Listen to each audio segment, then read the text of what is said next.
Welcome to this course on PLC programming using CoDeSys. My name is Marco, I'm an automation engineer from Italy and I will be your teacher for this course. In this course we will learn what a PLC is, how it works, its components and internal mechanisms. We will learn all the definitions and features of the IEC 611313 standard that dictates PLC programming rules internationally. We will learn PLC programming languages and software structures. We will then move on to the CoDeSys development environment, learning all the languages from the standard with a focus on the structured text language. We will learn the basics of programming patterns for automation applications. The course will have a lot of practical examples and exercises. All exercises will have a graphical simulation of an industrial application that will help you understand all the concepts by seeing with your eyes the results of your programming. You don't need to have any previous knowledge to access this course. Some electronics or computer science knowledge might help, but all you need is a technical mentality and a desire to learn. Many companies look for PLC programmers on a daily basis, and this is a career that may lead to many job opportunities. At the end of this course, you will have achieved a good knowledge of PLCs and you will be able to program them on your own and make your way into the industrial automation field.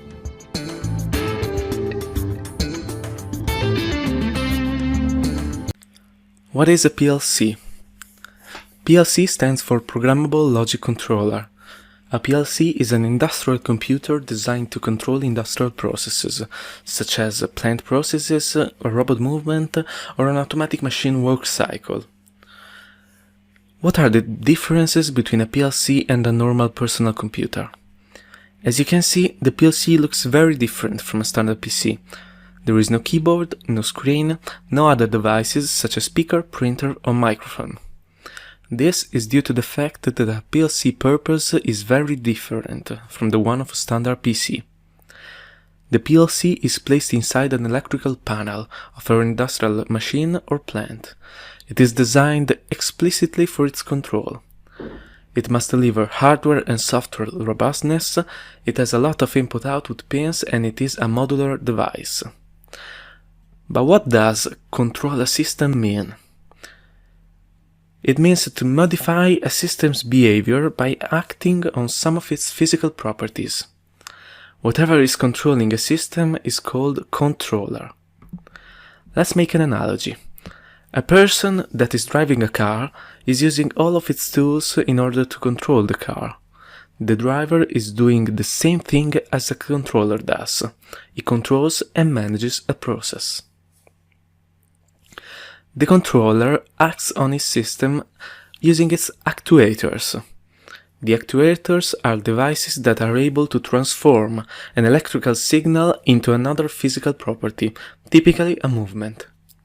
Examples of actuators are electrical motors, pneumatic cylinders, or water pumps. In the car analogy, the driving wheels, the pedals, and the gear stick are the actuators. The controller will also get some feedback from the system using its sensors.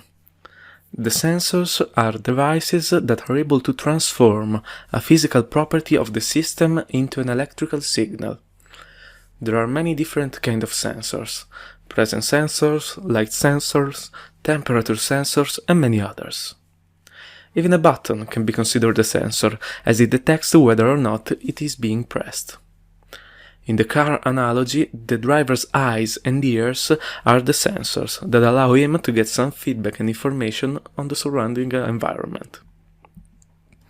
So, a controller will receive data from the sensors and act accordingly, commanding the actuators. In most industrial systems, the controller is in fact a PLC. What is a PLC made of? The core of the PLC is the CPU, the central processing unit, that is actually the brain of the industrial process. The CPU stores the PLC software and reads the values coming from the sensor using input boards and sends command to the actuators using output boards. The union of input and output boards is typically called I/O. Typically, a PLC has also one or more communication boards, or modules, that are used to communicate with external devices, such as an HMI, a human-machine interface, the panel operator used to interact with the machine or process. The PLC may also communicate with many devices that require advanced protocols. This set of devices is typically called field, and the protocol used for the communication is typically called field bus. Now, let's see the origin of the PLC, how they were born, and what changed in the way they are programmed. Many decades ago, the control of industrial systems was carried out assembling panels of relays. Relays are devices that turn on and off. Panels of relays could be used for simple operations, but any modification in the system control logic led to a new panel being assembled. The system had therefore low flexibility, relays would break very often, they were expensive and had low energy efficiency. Panels of relays were replaced by PLC. They are programmable devices and didn't need replacement or redesign for new applications.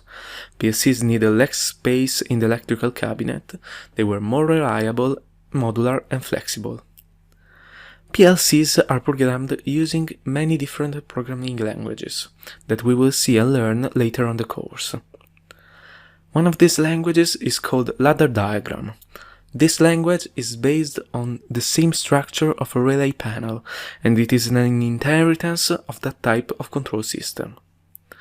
It is a graphical language, and it was very easy to use since many PLC programmers back in the day had an electrical background and not a computer science one. Today, the PLC programming field is catching up with computer science, allowing PLCs to carry out different complex operations and applications with more evolved languages. There is a growing focus on software engineering for PLCs for people with a more academic background. PLC programming skills are very requested by many companies. Wherever you may find an original equipment manufacturer, you may as well find the need of a PLC programmer. In this lesson, we will learn more details about how the PLC CPU works and the importance of its operating system. As we've seen, the CPU is the brain of the PLC, whose purpose is to run the code written by the user to execute all the desired operations. Even a common personal computer has a CPU that runs software and programs, but the purpose is completely different. Now we'll see the difference between a PLC and a PC for what concerns these aspects. A core component of every computer is the operating system, or OS. The operating system is the heart of all the PC software. It manages all the system resources, its devices, it handles process execution and resources allocation, and manages the user interface, or UI. A main role of the OS is to manage process execution and resource allocation. Typically, a standard PC has a single CPU that must run many programs at the same time. Maybe you have opened Google Chrome, PowerPoint, Microsoft Word and Netflix. You also may have a lot of background system processes that are being executed without you noticing. In a Windows OS, you may open the Task Manager to see all the running processes. But how can the OS manage to run all these processes simultaneously if the CPU is able to run only one program at a time? Actually, it doesn't. The OS uses a very clever strategy called round robin. The round-robin scheduling strategy is about switching the control of the CPU from a process to another so fast that the user will have the illusion that they are all executing simultaneously. For instance, it may execute Chrome for 10 milliseconds, Netflix for 10 milliseconds, PowerPoint for 10 milliseconds, and so on. Since our brain is too slow to perceive 10 milliseconds, we get the illusion that they are all running together, when in fact they are not. In a standard PC, the execution times and order doesn't really matter. If a program is executing for too long, you may experience some slowdown or some temporal freeze of the execution. Now, let's see how a PLC works. A PLC doesn't run on a standard operating system, but instead as a real-time operating system, or RTOS. Real-time doesn't mean very fast. It means that the execution runs within guaranteed time constraints. The PLC operating system has the same functions of a PC one, except for the UI part that is not present on a PLC. The heart of the real-time operating system of the PLC is the process management. In a PLC there are a few processes running that are typically executed with a static priority and known execution times. In a PLC it is extremely important to manage execution times, since a longer than expected program execution may lead to serious damages. In a PLC, it is important to manage the task scheduling, that typically is set as cyclical and static, meaning that, for each task, the programmer must specify the code that is being executed, the cycle time, meaning how often the code must be executed in its entirety, and the priority of the task. Typically, important tasks with high priority will have small cycle times, will be called more often, and less important tasks with low priority will have higher cycle times, meaning that they will be called less often. Typically, as a rule of thumb, priority should be inversely proportional to cycle time. Let's see an example. Let's say we have a machine software with 4 tasks. One task is used for the main machine control. One task is used to handle communication with external devices. One task is used to communicate with an HMI, and one task is used to write data log inside the PLC. In this case, the machine control is the most important task of the system, because it is vital for the whole machine process and therefore should have the highest priority. Then, the second most important may be the communication with external devices. Then the HMI communication, and in the end, the logging is the least important. Therefore, the priorities could be these ones. Then, the cycle times could be the following: 1 millisecond for the machine control, 10 milliseconds for the external device communication, 100 milliseconds for the HMI communication, and 200 milliseconds for logging task. Every process or task will have a cycle time that is being assigned by the user and a computational load that depends on the code that is being executed. It is very important that the computational load time never surpasses the cycle time. If the task execution doesn't respect its cycle time, it may shift the execution of all the following calls. This event is called missed deadline and may cause some serious damage to the plant and people. It is very crucial to manage this correctly.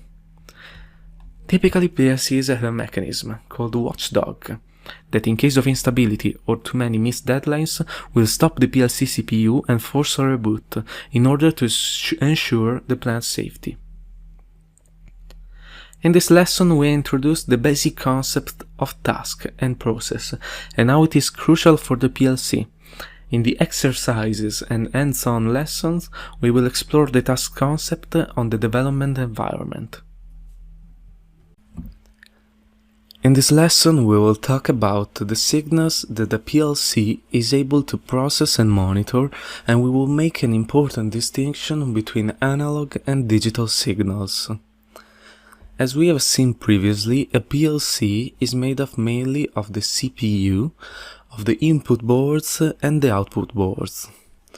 The input boards are meant to read the electrical signals coming from sensors, and the output boards will send electrical signals to actuators. These electrical signals are typically voltage signals expressed in volts. The CPU, being a programmable device, uses data variables to carry out its computation, while sensors and actuators work by using electrical signals. Therefore, a translation level is required, which allows to associate variables with electrical signals and vice versa. The I/O boards carry out this type of conversion. Now we will explore two types of signals, digital signals and analog signals, and we will see how the conversion into variables for both types of signals takes place. Digital signals are signals that can only take two values and are able to express a binary information with only two possibilities. These signals are normally associated with devices that can only have two states. Common notations for these two states are off, on, 0, 1, false, true. The so-called Boolean variable is typically associated with digital signals. Boolean variables, also called bits, are variables that can only have two values, exactly like digital signals. These two values are typically referred as false and true, or 0 and 1. So, typically, an I/O board is able to convert the value of a Boolean variable to a voltage signal and vice versa. An industry standard for digital signals is to use a voltage going from 0 to 24 volts, meaning that at 0 volts voltage is representing an off state and a Boolean variable that has a false value, and a voltage of 24 volts is representing an on state and a Boolean variable with a true value. So, we will have digital inputs that are input signals for the PLC that can be either on or off, which will consist of an input voltage for the digital input board that will be translated into a Boolean variable that will be either true or false according to the voltage value, and this value will be sent to the CPU. Examples of sensors that can be connected to digital inputs are presence sensors, which can detect whether a piece is present or not, or buttons, for instance, which can detect if the button itself is being pressed or not. Digital outputs are instead output signals coming from the PLC, which can be turned on or off. The flow is the following. The CPU will decide a true or false value according to its logic, and the output board will translate this Boolean variable into a voltage to be transmitted to an actuator.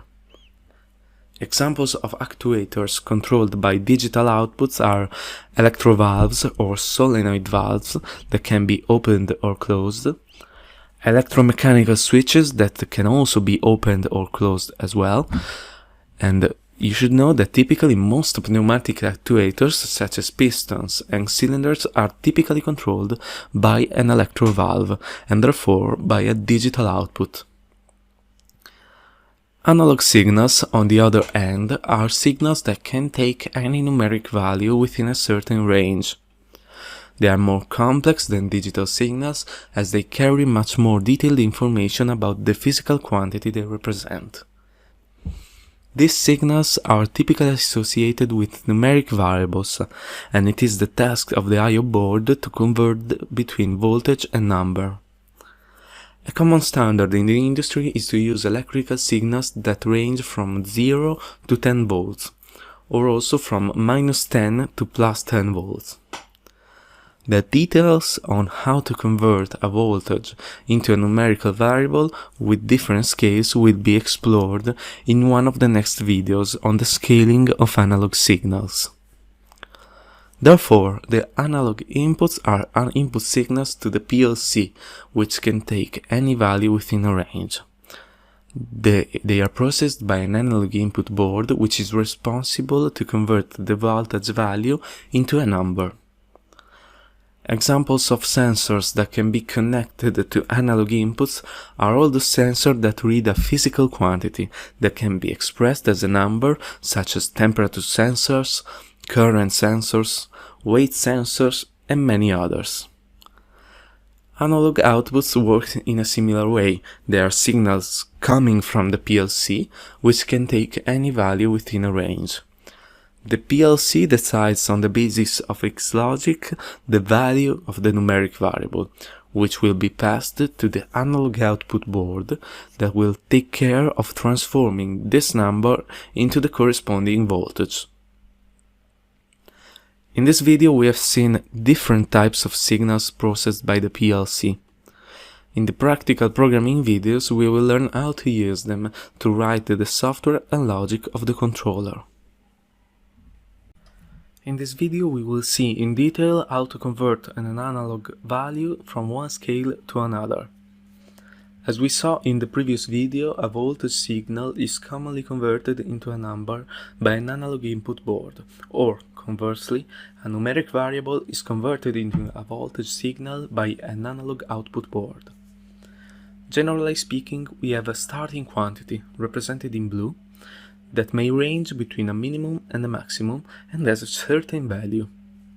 This quantity must be converted numerically into another scale that ranges between another minimum and another maximum.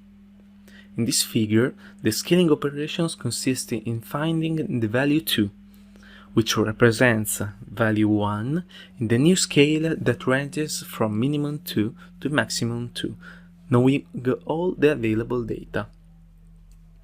For instance, one could have an analog signal representing a temperature, arriving from a temperature sensor. We know that the voltage varies from 0 to 10 volts, and the value read by the board is 7 volts. We also know that the sensor measures temperature ranging from 10 to 50 degrees Celsius. The question is, what temperature do 7 volts correspond to? To carry out this calculation there is a formula, not too complex, that you see here. In the example above, we can try to make this calculation to find the actual temperature, corresponding to 7 volts. By replacing all the fields and carry out the operation, the result is 38 degrees Celsius.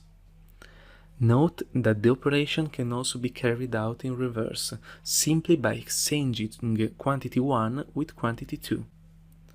By performing the inverse calculation, in fact, you get the starting 7 volts.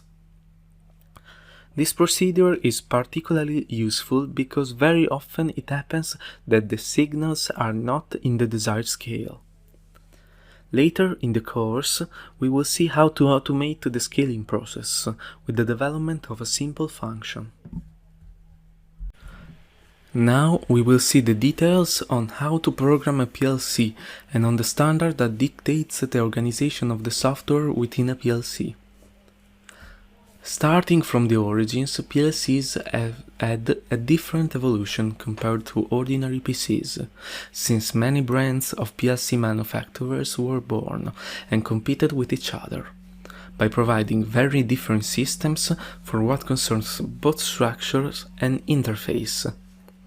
As a result, each brand used its own systems and created dedicated programming languages for them.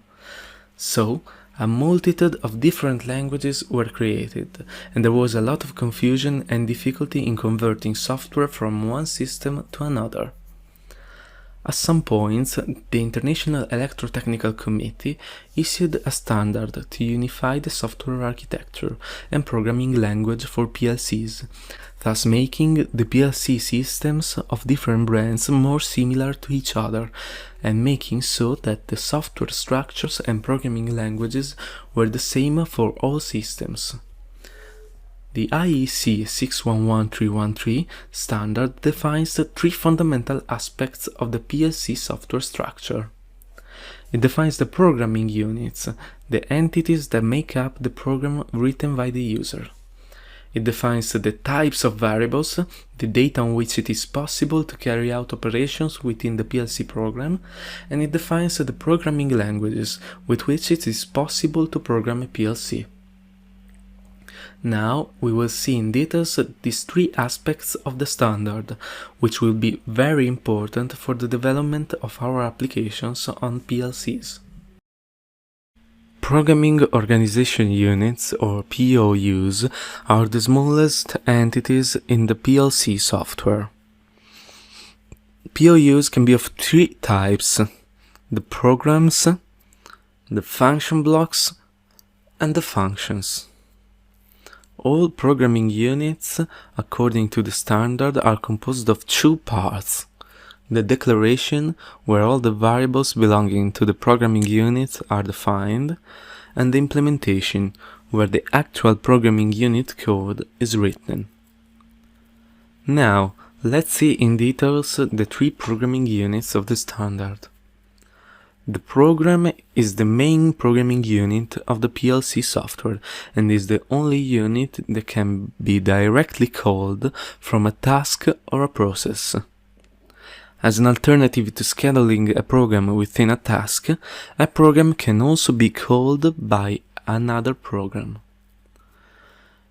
Each program is unique within the PLC software and cannot be duplicated or instantiated multiple times.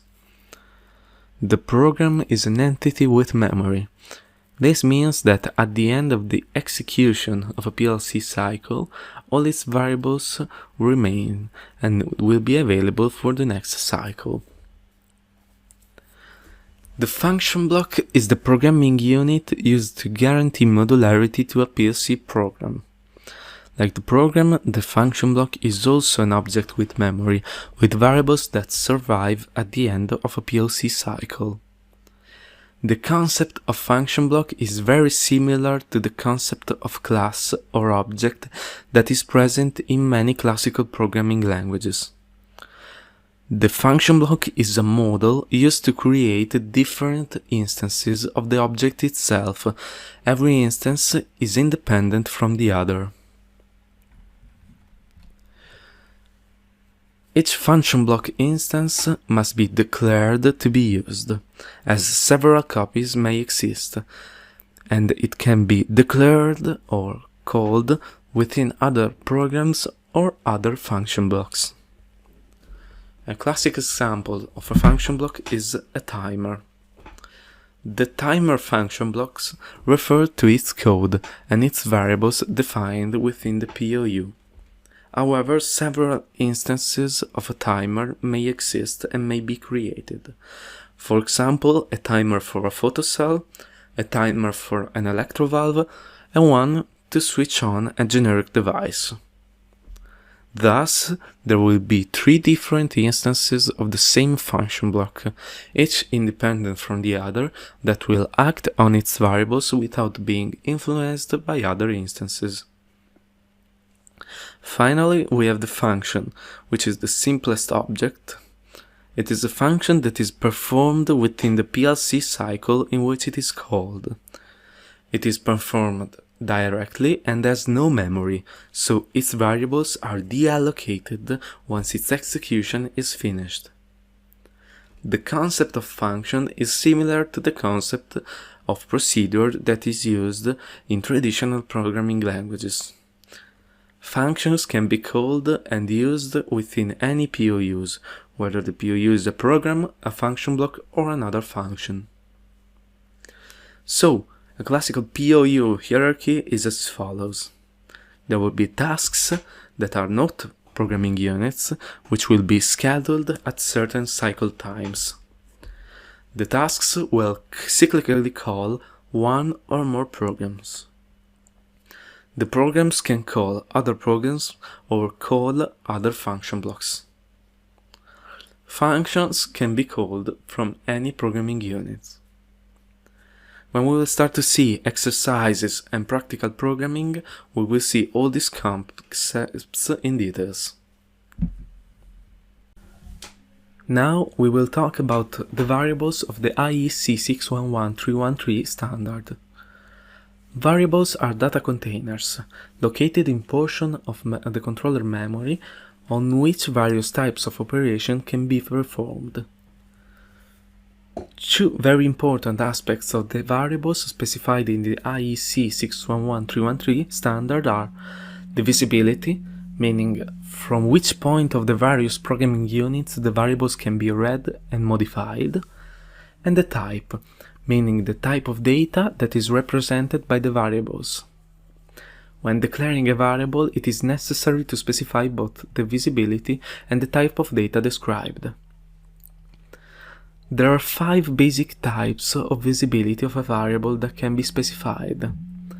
There are local variables, indicated by the var symbol, which are part of the POU and can be read or modified only within the POU itself. Other POUs cannot access these variables. There are input variables of a POU, indicated by the var input symbol, and can only be modified from outside the POU, when it is called, and the POU can only read them. There are output variables of the POU, indicated by the var output symbol, which can be modified only from the POU itself, but not from the outside. Then there are the input-output variables of a POU, indicated by the symbol var in-out, which can be exchanged between the POU and the outside and can be modified both from the POU itself and from the outside. Then there are variables that are not part of the declaration of any POU, the global variables, which are declared in dedicated containers and can be read and modified by any POU present in the project. Now, let's look at the types of data represented by variables in the standard. Here you can see 4 macro lists of types of variables: the bit and its extensions, integer numbers, real numbers, and some other additional types of variables. Let's start from the classic most used variables, which we have in part already seen: the Boolean variable. The Boolean variable, as already mentioned, is a variable that can have 2 values, 0 or 1, also called false or true. The Boolean variable occupies a bit in the PLC memory, and it is often called bit. There are also extensions of the Boolean variables, which are groups of bits, such as the byte, which occupies 8 bits and consists of 8 Boolean variables, the word, which is a set of 16 bits, and the double word, which is a set of 32 bits. Now, let's move on to the variables used to represent integer numbers. There are different types of integer variables, and you need to pay attention to certain aspects when choosing the right type of variables. Be careful that the variable can be either signed or unsigned, meaning that it can represent both negative and positive numbers, or only positive numbers. And also, you should look into how much memory the variable occupies. Variables that take up more memory can represent a bigger range of number, while variables that take up less memory can represent only a smaller range of numbers. Let's look at the int type variable. It is a signed type of variable and it occupies 16 bits. It can be seen that it can represent number ranging from minus 32,767 to plus 32,768. If you need to represent numbers outside this range, you will have to rely on other variables. Here is a list of all types of integer variables allowed by the standard. Starting from the short int, that has only 8 bits to represent numbers, up to the long int, that has 64 bits and can represent gigantic numbers. Typically, the 16 and 32 bits versions are the most used, meaning you will often use the uint, the int, uint and int variables, since it is rare to use numbers that exceed 1 billion. Then there are variables that are used to represent real numbers or floating point numbers. There is the real variable, which uses 4 bytes or 32 bits for the representation of the number, that in other programming languages is known as float, and the long real number, which uses 8 bytes or 64 bits, that in other languages is known as double. Moving on to other types of variables, we have the string variable, used to represent a short text, and then we have the time variable, which is used to represent a time period. As a notation to assign a value to it, write t hashtag and the time to represent.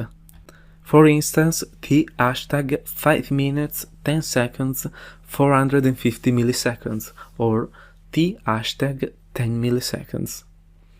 Other less used variables are useful for representing dates and times, such as time of day or date and time. We saw several types of variables in this video. Keep in mind that the most used variables are the Boolean variables, some variations of the integer variables, the real variables, and the time, which we will use in depth in the course. Now, let's see the PLC programming languages defined in the IEC 611313 standard. These languages are dedicated to PLCs and are not used in the world of traditional IT. The standard provides a set of 5 programming languages, including 3 graphical languages and 2 textual languages. Recently, the instruction list language was removed from the standard, leaving only 4 languages in there. We have already briefly talked about the ladder diagram language. Ladder diagram is a graphical language based on the relay logic, which is mentioned in the previous videos. It follows a relay panel assembly design. It is very simple and intuitive for anyone with a minimum electrical knowledge and does not need a great knowledge of computer science to be able to use it. The main downside of this language is that, being so simple, it is not very targeted for complex applications. As soon as you have something a little complex, it becomes really complicated to manage, organize, and read code written in ladder diagram. This language is widely used in small business realities and in the world of process automation. My personal advice and opinion are to use it only for simple functions and limited portions of the PLC software. Another language of the standard is the functional block diagram, or FBD. Another graphical language quite similar to the ladder diagram language, which is based on the assembly of block diagrams in an horizontal lines of codes executed from top to bottom. This language is simple and is particularly useful to visualize block codes in a clear and simple way. As for the ladder diagrams, large products written in FBD become difficult to manage and debug. There is an alternative to the FBD implemented in CoDeSys and other PLC development systems that is not officially part of the IEC 611313 standard that is called Continuous Function Chart, or CFC. CFC is a variant of the FBD, in which the blocks are not arranged in horizontal lines but take place on a 2-dimensional screen in a more flexible way. The execution order of the individual blocks is dictated by a number, placed in correspondence with the block. Now, let's see the only textual language of the standard, the structured text. This language is a textual language with lines of code very similar to classical computer programming languages, that has a syntax very similar to Pascal.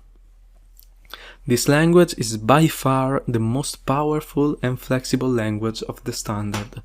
It is easily scalable and usable for complex application. It is compact and, being textual, it is easily portable from one system to another. The only downside is that it can be complicated and difficult to use for those who don't have a computer science knowledge and for those who have a more electrotechnical background. My personal opinion is that the structured text should be used for most PLC programming, particularly for complex projects. So I advise everyone to try to learn structured text, because it will greatly improve programming and debugging efficiency for all your projects. The last language that we will see is the Sequential Function Chart, or SFC, which is a vertical block language with states and transitions. This language is very useful to create state machines. The state machine is a very useful programming pattern to manage sequence of operations that we will see later in the course. The main downside of this language is that with a little knowledge of structured text, it is possible to achieve the same result of SFC with some extra flexibility. In the practical session, we will learn how to use all these languages, exploring the pros and cons of each one with projects, exercises and examples. In this video, we will see what CoDeSys is and why it was chosen for this course to learn how to program PLCs. CoDeSys is a development environment for PLCs and real-time systems, developed by a company called 3S Software. CoDeSys allows the user to program many different systems in the languages of IEC 611313 standard. It has a free demo with unlimited duration that has most of the features of the paid versions and provides the user with a very useful simulation mode that can be used for testing PLC programs without the need of a real PLC. CoDeSys has an excellent online debugging system which is very useful to understand the basics of PLC programming. But why are we using CoDeSys and not another development environment? There are many PLC brands, and most of them use a proprietary development environment. Therefore, technically, each PLC brand has its own development environment, which should be studied and learned before being able to program PLC of that brand. This is true, but many PLC of different brands are programmed directly using CoDeSys and support the development environment in its entirety. Furthermore, several of the larger PLC manufacturers have development environments that are based on CoDeSys. In particular, PLC leading manufacturers such as ABB, Schneider Electric and Beckhoff have a CoDeSys-based environment. This means that their environment is basically identical to CoDeSys in terms of structure, interface and use, but it is equipped with special additions to support their devices and their brand. So, being able to use CoDeSys allows you to know and understand and get to know an environment and a structure shared by many PLC manufacturers. In this video we will explore some very useful and important features of the IEC 611313 languages.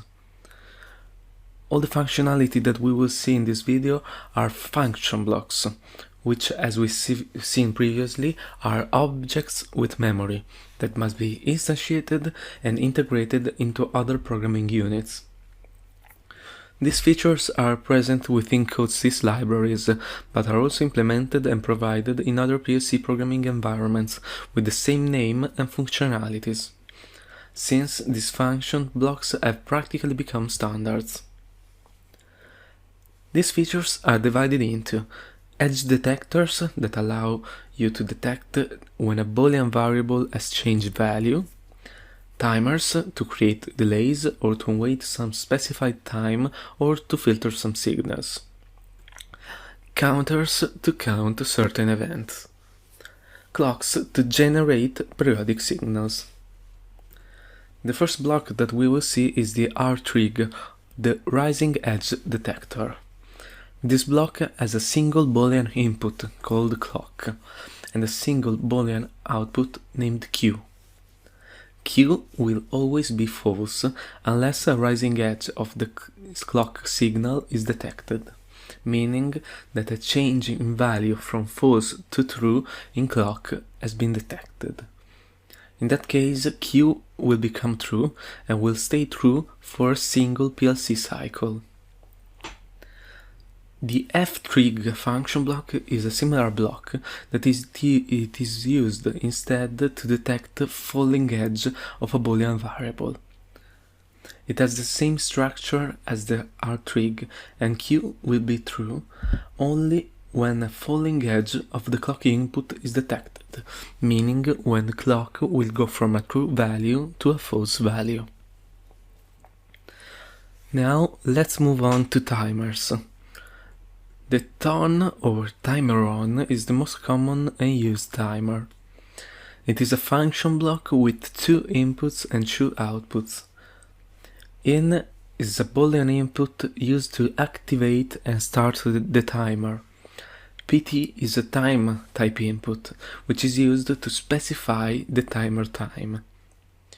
Q is the main Boolean output of the object.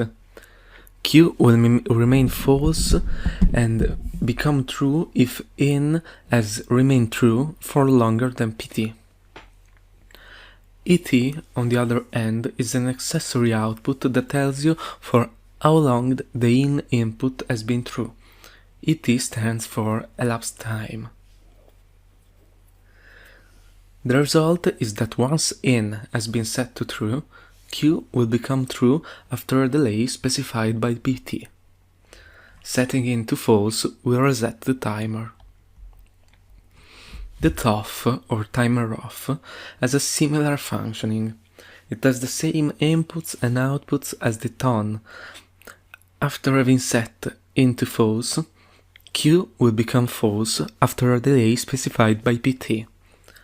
Setting in to true will reset the timer. The TP, or timer pulse, works very differently. It has the same inputs and outputs as the ton and TOFF, but TP is used to generate pulses on the Q output.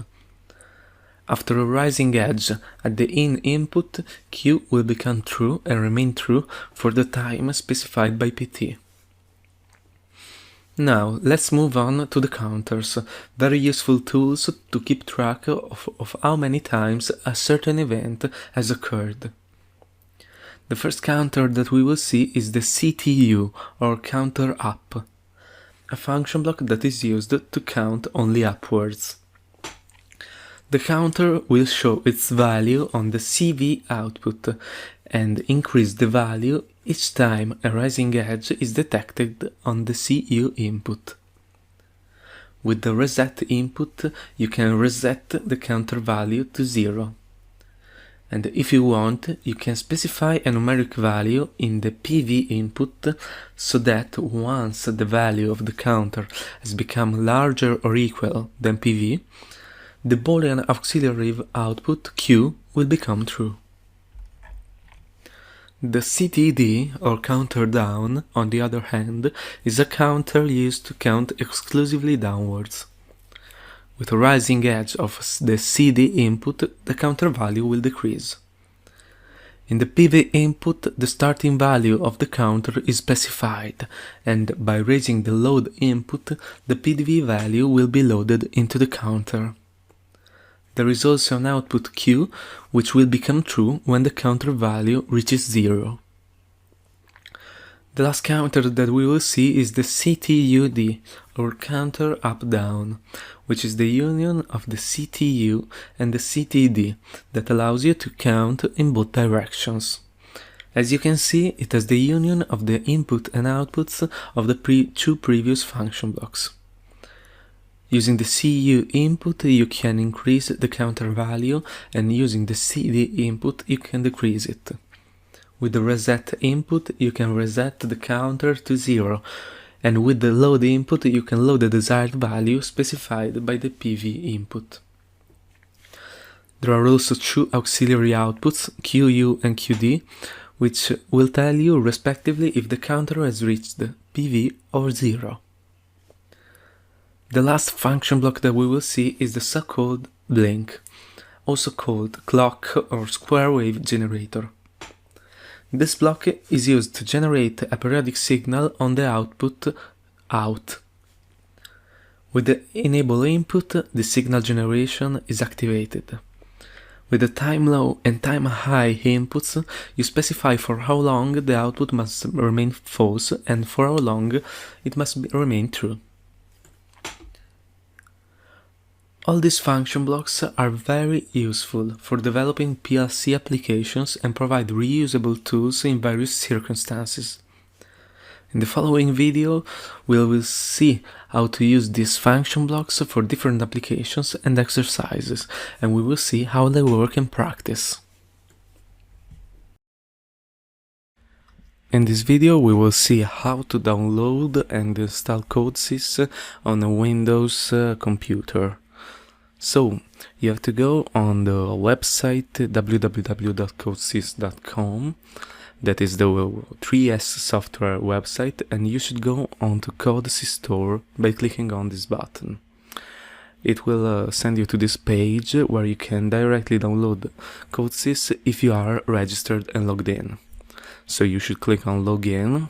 I already have an account and you should create your one. But once you have created your account, you should simply log in and get back to the store page where you can download the version of CoDeSys that you need, 32 or 64-bit. If you read and accept the conditions for the download, you can simply download the setup file. Once the download is finished, you can directly execute the file you just downloaded. That is a simple standard setup for a Windows operating system. So, once the extraction of files is complete, you can simply click next, read the license agreement and accept them, read this information and click next. You can select the destination folder for your installation, choose if you want a complete or custom installation of CoDeSys. I would choose a complete one. So after this you can click next again, and after this, by clicking install, the setup will start installing CoDeSys. When the setup is finished, you will have a simple icon on your desktop that you can use to start up CoDeSys. In this video, we will learn the basics of CoDeSys by opening it for the very first time. We will learn how to create a project and how the different features of CoDeSys work in order to be able for us to create our first program and learn the first programming languages of the IEC 611313. Okay, so if you open CoDeSys, you will see a window like this. You will need to create a project. You can do this by clicking on this symbol or going into File, New Project. And here you can select the folder for your project and the name of your project. Let's name this project Project 1. And then you can select if you want a project or a library. Libraries are a set of software of functions, function blocks and so on that can be imported in other libraries or projects. Libraries cannot be directly downloaded on a PLC. Instead, projects are complete projects that can be downloaded on a PLC. So for now we will look into projects, and as you can see you have different choices. You have an empty project that will be empty, therefore an HMI project that will contain one HMI device, and then you will have a standard project that will have one device, one application and an empty POU implementation. Then you have another standard project with a composer.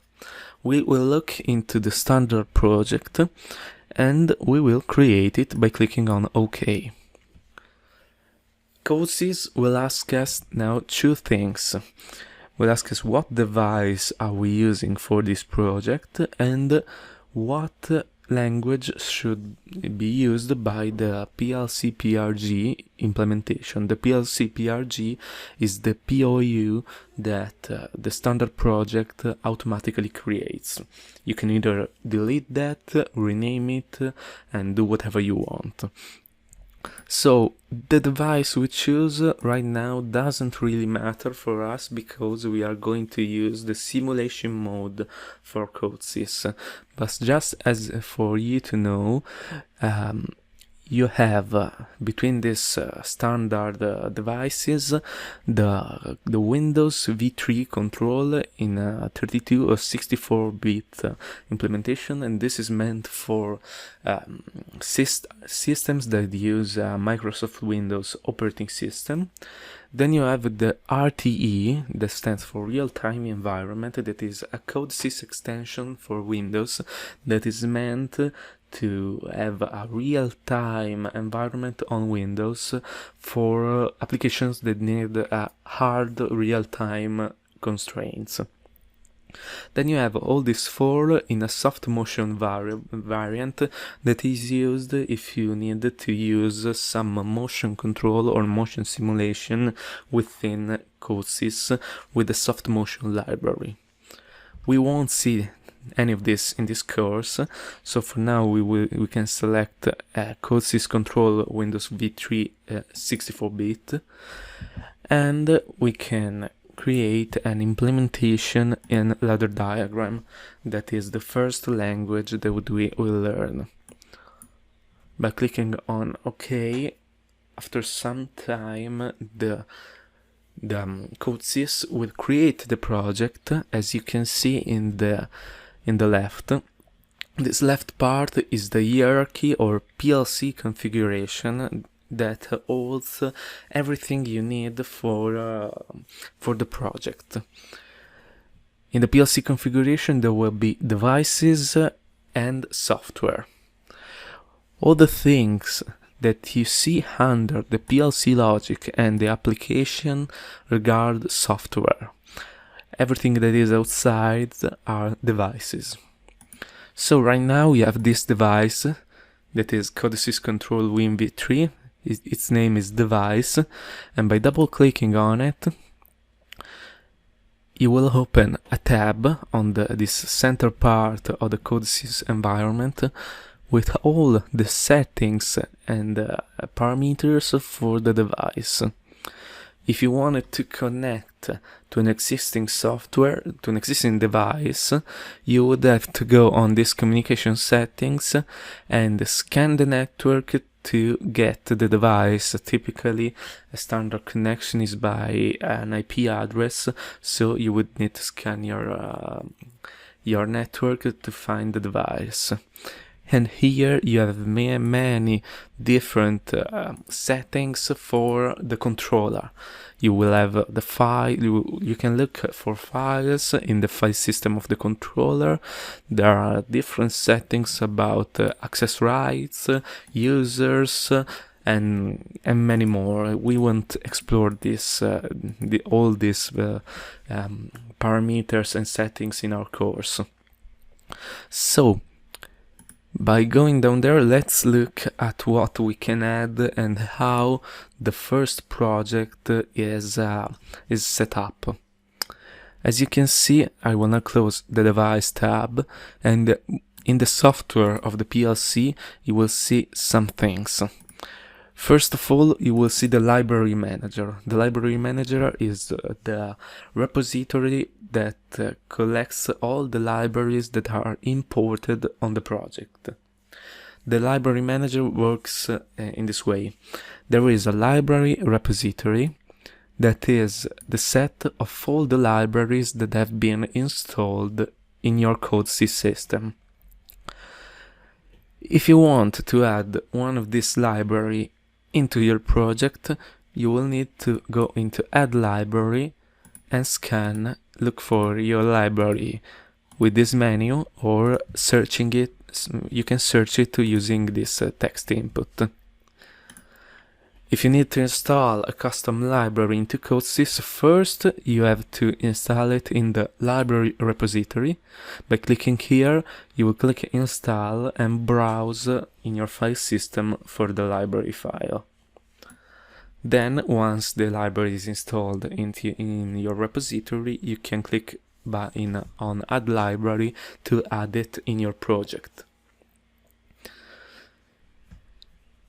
All the function block that are present in libraries can be directly accessed by the POUs that you write. So, let's move on to the other components that we see under our application. Here, there is the task configuration. The task configuration is about the scheduling of tasks within the PLC operating system. We talked about the tasks and processes, cycle times and priority, and here we will see all of that. Under task configuration, you will see the list of tasks that are being scheduled within the operating system of the PLC. As you can see here, we have just one task that is called main task, and by double clicking on it we will see all the details of this task. We will see its priority here that can be set, values from 0 to 31. In the CoDeSys notation, a low number means high priority. So this task that has a priority equal to 1, it means that the priority is really high. Then here you can see the cyclic time of the task. That means how often the task is called with all the software, all the programs that are attached to it. And here you can see that it is being called every 20 milliseconds. This can be also changed. And another thing you can see here, that you can enable a watchdog. A watchdog, as we said, is the system that will send the CPU into a stop state if the workload of the CPU is unstable, meaning that the deadlines are being missed too often. And here you can set a time. For example, if I write here 40 milliseconds, what will happen? It will happen, you will see that if the task takes more than 40 milliseconds to execute, it will send the CPU into a stop. Here you can write a sensitivity, meaning how many times the deadline can be missed. If I write here 5, for instance, after 5 times that the execution time of this task exceeds 40 milliseconds, it will send the CPU into stop. For now, let's disable the watchdog. Under the main task, you can see all the programs that are being called from the task. Here, as you can see, we have only the PLC_PRG program. That's it for the task configuration. Now we will look at the PLC_PRG POU that has been created automatically. By double clicking on it, we will see 2 parts of the POU that we already discussed.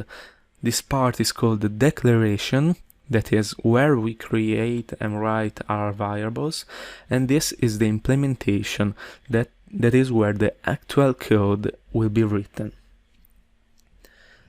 Now, if in this part we can create our variables, all the variables that belong to the POU.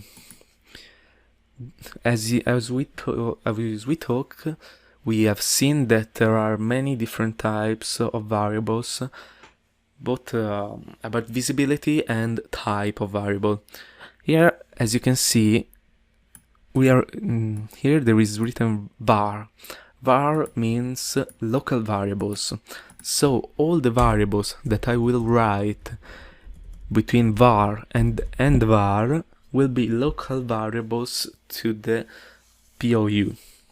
For example, if I write here variable 1, this variable will be a local variable. Let's see how to define variables. There is a specific syntax to define variable, that is, you should write the name of the variable, then you should write colon, so here, then the type of variable. For example, we could write a Boolean variable, writing bool. If the type is a standard type, you will see it becoming blue, and then semicolon. In this way, we have defined a Boolean variable with the name variable1. This is a local variable for the POU, meaning that the POU can write it and read it, but it is not accessible from the outside of the POU. We could also write some input variable by writing the here var underscore input. If you press enter, you will see that CoDeSys will automatically write the end var syntax. Here I could write my input variable 1 colon, let's say an integer variable, int, semicolon. Now we have a POU with a local variable called variable1, Boolean variable, and an input variable 1 of type integer. Then, in order to create an output variable, it is very similar. We write var underscore output, enter, and we could create an output variable 1 colon, let's say a real variable, real, semicolon. There's another type that we saw, that is the var input output. You should write var underscore in underscore out, and here we could say write a, I don't know, IO variable 1. Let's say that this is a string, semicolon. So the input variable can be read by the POU, but it won't be written by itself, because the POU cannot write input variables. On the other hand, the output variable will be written by the POU, but cannot be written from the outside. The in-out variable instead can be written and read from both outside and inside the POU. So we created all these variables. Let's see other features of the CoDeSys. So I will erase these variables for now. In order to save a project, you can click on this icon and you will save the project. The project itself will be saved as a file in the folder you specified with an extension that is .project, as you can see up here. If you make any modification on your program, you will see an asterisk here that it will tell you that there are some modifications that have not been saved still. If you click save, you will see it disappear. There's another thing. The project file does not carry with itself all the libraries and information of the project. This means that if you open a project file in another version of CoDeSys, you could have some compatibility issues. In order to prevent this, you could also save a file in another format, that is the project archive, by going here, File, Project Archive, Save Archive. And here you can select what to import within the project archive file. the extension will be .project archive, and in this way you can write a more complete project file. It will be much more heavier, will have a bigger size, but it will surely be compatible among different versions of CoDeSys. In the next videos, when I will provide you some examples or exercises, I will always provide you the project and the project archive file. You should always try to open the project, and if it gives you some errors for incompatibility with your CoDeSys version and mine, you should try to open the project archive file. Okay, now we can see some other things. I can, by right-clicking on applications, we can add other objects to the application, to the software of the PLC. For instance, we could create other POUs by going here and clicking add object POU, and as you can see, we can specify a name for the POU, a type, meaning program, function block or function, and an implementation language. For example, if I wanted to create a function block in structured text, calling it fb_test, I would need to set this window in this way: function block, structured text, and click add. As you can see, a function block has been added in the PLC configuration. And then I could create here in my program a function block with the type fb_test. I could call it fb_test instance 1 colon fb_test semicolon. In this way I created an instance of this FB in my program. Now let's erase it and we see some other things of CoDeSys. As we saw previously, we have seen that there is another type of visibility for variables, that are the global variables. Global variables are defined in a different container in CoDeSys. You can do this by right-clicking on application, selecting add object, global variable list. You can call it GVL, okay, and as you can see, there is a new object in your PLC configuration, and here you have a list where you can create your own variables. As you can see, there is also this little string, attribute qualified only. This means that in order to access the variables in this container, you should specify the name of the container, meaning that if I wanted to access the variable in a PLU, I write this, I would have to say gvl.name of the variable. If you don't write gvl dot, it won't work if the attribute qualified only is present. So I typically erase it, so I could just access the variable by writing name of the variable without specifying the name of a repository. In my opinion, it is lighter and easier to do, but you're as well free to leave it. So this is how you create global variables. Global variables are accessible from all the points in the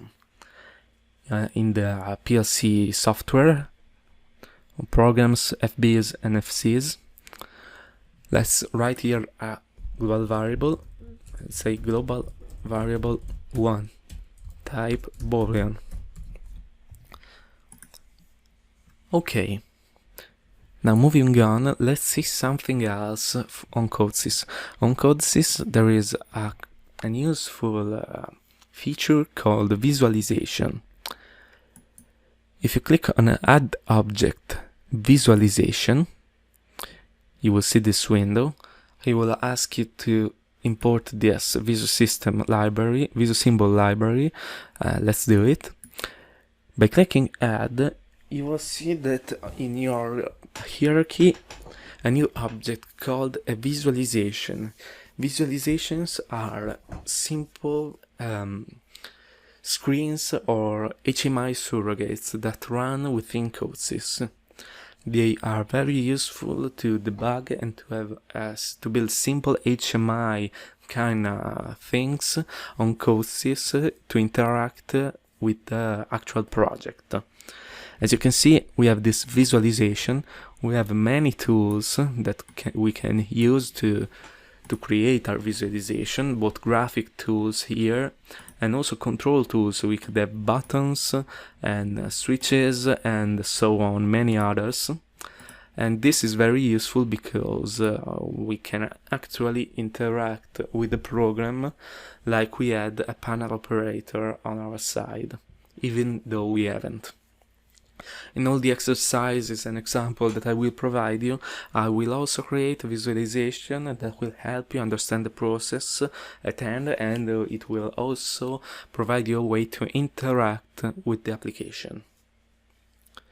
I will delete this, and here it also created a visualization manager. The visualization manager is a set of settings for the visualizations.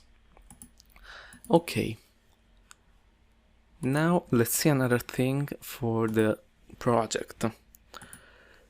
Before, when you have written some code and that you want to download on your PLC, there are some steps. First, you need to build the code or compile the code. In order to build the code, you can either click on this symbol here or going to build. An alternative is to simply press F11. By clicking build, you will see down here the build going on. And then it will say if there are some errors or warnings within your PLC software. Now, obviously, we haven't written any code, and there are no errors. If you want to go online on your PLC, you should go on online and click on login, or simply click on this symbol right up here. This will work if you are connected to your system. We are going to use the simulation mode in this course, so in order to go online using simulation mode, you will need to click on online and click on simulation. By clicking on simulation, you will see down here this red simulation string written down there. This means that the simulation is active, and if you try to go online, you will download your software on a virtualized PLC present on your Windows system. Now, if I click online, I could directly download the application that we wrote. Now, it's an empty application, we won't see anything, but I can actually download it on the virtual PLC and run it.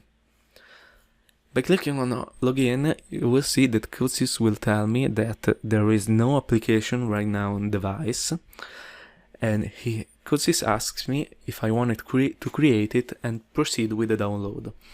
I will click yes. It's generating the code. Down here you can see what CoDeSys is doing, and this is the online view for CoDeSys. Right now the program has been downloaded on the virtual PLC, and the PLC is stopped, as you can see here. If I want to start the program, I will have to click this play button or click F5. By clicking start, now the PLC is in run mode. The PLC is executing the code that we wrote. Right now there is no code, so we won't see anything, but the actual virtual PLC is actually running the program, and it is online and working. When we will try to build our first programs in a programming language, we will see all the debug tools that are present in CoDeSys while online, and how to interact with variables and code when we are online and running a program. For now, let's go offline here, and we will see something else.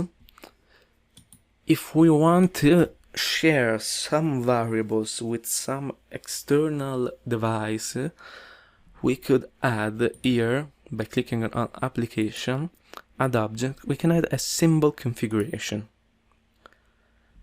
Let's click OK. A symbol configuration is a list of the variables that are present in your project that need to be shared with some devices using some server functionalities. By going into symbol configuration and clicking build, it will ask to build before we can do this. We can share the variables with some other devices by selecting them from this menu. Right now we have no variables other than constants and configuration variables that are coming from libraries, but we can actually share these variables. This configuration is typically used to share variables with HMI, with panels, using some internal protocols such as OPC UA or Modbus TCP, or some other proprietary protocol of the PLC manufacturer. Now I will delete this, and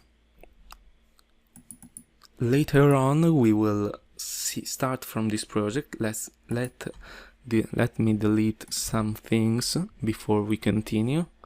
I will delete visualization manager, so we start also this GVL.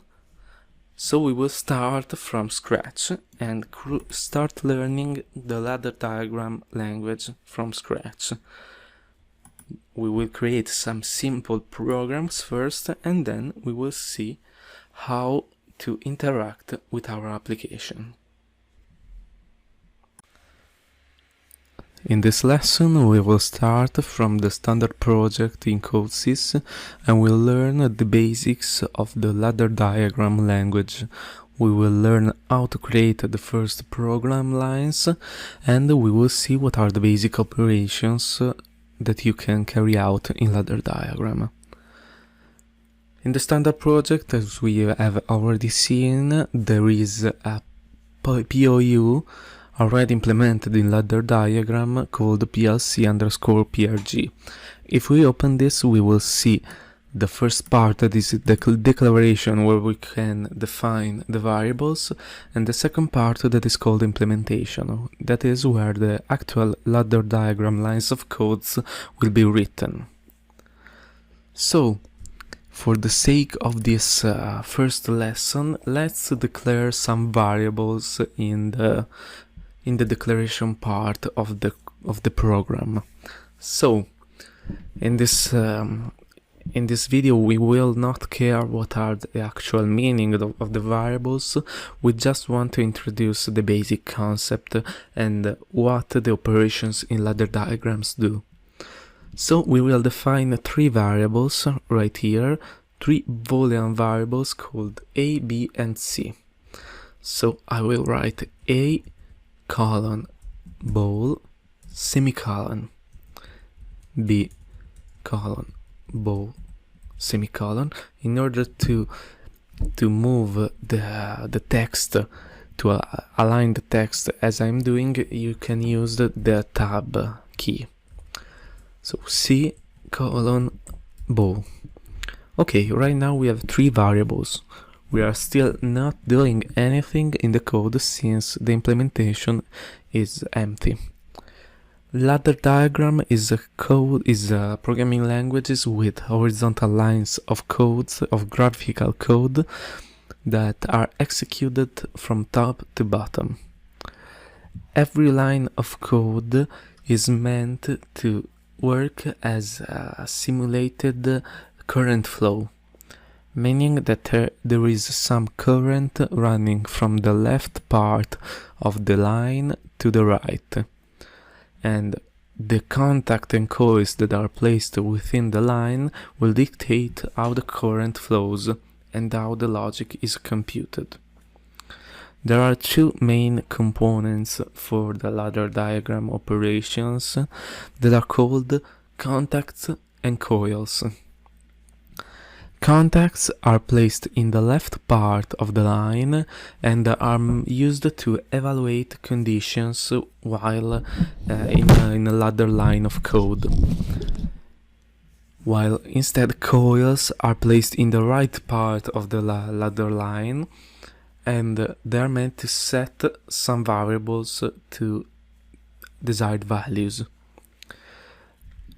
Contacts and coils can be added using the buttons that are displayed in this toolbar up here.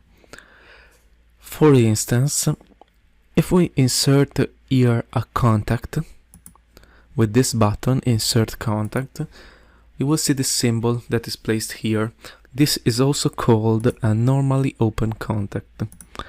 Here you can see that there are some question marks, and upon this question mark you should write the variable that is connected to this contact.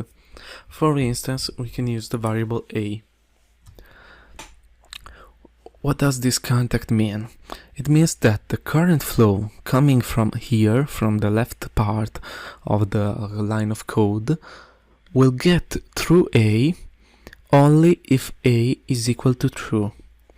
If instead A is false, the current flow will stop right here. Right now, this line of code is not doing anything. As you can see by placing the mouse over A, it says that the code A has no effect, meaning that the current will reach this point and not actually do anything.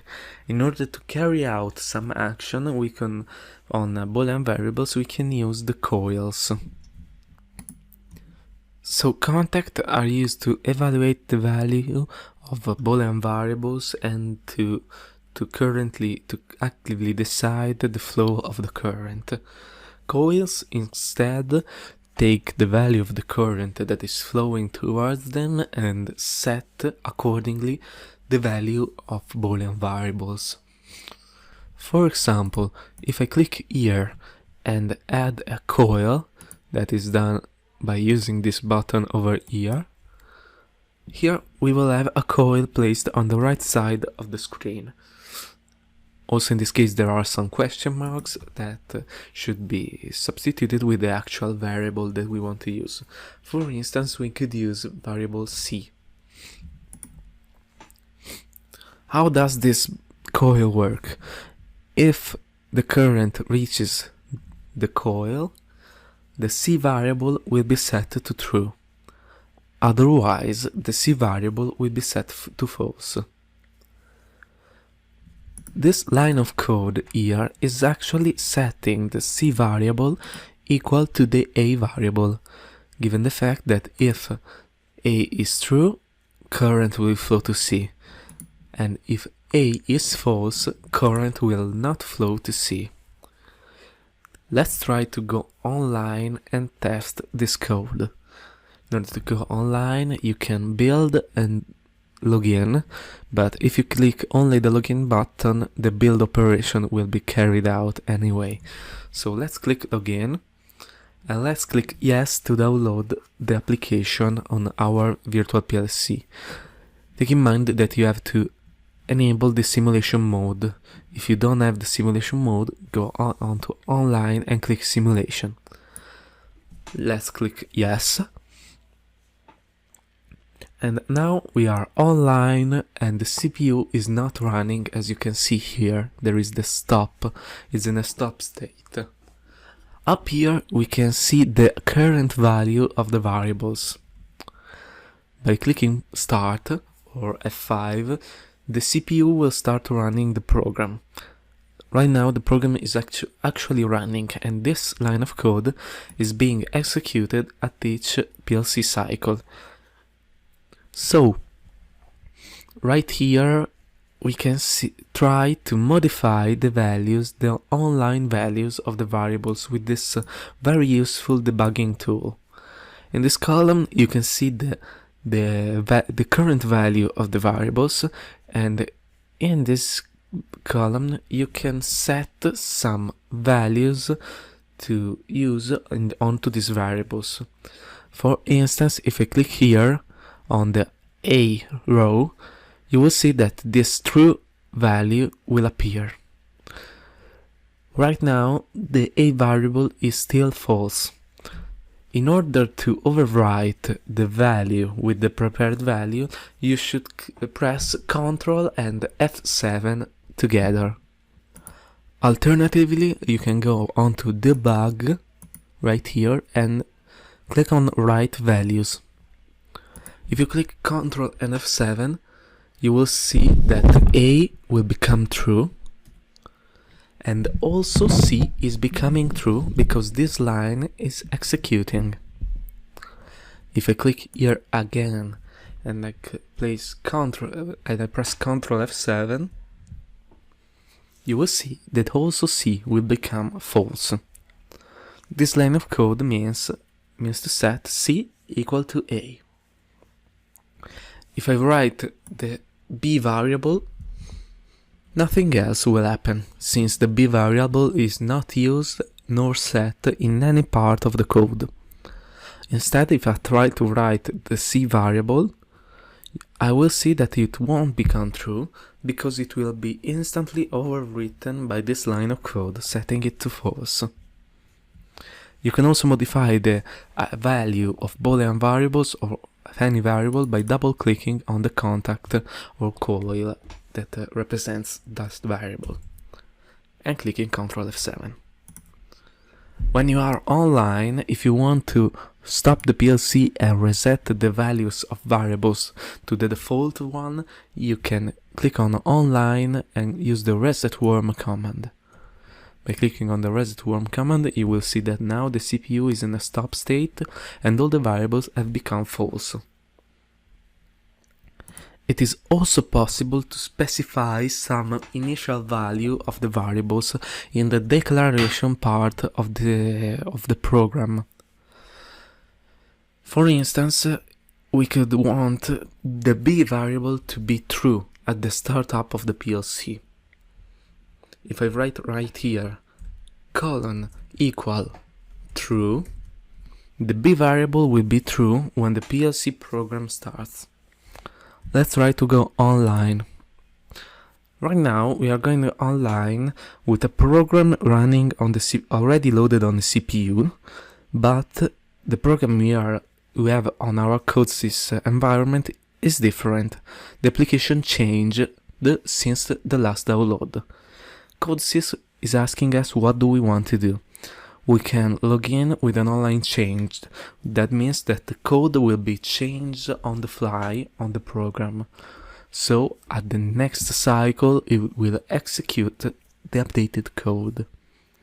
We can carry out a login with download, meaning that the PLC will be put in stop mode and all the variables will be reinitialized. Or we can log in without any change. This is not very useful because the program that we will be seeing will not be the one that is currently executing on the PLC. So, for now we can log in with download. Take a look at this checkbox. This checkbox is really important because if you tick this box, you will also overwrite the so-called boot project.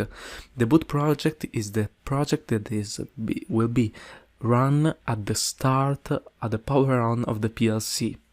If you don't update the boot project, you will not overwrite the application written on the PLC at the startup. So it is often you will often need to check this box. So let's carry out a download of the program on the PLC, and right now you will see that the B variable is already true. That is because we initialized it in the declaration. Okay, Let's see some additional operation that you can do with Boolean variables. There is an important operation that is called the negation, since you could either use a negated contact, also called normally closed contact, instead of this one.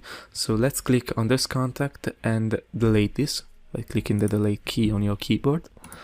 And let's place right here a negated contact with this button.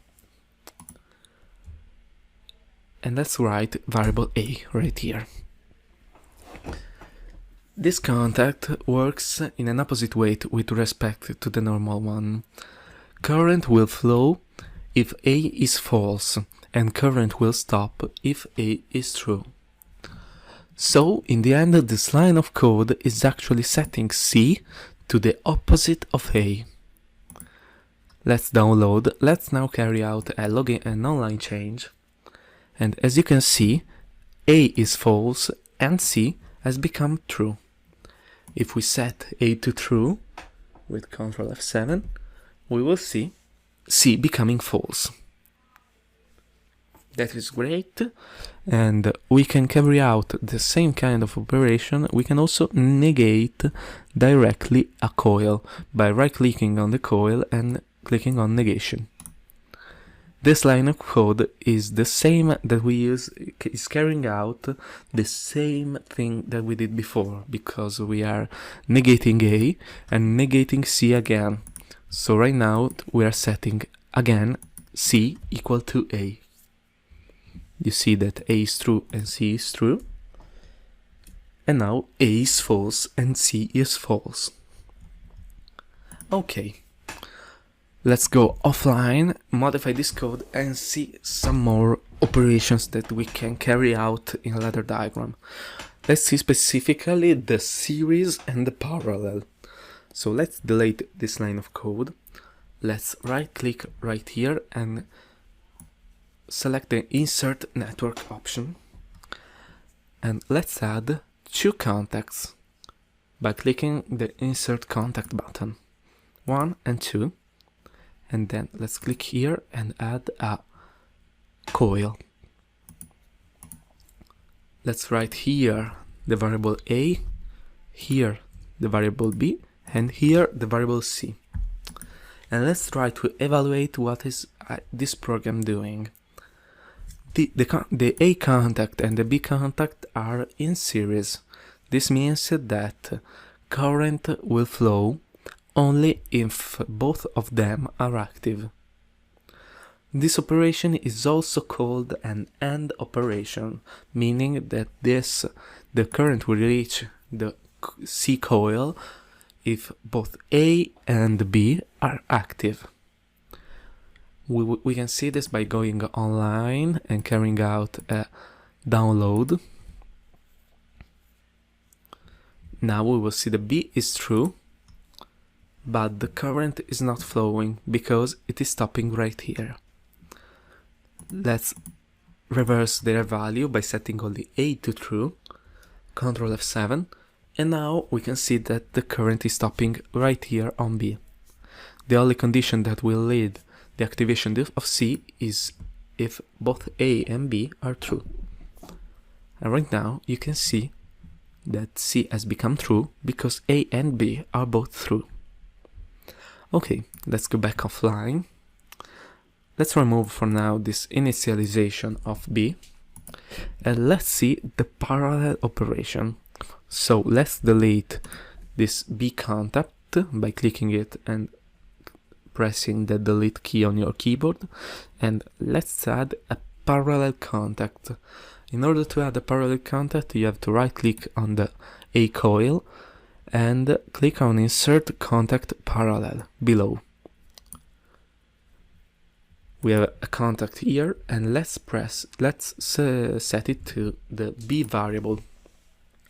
Okay, let's evaluate what this contact is doing. Current will reach this point if either A or B are active, one of them or both of them. This is also called an OR operation, meaning that C will be active if A or B are true. So let's go online with a download again. Press the start button and we see that now both of them are false and C is false. If we set A equal to true, C will become again equal to true. If we instead set B equal to true, C will again become equal to true. And if both of them are equal to true, C will become equal to true. So these are the series and parallel operations. Now let's see some more operations that can be carried out using coils. As you can see right here, there are two other kinds of coils, the set coil and the reset coil. So for now, let's delete this B contact right there, and let's also delete this coil, the C coil, and we'll now see what this coil actually do. These coils are called the set and reset coil. By adding a set coil here for the C variable, this coil works in the following way. If current reaches the coil, the set coil, the variable will be set to true. If the current does not reach the set coil, the coil won't do anything. It will not overwrite the value. Let's see what this means in practice. Let's go online and download the program. Let's start. Okay, right now the current is not reaching the C coil, the C set coil, and nothing is happening. If A is equal to true, Ctrl F7, C is becoming true. This means that the current reaches the C set coil, and the coil sets the C variable. Right now, if I reset the value of A to false, as you can see, C is still true, because this is how the set coil works. Right now the current is not reaching the set coil, so it won't carry out any operation on the C variable. This coil only sets the value when the current reaches it. Okay, let's now see the reset variable, the reset coil. The reset coil carries out the opposite operation, meaning that if the reset coil is reached by the current, you will have the C variable set to false. So let's add down here another network by right-clicking on the network and clicking Insert Network below. Let's insert a contact right here for the B variable, and let's add right here a reset coil for the C variable. Let's see what this program should do. If the A variable is true, C will be set to true. If the B variable is true, C will be set to false. Let's see right here what is happening with a download. Let's start the program, and if I set the A variable to true, C is becoming true. If I set A to false, C will remain true. By setting the B variable to true, C will become false. And this is how the set and reset coils works.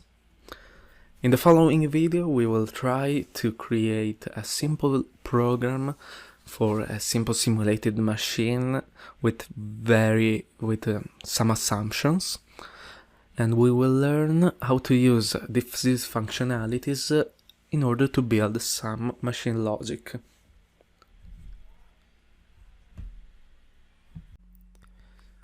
In the previous video, we have seen the ladder diagram language, and we introduced some of the basic operations and tools that are being used in ladder diagrams networks, such as contacts and the coils.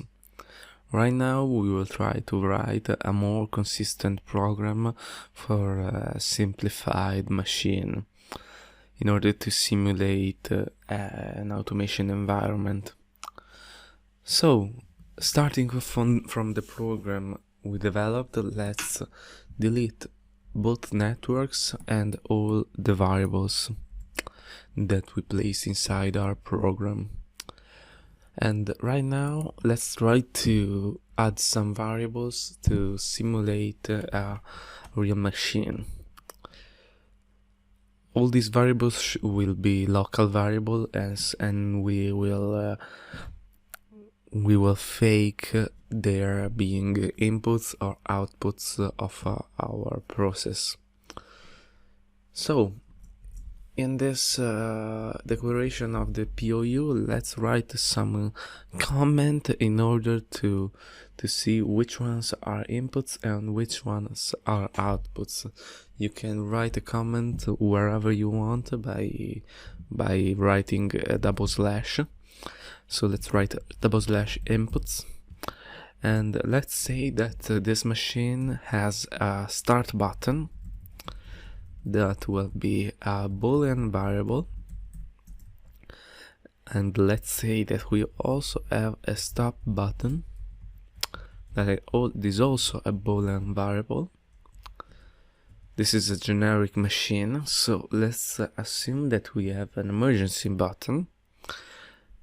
Typically, emergency buttons are so-called normally closed, meaning that they are connected to an input, a digital input that will be true when everything is okay and will be false when something is wrong. So let's write here a variable called emergency okay, Boolean variable. Then let's assume to have some safety barriers in our machine, and let's have a variable called safety barriers closed. Again, a Boolean variable. Okay.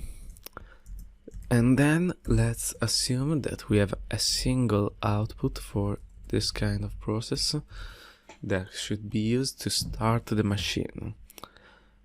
Let's not get into the details of what this machine does, and let's assume that we simply have an output that will have the machine running.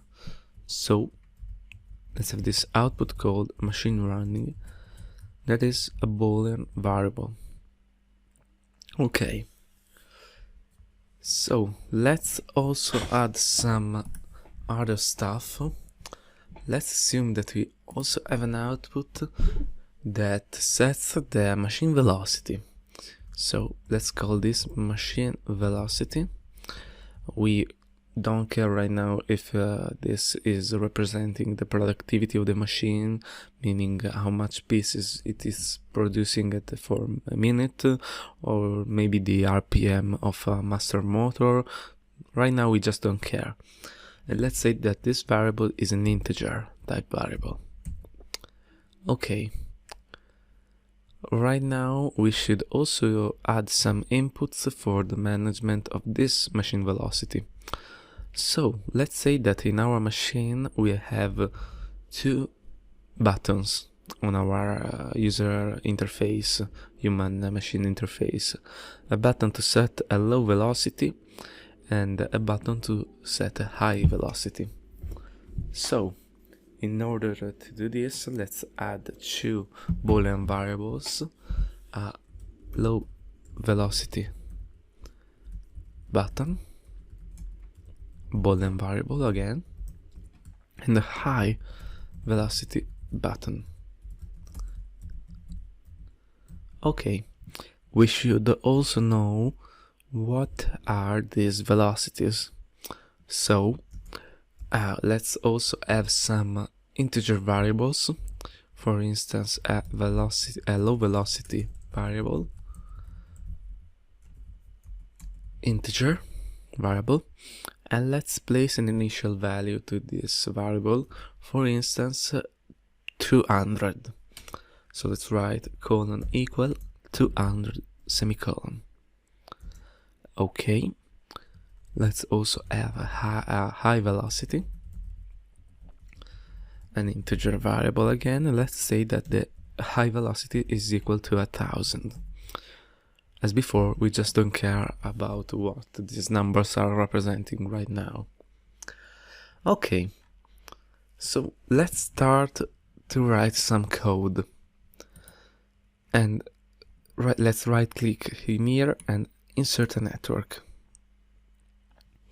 Okay, so let's start with the management of this machine running output. So our program will start with machine running off, and we should decide which are the conditions that should lead to a startup of the machine. Okay, so since we are deciding when to enable, when to start the machine, we should just add right here a set coil at the end of this network. So I will add a set coil right here called machine running for the variable. Okay, and right here we should write the overall condition that will lead the machine running variable to become true. So in order to start the machine, we should surely have the emergency OK and the safety barriers closed. So let's add right here a contact for the emergency OK. And since we need both of these conditions, we will create a series of contacts with another contact right here that is safety barriers closed. Okay. Then, in order to start the machine, we should also need the start button, obviously. Okay. So right now, if we have the emergency OK, the safety barriers are closed, and we press the start button, the machine should start running. Let's add another condition that we will insert by putting right here a negated contact. Sorry, let's click here and place it onto the right. A negated contact with the variable stop button. This is done to avoid the startup of the machine if someone is pressing simultaneously both the start and stop button. In this way, if the stop button is being pressed, the flow will stop here and the machine running will not be set. So in order to start the machine, you have to press the start button while not pressing the stop one. Okay, this seems to like a nice condition to start the machine. Let's now evaluate a condition to stop it. Let's insert a network right here, and since we are deciding when the machine should be stopped, we should evaluate when to set the machine running variable to false. This means this is equal to use a reset coil. So let's put a reset coil connected to the machine running variable. Okay, so let's think about what are the conditions that should stop our machine. Well, first of all, if someone presses the stop button, obviously the machine should stop. So let's place right here a normal contact for the stop button. Okay, then we should also stop the machine if someone presses the emergency button, meaning that the emergency OK condition is no longer true. So let's right click right here and let's insert a negated contact in parallel. Why is this in parallel? Because either one of these conditions should stop the machine. This is a NOR type of operation. So let's write right here emergency OK. And then we should also stop the machine if someone opens the safety barriers. So let's right click here again, insert a negated parallel contact for the safety barriers closed. Okay, this is great. We wrote two nice conditions for our machine to start and stop. And let's now go online and try this. I will download my application. Be sure to have the PLC, the CoDeSys environment in simulation mode. Okay, and let's start the operation. Okay, we have our machine running that is false right now. Let's place the safety barriers closed and the emergency OK conditions. Machine running is still off, still false. So let's press the start button. Okay, and let's release it. Okay, machine running has become true. Even if we release the start button, that is exactly what we wanted. And let's click on the stop button. Okay, machine running has become false. For instance, let's try to press the start button while we are also pressing the stop button. Click here and press Ctrl and F7. And as you can see, the machine running is not turning into true because the flow is stopping here. Okay, so this works fine. Let's log out, and now let's try to add some additional lines of code to handle this velocity settings and velocity button. Okay, so let's add a network below, and let's try to evaluate these two buttons, and we should also set this variable according to the button being pressed. In order to to assign a value to a variable, there is one block that is being used that is called the move block. In order to place the move block into a block, a function block or a function in a ladder diagram network, you should use one of these two commands in this toolbox. That is the box or the box with enable output. Sometimes it is useful to have this box with enable output, because this is a setting that will add two inputs, an input and an output, to your block. And you will see it right here. You can simply click on this and drag it. And as you can see, this is what happens. It will create a block with some question marks, and you will have an enable input that if it is true, the block, the function or function block will be executed. Otherwise it won't. So let's write on these question marks move. Okay, so now CoDeSys has recognized the move function block, and let's see how this works. Move is a function block that will move the value that is placed in this input onto this output. So we should place the low velocity, for instance, the low velocity value onto the machine velocity variable. This is the same as setting machine velocity equal to low velocity when this contact is true. So this should happen when the low velocity button is being pressed.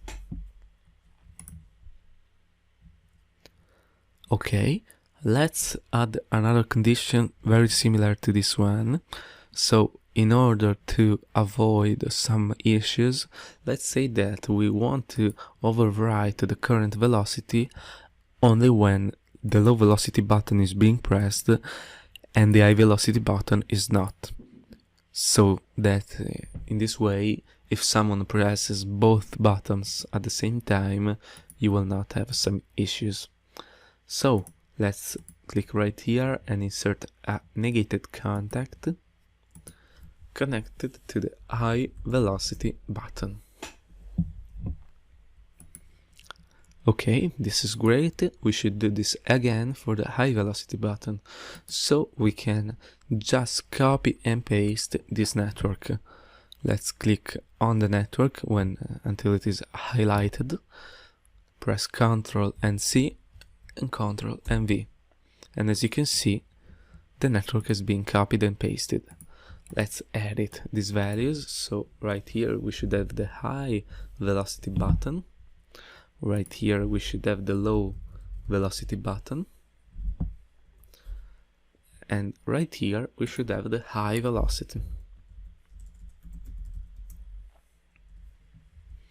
Okay, let's try this feature by going online. Let's apply an online change for now. So right now the machine velocity is 0. Let's press the low velocity button. Okay, machine velocity has become 200.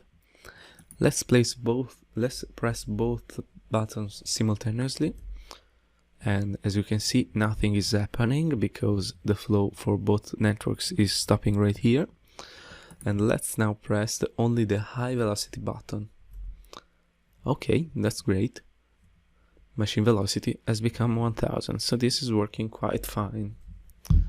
Okay, let's for now carry out a reset worm in order to reset the variables. And right now maybe there is some issue that we should take care of. So in order, as we try to start the machine by setting the safety barriers OK, emergency OK and start button, we can see that now machine is running but the machine velocity is 0. Right now we can start our machine with a 0 machine velocity, and this for our application maybe could be an issue. So let's try to fix it. We have two strategies. We could ensure that machine velocity is different from 0 when we are starting our machine. Or maybe we could ensure that machine velocity will always have a valid value inside of it. So let's try both ways. We should, in order to evaluate if machine velocity is a valid value, we should add another condition in this series in order to start the machine. So right now we should evaluate when machine velocity is different from 0, it's not equal to 0. And in order to do this, you can see that right here under the math operators in the toolbar, we have many different blocks that can be used for this purpose. In particular, we have these blocks that are used for comparison of values. For our purposes, we can use this NE block that is a not equal comparison. By dragging it and placing it here, you will have this block that will enable this output if the two inputs are not equal. So right now we should evaluate if machine velocity is different from 0. Okay, let's try this again. Let's go online, and for this time let's download in order to reinitialize the variables. Let's start. Let's close the safety barriers and the emergency OK, and let's set the start button. Okay, as we can see right now, machine running has not become true. This is due to the fact that, as we can see, the flow of current is stopping here, since machine velocity for now is actually equal to 0. So let's solve this issue by simply pressing one of the two velocity buttons. Right now machine velocity is equal to 1000, and the machine started running. Okay, this is fine. Let's see something else on the ladder diagram. The alternative way to do what we just did, meaning that we should always be ensured that machine velocity has a valid value within it, we could simply initialize the value of machine velocity equal to low velocity. It is possible for us to initialize variables to the values of other variables. Okay, this is fine. However, maybe at the startup of the PLC, low velocity will not be maybe low velocity is some variable that comes from the HMI from another device. So maybe when the PLC starts, we may not be sure that at the first cycle of the PLC, low velocity will actually be different from 0. So, in order to try to do this, let's try to add some other lines to carry out this implementation. So, let's insert a few networks on the top of our programs. Okay. So let's say that we should wait for the low velocity variable to have a valid value in order to be sure to be able to run the machine.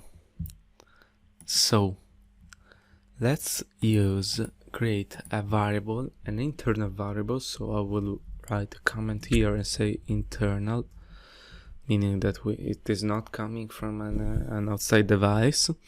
And let's say this, that is, the machine is ready, a Boolean variable.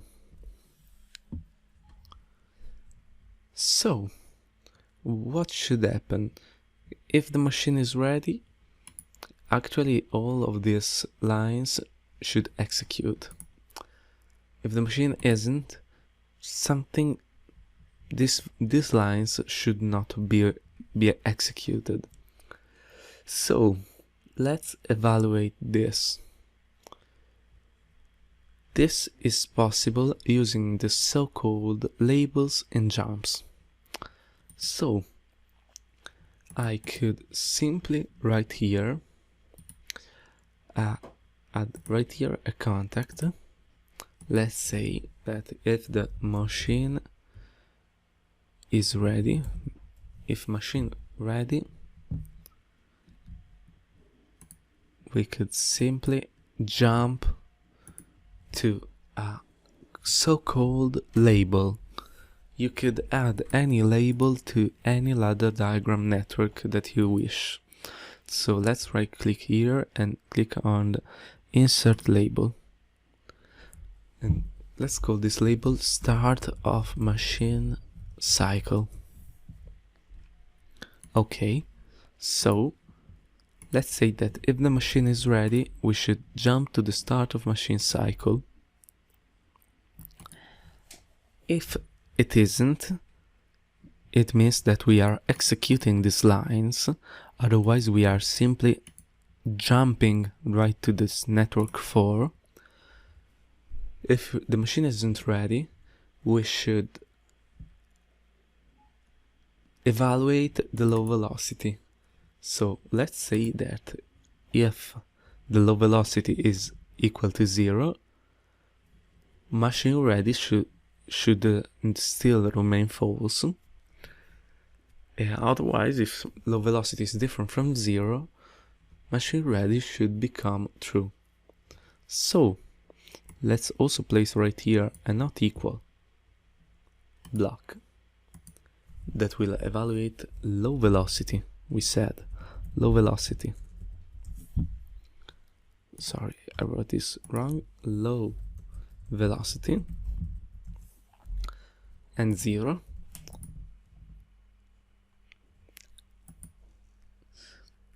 If low velocity is not equal to 0, we should move low velocity into the machine velocity.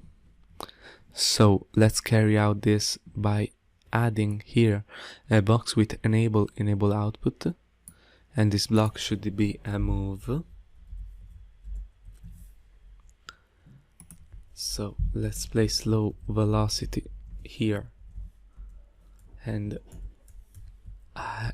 machine velocity here. Okay, and we can use this enable output. You can see this enable output simply takes the value of enable and places it on the output. So it's simply representing the value that is placed on the input.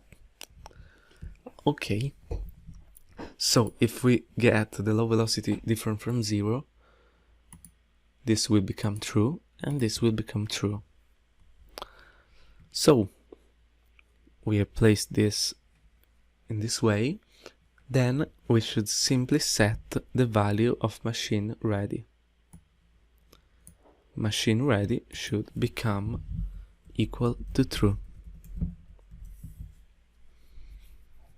Okay, so in the end, if machine ready is still not equal to true, meaning that this condition has not been satisfied, we should not execute all these lines. So we should jump to the end of the cycle. Let's right click over here, right click here, and insert another label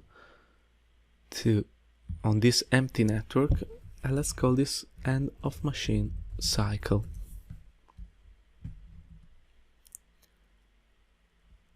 And right here, let's write a negated contact for the machine ready,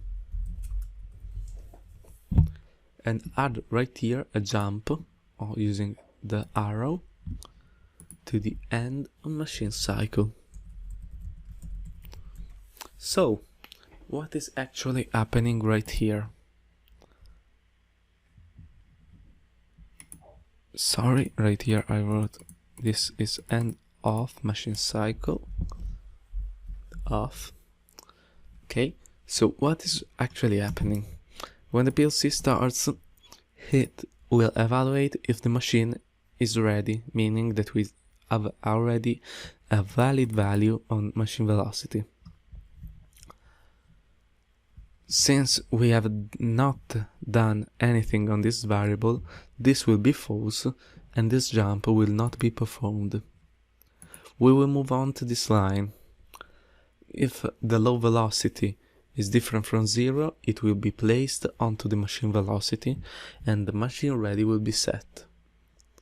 So if machine ready is set, meaning that everything was okay, this line won't actually do anything and we will carry on with our cycle until the end.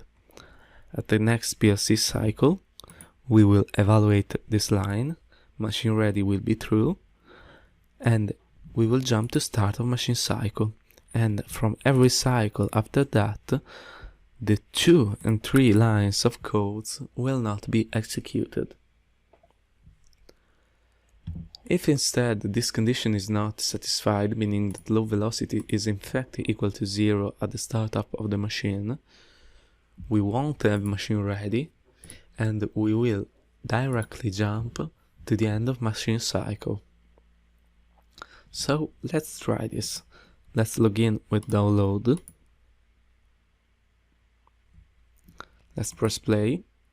Okay.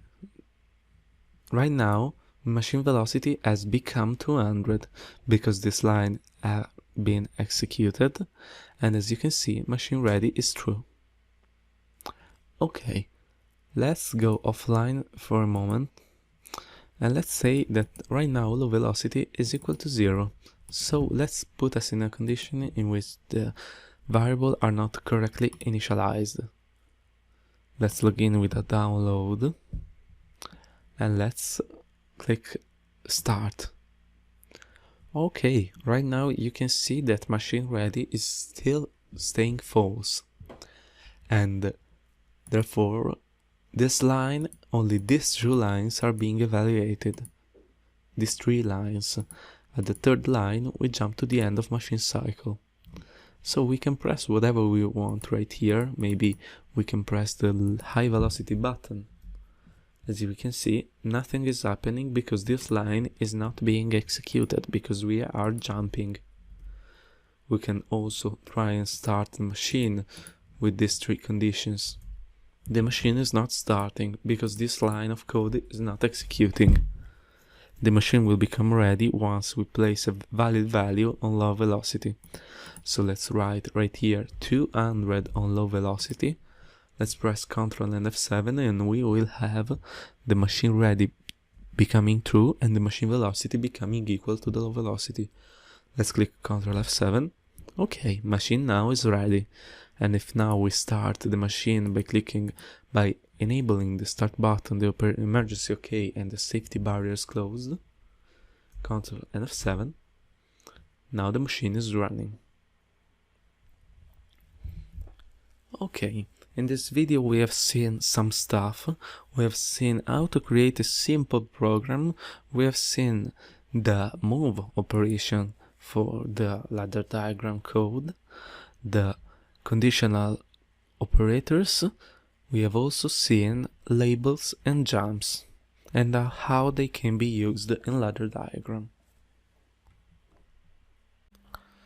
In the last video we have created a simple program for a generic machine using some ladder diagram functionalities. In this video we will try to extend this program by increasing the complexity and by using some of the standard FBs that have been discussed a few videos ago. So let's introduce some additional specifics for our program. So in this program we carried out the start of the machine in these 2 lines. We carried out the setting of the machine velocity in these 2 lines, and then we used these 3 lines and this last one to carry out the initialization of the machine if needed. Okay, so right now let's try to add some timer and some other function block to add additional functionalities. So let's write back here 200 just to have the machine already initialized, and let's say that we want to start the machine if the start button is and all the conditions are good to go, but mainly if the start button is being pressed for at least 2 seconds. So in order to do this, let's create a function block. Let's instance a function block. So as you can see right here, we used some blocks in ladder diagram.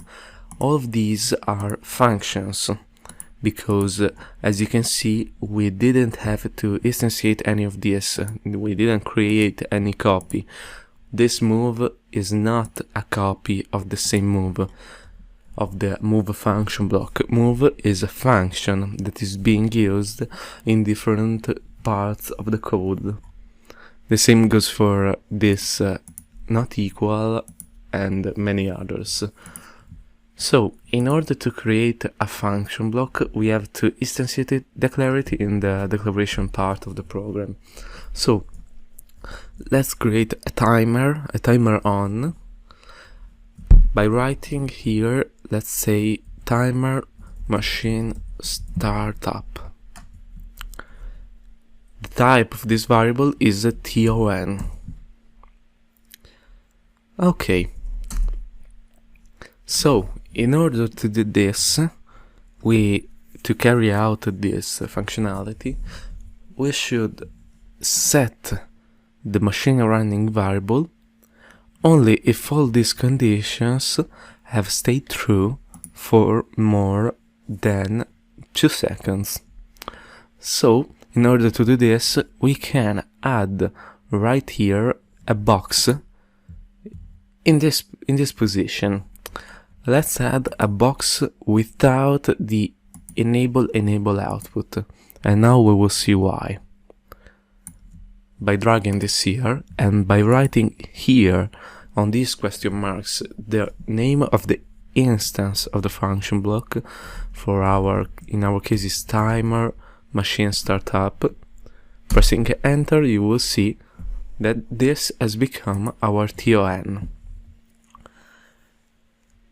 We want this signal going right into the input of the function block.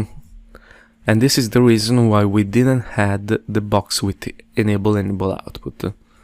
Because in this way, if you recall how the tone works, in this way this variable right here will activate the tone. How does this function block work? The tone works in this way. When in becomes true, Q will become true after a delay specified by PT. In all this time, in must remain true, otherwise the timer is reset. So, in order for this thing to work, we could simply write right here the time we need. For instance, the T hashtag 2 seconds. Sorry. T hashtag 2 seconds. In this way, we have placed right here a time.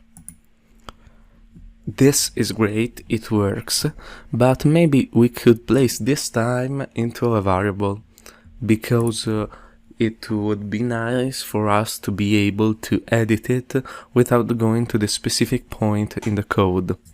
So, let's create right here another variable, a time variable, and let's say that this is the machine startup time, and the type of the variable is a time. And let's initialize this to 2 seconds. So T hashtag 2s semicolon. And let's write this variable right here. Machine startup time. Okay, this is great. Let's try this. Let's build our program. Let's go online with a download. Okay, our machine is initialized, so is ready. So how the program is executing, and the machine velocity is not 0. So right now we should just need to press to activate the emergency and the safety barriers, and then the start button. You should look closely at this value that will start increasing once the TON is enabled, and look at the machine running variable. You can look at it here or here. So I will enable right now the start button. The timer has started, and after a while machine running has been set. So let's try this again. I will remove the stop button, set the stop button in order to stop the machine, reset the stop button right here, and this time I will try to press the start button and remove it before 2 seconds. Here I go. As you can see, the machine has not started because the tone has been reset before being able to enable its Q output. So this is working exactly how we wanted it to. Okay, let's go now offline, let's log out and try to implement another functionality.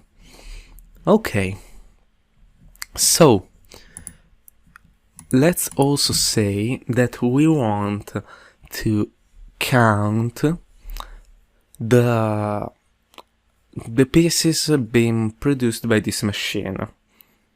And let's say that we know how much time it takes for our machine to produce a piece. Okay, so in order to do this, let's create another time variable. Let's say piece production time, I don't know, a time variable, and let's say that this is equal to 1 second. Okay. Then it could be useful to generate a periodic signal that has a period of 1 second. If you remember, we introduced a block in one of the previous lessons to carry out a similar operation. This function block is called blink, and this is a function block that will generate a square wave signal, meaning a Boolean variable that will be false and true for specified times. So, in order to do this, let's add a blink function block. All the function block that we have used, this ton, was in the standard library. Unfortunately, if I try to add a blink right now, let's call it blink piece production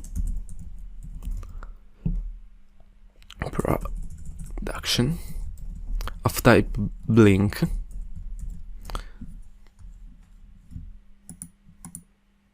and I try to build, you see that I get an error because the library where blink is placed is not available.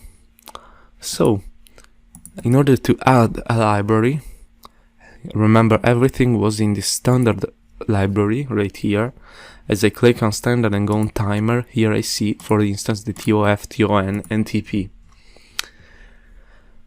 The blink instead is in another library. If I don't know what is the library name, I can simply click on add library and write blink.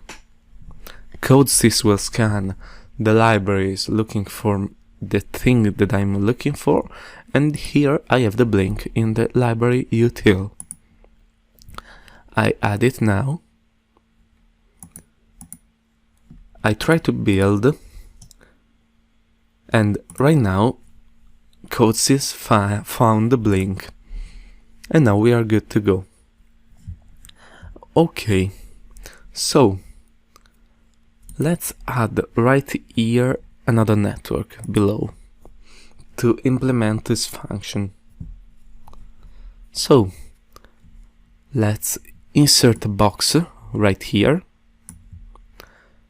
and let's say that this is our blink piece production. Okay, this is how the blink is placed right here. We need to specify a time for the periodic signal to be low, a time for the periodic signal to be high, meaning false and true, and then an enable input to start the generation of this signal.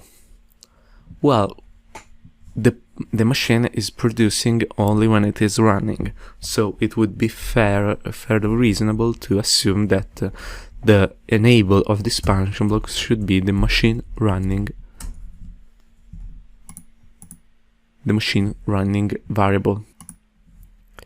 Okay, so in order to generate a periodic signal that has this period, we could have this one, the half of this time as time low and half of this time as time high.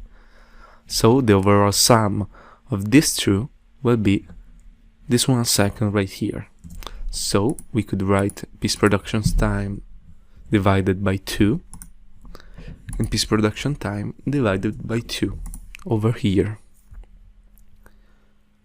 Okay, let's go online and see if this works. Let's log in with the download. Let's start our PLC. Let's go over here and start the machine with these three conditions. 1, 2, and 3. And click Ctrl F7. After 2 seconds, the machine has started. Let's look at the blink. Here you go. You are seeing this out signal doing exactly what we want it to. It is blinking and its overall period is 1 second. Okay, now we can use this to count the pieces that are being produced.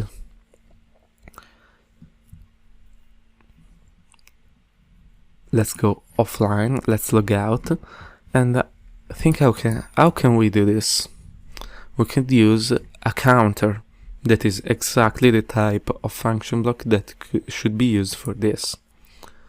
So, if you remember something from our previous video, there are mainly three types of counters: the counter up, the counter down, and the counter up down.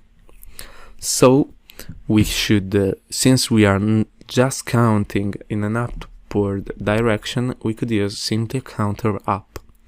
So let's write right here a new function block. Let's instantiate it, counter pieces, let's say, and its type is a CTU. Okay. Then let's also create a variable where we should store the number of the produced pieces. Let's say pieces number, and this should be a word because the counter value of any counter is a word type variable. So in order to do this, let's add a box right after the blink function block, and this function block should be our counter pieces. Okay, this is fine because the out of the blink is going exactly into the CU input, and this is the variable that is being used to count, meaning that at every rising edge of this variable the value of the counter will increase of 1 unit. And this variable is actually having a rising edge every second. So this is great. We can add this variable in order to set this Q output, but right now we don't need to, so we can just write 0 right here. The CV output should go exactly on the pieces number variable that we created, and maybe we could reset the counter whenever the machine is no longer running. So for instance, we could insert a negated contact and remove this one with a variable machine running. Okay, now let's log in and try this. Log in with download, and let's start the CPU. Our machine has been initialized. Let's start it, double clicking every contact right here. Press Ctrl and F7, and after 2 seconds we are seeing this variable increase once every second. This is great. Let's try to stop the machine and let's see if this variable goes back to 0 by going over here, and let's disable the start button and enable the stop button. The machine has stopped and the pieces number has become 0. Okay, this is great. And let's try right now to modify the piece's production time. Let's say that we want one piece every 200 milliseconds, so much faster. Ctrl and F7. Let's start the machine again. So let's remove the stop button right here and enable the start button. Ctrl and F7. And as we can see, the pieces number is growing much faster now. Exactly 5 every second, meaning 1 every 200 milliseconds. So, in this video we learned how to use function blocks within our ladder diagram program. We learned that they need to be instantiated within the variable declaration and should be used with how to use them within a ladder diagram line of code. In the next videos we will learn about another language that is structured text, and we will see what are the pros and cons of using either ladder diagram or structured text. Remember that ladder diagram and structured text are the two most used IEC 611313 standard languages in automation. In this video we will see for the first time the structured text language. We will learn the syntax and how to carry on basic operations, and we will try to replicate the program we created for ladder diagram in this new language. So let's start by opening up CoDeSys, and let's create a new project by clicking right here. And let's call it, for instance, project 2. Standard project. Click OK. And then we can select POU PLC underscore PRG in the structured text language and press OK.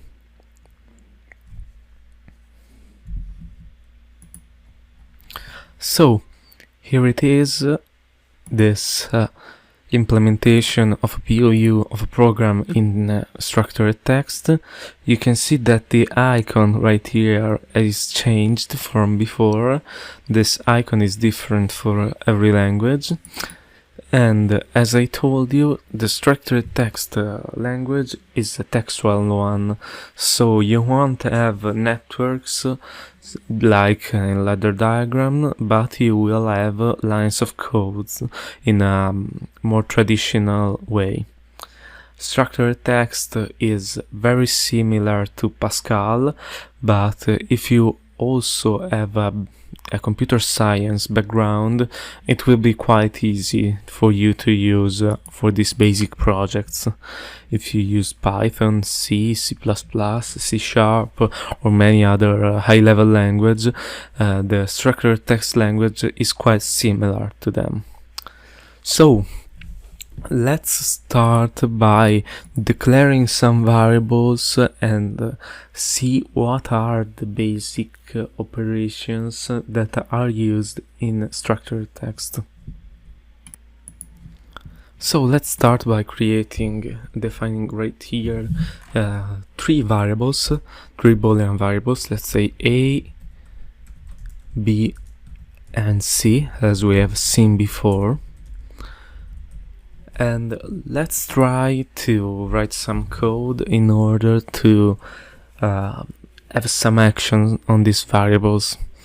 So, like any language, any textual language, in order to evaluate some conditions, to evaluate some property, you should use a conditional statement, meaning an if statement.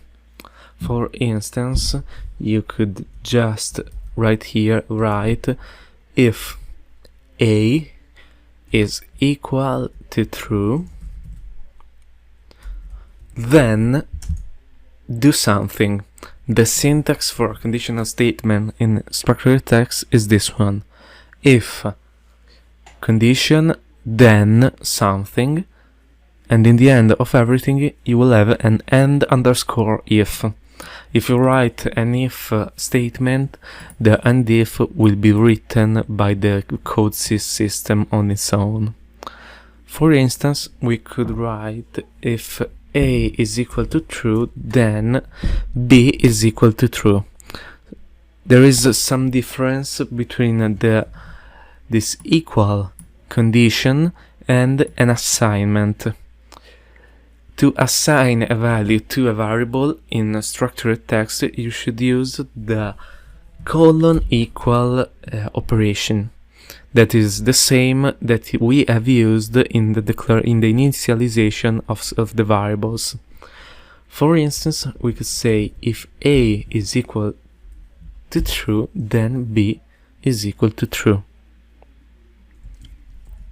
Else, the else statement works right like this. You write else and then a condition. The end if must be in the end of the overall if statement with all the alternative choices. So we could write right here, for instance, B equal to false, colon equal to false. In this way, if we build our code, we will have no error, and we are simply putting the value of A into B. Actually, here in the conditions of a conditional statement, you could have simply a Boolean value. So if you are evaluating A equal to true, you could simply delete this, the equal to true part, and this would work in the same way. If A is the same as saying if A is equal to true. On the other hand, if you are evaluating a negated condition, you could say if not A. It is the same as saying if A is equal to false. So this would simply place the value of A into B, and we could just delete all of this and write B colon equal to A. This is the same line as a contact and a coil in a single line. Okay, then in order to have some more advanced lines of codes evaluating, for example, the equivalent of series and parallels that we've seen in ladder diagram, you can use an AND syntax or an OR syntax, meaning that if you, for example, want C to be the series of A and B, you could write that C is equal to A and B. Or if you are using a parallel, you could say that C is equal to A or B. The first line is the same of a series, and the second line is the same of a parallel. Okay, let's move on and try to write a program similar to the one that we have already seen in ladder diagram. So let's write right here the variables of the first program we did. So we had a few inputs. We had a start button that was a Boolean variable, a stop button. You can simply copy and paste them from your project if you don't want to write them. Stop button, we had emergency OK as a Boolean variable. We had the safety barriers closed as a Boolean variable. We had the buttons to handle the velocity, like the low velocity button, Boolean variable, a high velocity button, the Boolean variable. We had the values of the velocities, the low velocity that was an integer type, and a high velocity. that was again an integer type. As the output, we had, for our outputs, we had the machine running volume variable and the machine velocity as an integer variable. Okay. So, in order to carry out our operations, let's follow the same way of thinking that we had in the last project. So, when should we start the machine? We will have, of course, an if statement with here we could write between these brackets our condition to enable to start the machine. If something, then we should have our machine running equal to true, colon equal to true. Here we could add another condition by writing an else if operation statement. The else if in structured text is written in this way: else if another condition, then machine running should be equal to false. Okay. These conditions should of course be mutually exclusive, meaning that they must not be together true.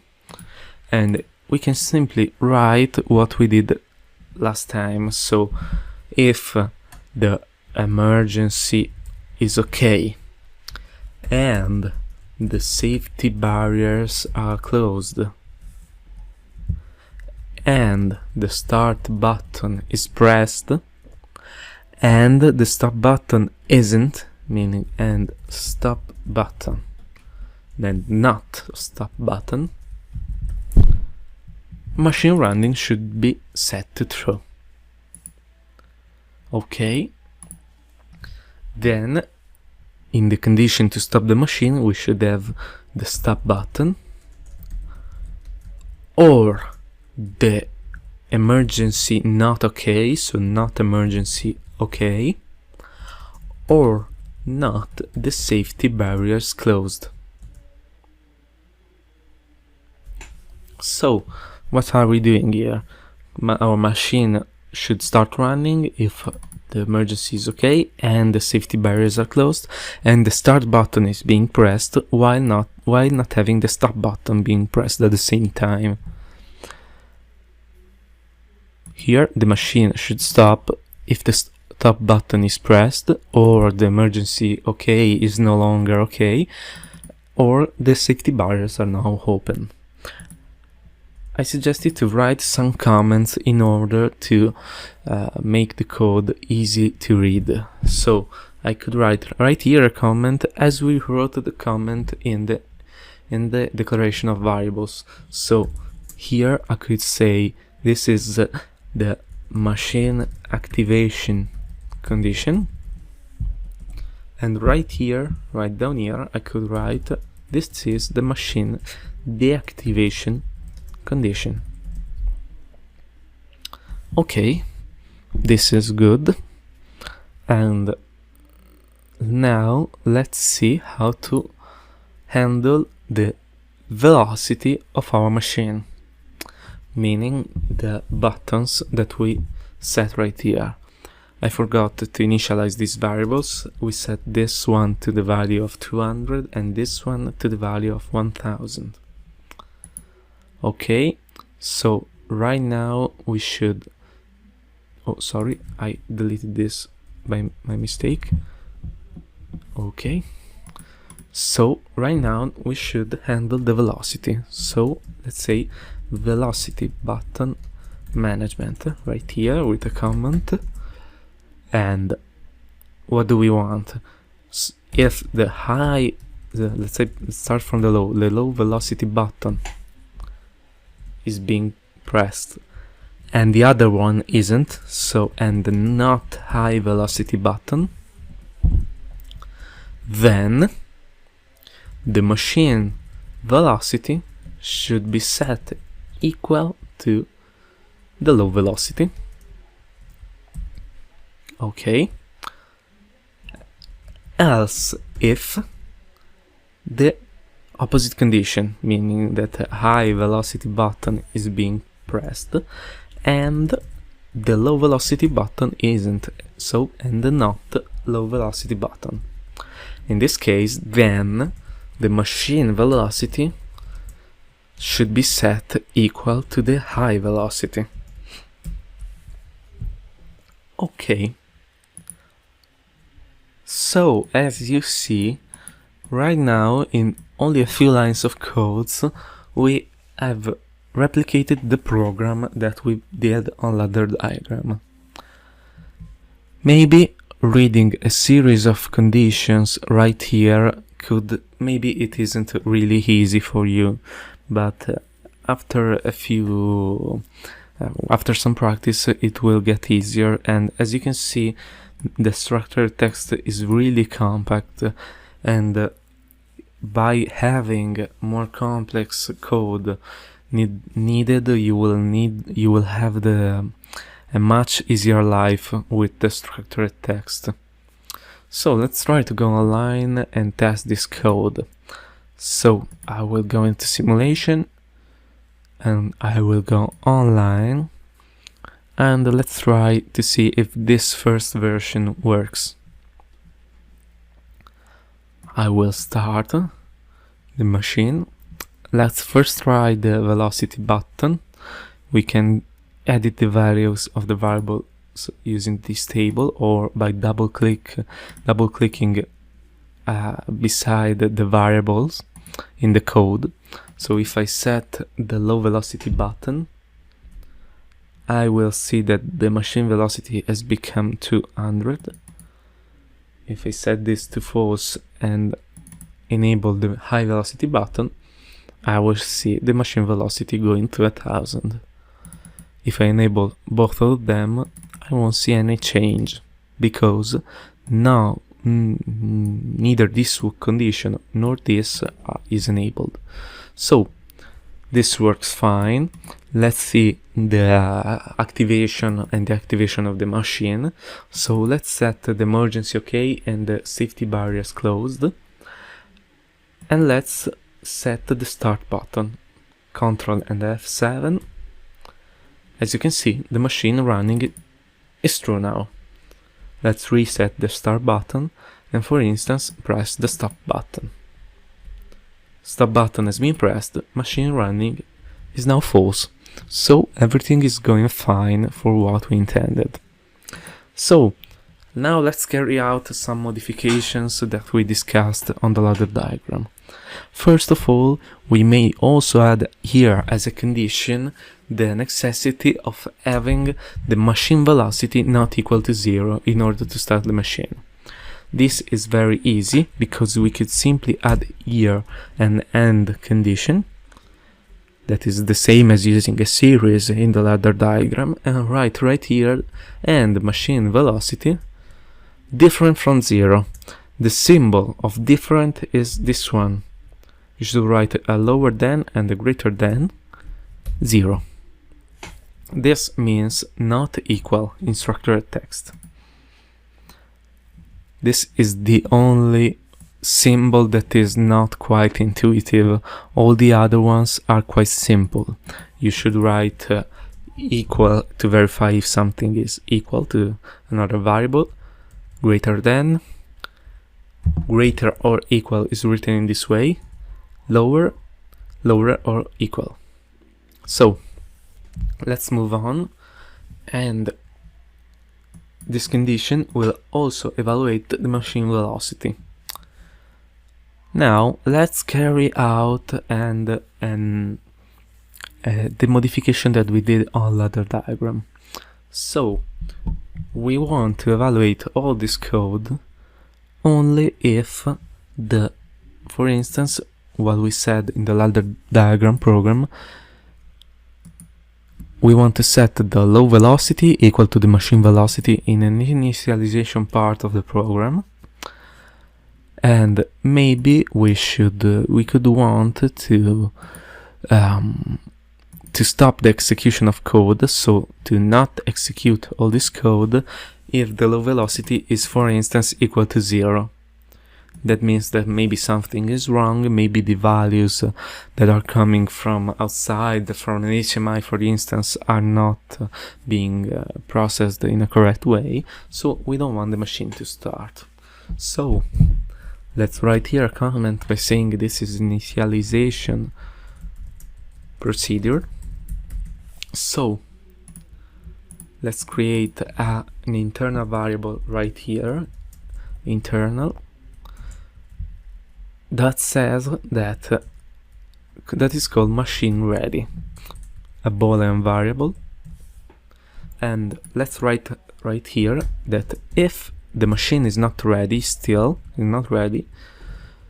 if machine is not ready, we should evaluate if the machine is ready. So we could simply write that if the machine is ready, we should look into the low velocity.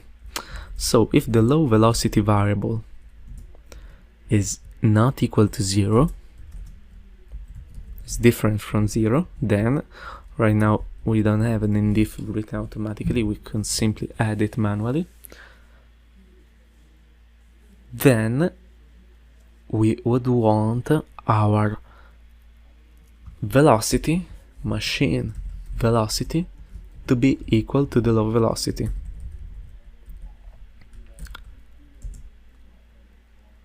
And then set the machine ready variable to true. Okay, so right now, in order to prevent any line following this to run if this condition is not satisfied, we could simply add right here an else condition, meaning that if the execution ends up in these lines, the machine is not ready and it won't be ready, so this code must not be executed. We could simply add right here a return statement. The return statement is useful in structured text to return from the execution of the current POU. If a return execution, a return instruction is being executed, the flow of the code will stop right here in the current PLC cycle, and we resume from the top at the next one. So if the machine is not ready and the low velocity is equal to 0, the program will return, and these lines of code will not be executed. So let's try this by going online with a download. If I press start, since right now the machine velocity, the low velocity is not equal to 0, I would expect the machine ready to become immediately true and the machine velocity to become 200. Let's see. Oh wait, I don't want to set this manually. I will simply press start, and as you can see, this has occurred, and right now these lines of codes are running. So if I press all the condition to start the machine now is running. Okay, this is fine. So let's now let's say online just for a moment and carry out a warm start of the PLC. And before starting the machine, let's set the low velocity of the low velocity to 0 before starting the PLC. So right now the low velocity is 0, and if I start the program, I expect the machine ready to remain false, and these lines of codes should not be executed at all. So I press start. As you can see, machine ready is not true, and if I try to start the machine with these conditions, Ctrl and F7, the machine is not running, and by pressing also the other buttons, they are not working. If I set the value of the machine low velocity to 200 while having all this condition and the start button pressed, right now the machine starts. Machine running is equal to true, and the machine velocity is now equal to the low velocity. So, as you can see, the structured text is very compact. Maybe you have to wrap your head around some syntax, or maybe the aspect that all this code is executed cyclically at every PLC cycle. But on the long run, structured text is, in my opinion, the best programming language for PLC. It is the most flexible, most compact, and it will be very easy to structure some code, to write quality code using structured text. In the following video we will see how to use the classical standard blocks in this program in structured text. In this video we will see something else in the structured text language. We will try to do some modification to this simple project in order to implement some standard function block features of CoDeSys in a similar way that we already did for the ladder diagram language. Okay, so let's recall what we did in this project and what we should do now. Well, we handled the machine start with these lines of code. We handled the velocity change using buttons in this part of the code, and right here we handled a correct initialization of the machine. Okay, so right now we would like to have some additional features.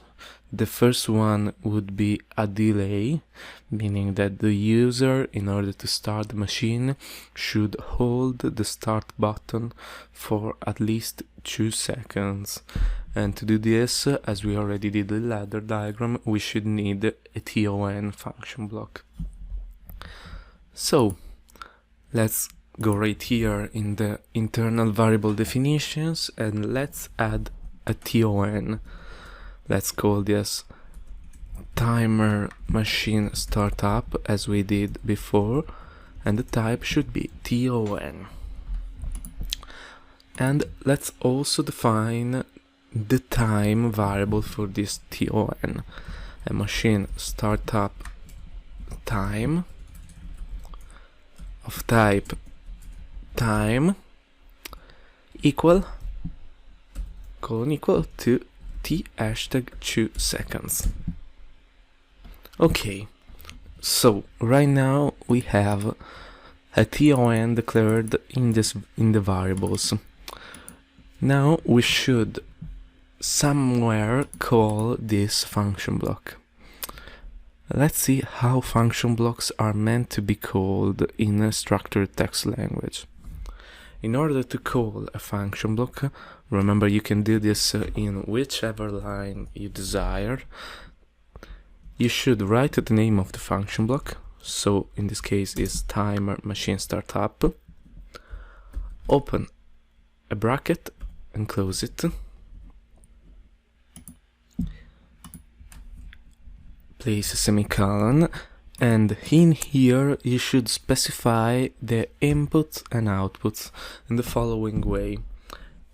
If you press Ctrl space, you will see that CoDeSys will suggest you what are the inputs and what are the outputs.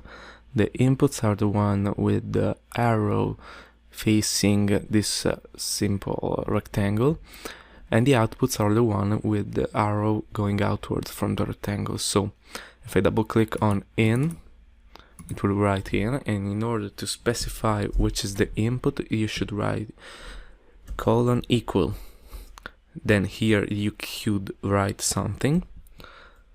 Then you place a comma and specify the second input, that is PT, colon equal, comma. And here you should specify the output. In order to specify the output, you should write the name of the output, for instance ET, and the syntax to specify where the output value, in which variable the output values should be put. You should write equal, greater than, in order to make this kind of an arrow symbol in a textual way. Here you write a comma, Q again, equal, greater than. Okay, and in this spots you can specify which variables you want to use. Remember that you can also leave them empty. There is no need to fill them all. The only ones that need to be filled are the input-output variables that we didn't use here, and the time and the TON does not have any input-output variable. It has only inputs or outputs. As you can see, this is quite tricky to write all of this, and in CoDeSys there is a simple feature in order to a really useful feature that can be used to simplify this process. If you press the F2 button on your keyboard, you will see that this input assistant window will be open. And if you go into text search, you can simply write the name of the function or function block that you want to call. If I start writing timer machine startup, you can see that I find my function block of type TON. If I click OK, as you can see, CoDeSys has already written the call to my function block. So my suggestion is that whenever you need to write a call to a function block, you should use this simple tool. It's very faster and easy. So let's change the implementation of our machine activation condition. So let's move this call, Ctrl X, right here after the comment, Ctrl V. Okay, so recalling what we had in our ladder diagram code, we should have that input condition for the tone to start up is actually the condition that we are checking right here. So we could simply copy all of this and paste it right here in the in. In order to make this a little bit more readable, you can start a new paragraph. So let's press enter here after every variable in order to make this more easier to read. Okay, so the in should be equal to this end sequence. The PT should be equal to our machine startup time. Okay, and we can simply leave the Q and ET free without putting them into any variable. Then we should modify this if statement in order to start our machine. And then to do this, we could simply write the timer machine startup.q. In this way, we add that this condition will start the timer. After a machine startup time delay, the Q output will become true. And right here we check if the Q output has become true, and we set the machine running variable. Okay, so right now we implemented the TON functionality. Let's go online and test this. Start with a download. Let's press start. Okay, and let's now look into this machine running variable. I will place all the conditions and I will now expect this variable to become true exactly after 2 seconds after I press Ctrl and F7. Let's try this. Ctrl F7. 1, 2. Here. Machine running has become true. Let's stop the machine right now by clicking the stop button. Okay, it has stopped. Let's try this again. 1, 2. Okay. So this part of the program works exactly how it worked in the ladder diagram. Okay, now let's move on to the second feature we wanted to implement. If you remember, we tried to implement a pieces counter in our code. And in order to do this, we used the combination of a blink and a CTU. So, let's define all the variables that we need. We had a time specified that we called piece production time of type time, and it was 1 second. Then we created our blink function block. Remember that if you do not have the blink in your project, you should import it in the library. So I will do this by going in the library, clicking add library and searching for the blink. Wait a second. After a while, CoDeSys has found my blink in the util library. I press OK, I import my library, and right now I'm able to define a blink function block. So I will call this blink piece production of type blink. So let's start by implementing this. Let's go down here and add a comment. Let's say this is the piece counting part of the code. So right now I should call my blink function block. I can press F2 in order to search my blink function block within all the code and insert automatically the function block call. So right now I shall click right here and write blink, and here you can see my blink. I double click on it, and here I have my function block call. The enable call, the enable input of my blink function block should be set to the machine running variable, since we should be counting pieces only when the machine is running. The time low should be equal to the piece production time over 2, and the same goes for the time high. Okay, let's place all of this in a better order by doing this, by starting new paragraphs. Okay, and let's now see if the machine is running. If our blink is actually generating a periodical signal on its output out. When you are in an online view, you can look at the input and output of the function blocks by clicking this plus and correspondence of a function block. So let's start our machine with these 3 conditions. Ctrl F7. Now machine running is true, and as we can see, the output of the blink is going from true to false with a period of 1 second. Okay, this is great. Let's go offline, and now let's implement the CTU that we used before. So we define a counter for the pieces. The type of the variable is CTU, and we also define a variable to keep track of the pieces, so a pieces number variable. The type is a word. So in order to do this, we should go down here, press F2 once again, and search for our counter.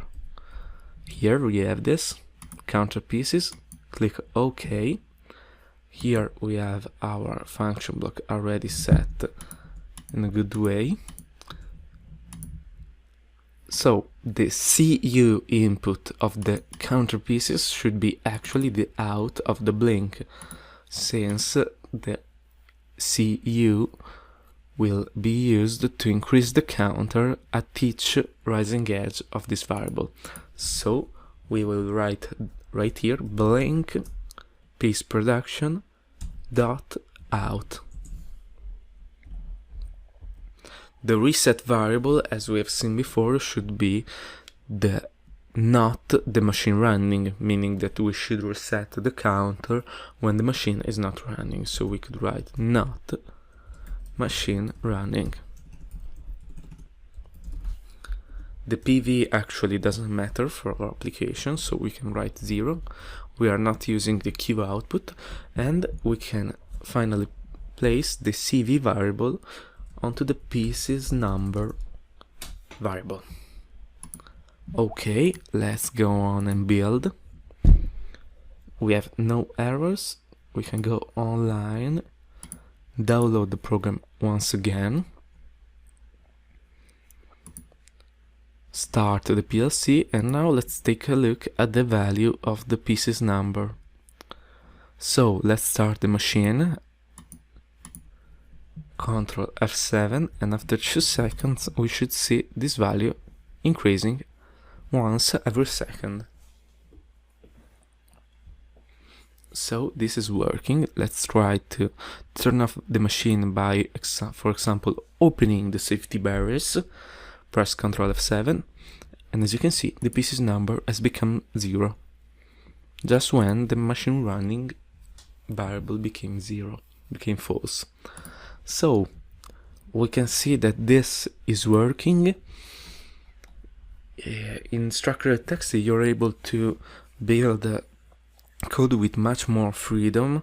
It is much compact, but I guess that if you have never programmed a system with a textual language, it can be quite tricky the first time. So I encourage you to try and try again to start practicing with this language, because in the long run, learning how to use structured text will be a great plus, a great way to improve your efficiency in coding and developing software for your PLC machines. So here we are, we have done this. This program is doing exactly the same things that the ladder diagram program was doing. So in the next few videos I will teach you some other languages of the IEC 611313 standard, and after those we will start also to see many exercises, and in most of the exercises I will keep presenting my solution that will almost always be implemented in a structured text language.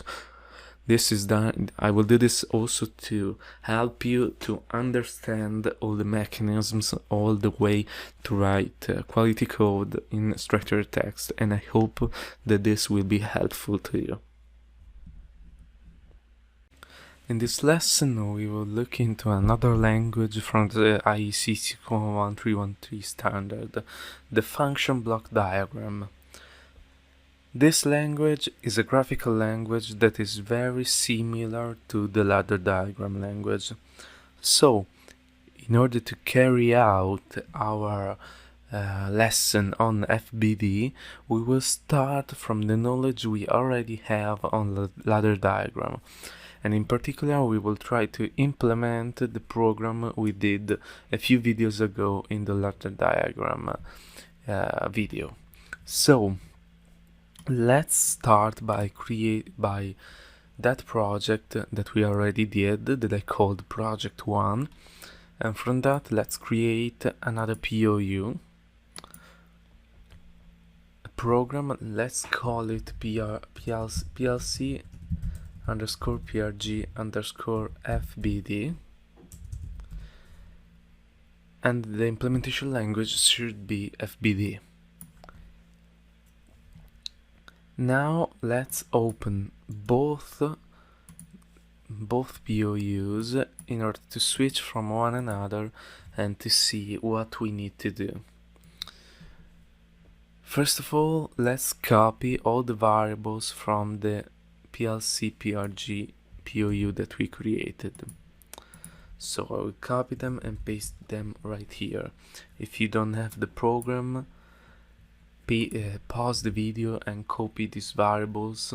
They are the same that we used also in the structured text video and so on. So FBD works in the same way as ladder diagram.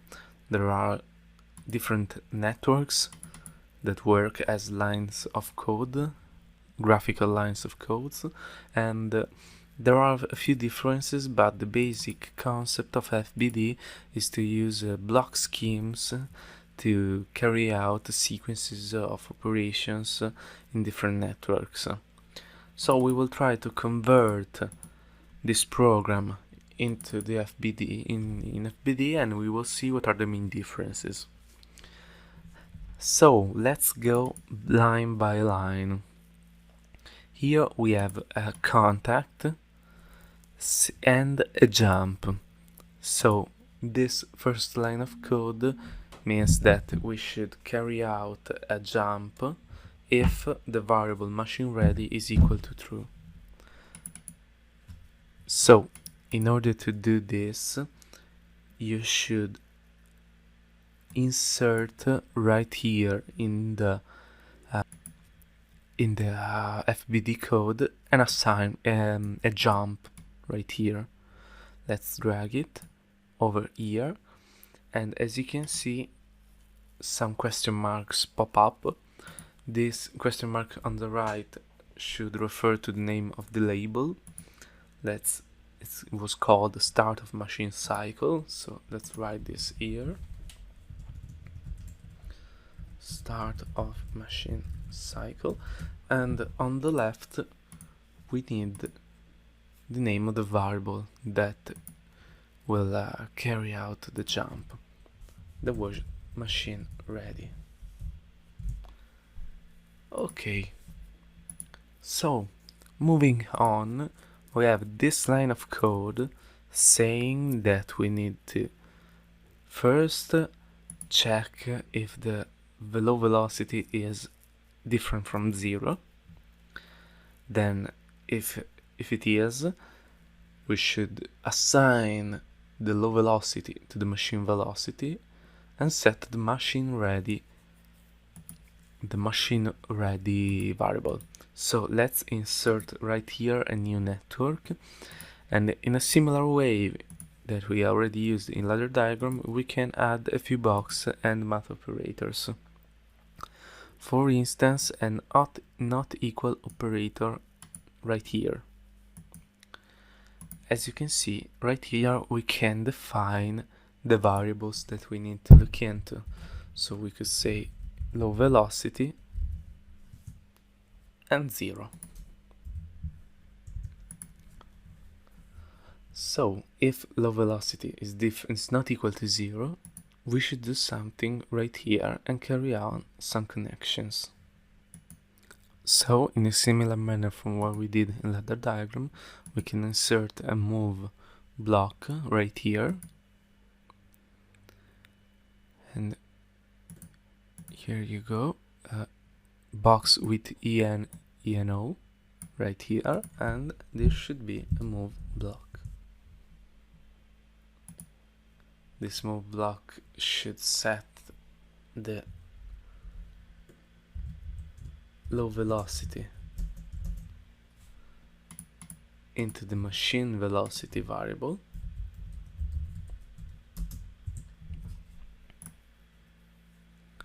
and then we should also set this machine ready variable to true. And in order to do this, we could, since we do not have contacts and coil in FBD, we could use another move block right here. A move block setting the value true to our machine ready variable. Okay, so we carried out these two lines.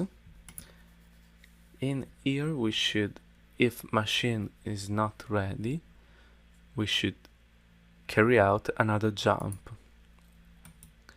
So let's insert a network right here. And let's place right here a jump. A jump to the label we called end of machine cycle. And the variable should be not machine ready. So let's write machine ready right here. And then you may right click right here on this point and click on negation. As you can see, a white circle will appear right here, and this white circle means that the variable, the negated variable, is used for the operation. So in this case, the jump will be carried out if machine ready is not equal to true. So if machine ready is false. Okay, so let's move on. We have this other line that has the start of machine cycle label. So let's insert a network below and add a label called start of machine cycle. And in this program we should carry out a few operations. So as you can see here, we have a series of many conditions, 5 to be precise. Safety barriers closed, emergency OK, start button, not stop button, and machine velocity different from 0. In order to carry out a series operation in FBD, you should use an AND operator that is similar to what we did in the structured text language. So, in order to do this, you could simply use, or you can insert an empty box and write AND, or drag out one of these two, this AND, on the right toolbox. So let's drag it out. I selected the one with 3 inputs, but actually, as you can see, we need 5 inputs. So I can just right click on the AND function block, on the AND block, this is not a function block, and click on append input. Okay, so right now we have 5 inputs. So our 5 inputs will be this ones: safety barriers closed, right here, the barriers closed, emergency OK, start button. Here we should have the stop button, the not stop button condition. So stop button should be equal to false. So let's write right here stop button, and let's right click over here and insert a negation. Okay. The last condition is that machine velocities should be not equal to 0. So let's delete these question marks and drag a not equal operator from the right toolbox over here. And this not equal operator should be given by the machine velocity not equal to 0. Okay, so the output of this series should be the input of RTON. So let's drag a box right here with the name timer machine startup. That is the name of our TON. We need to set the machine startup time in the PT variable. Machine startup time. Let's delete the ET question marks, and right here we should set the machine velocity, machine running variable to true. So let's do as we did before by inserting a move block right here. So let's copy an existing move, Ctrl C and Ctrl V, and I should copy true in our machine running. Okay, so we carried out the conversion of this line of code that is by far maybe the most complicated one we had in our original ladder diagram program. Let's go to the next one. As we can see right here, we have a parallel condition between three Boolean variables, and if you remember from our structured text lesson, a parallel operation is the same as saying that we are carrying out an OR operation. So we could drag the OR function from the right toolbar. We need only 3 input, and these inputs are, we should have safety barrier closed, negated. So let's right click here and insert a negation. The other condition to stop the machine is to have the emergency OK equal to false. So let's write this here and add a negation. And the last condition is the stop button. So if any of this is true, we should write machine running equal to false. So let's copy this move we had over here, and let's write false right here. Okay, we are almost done. We need to carry out these two operations to set the velocity of our machine according to the buttons being pressed. So let's insert two networks over here, and as before we have a series over here, and this means that we need an AND operation. Let's go to Boolean operation and let's drag the AND with 2 inputs. So over there we need the low velocity button, and down here we need the high velocity button with a negation. If this condition is true, we should carry out another move, and we should move low velocity into machine velocity. Low velocity into machine velocity.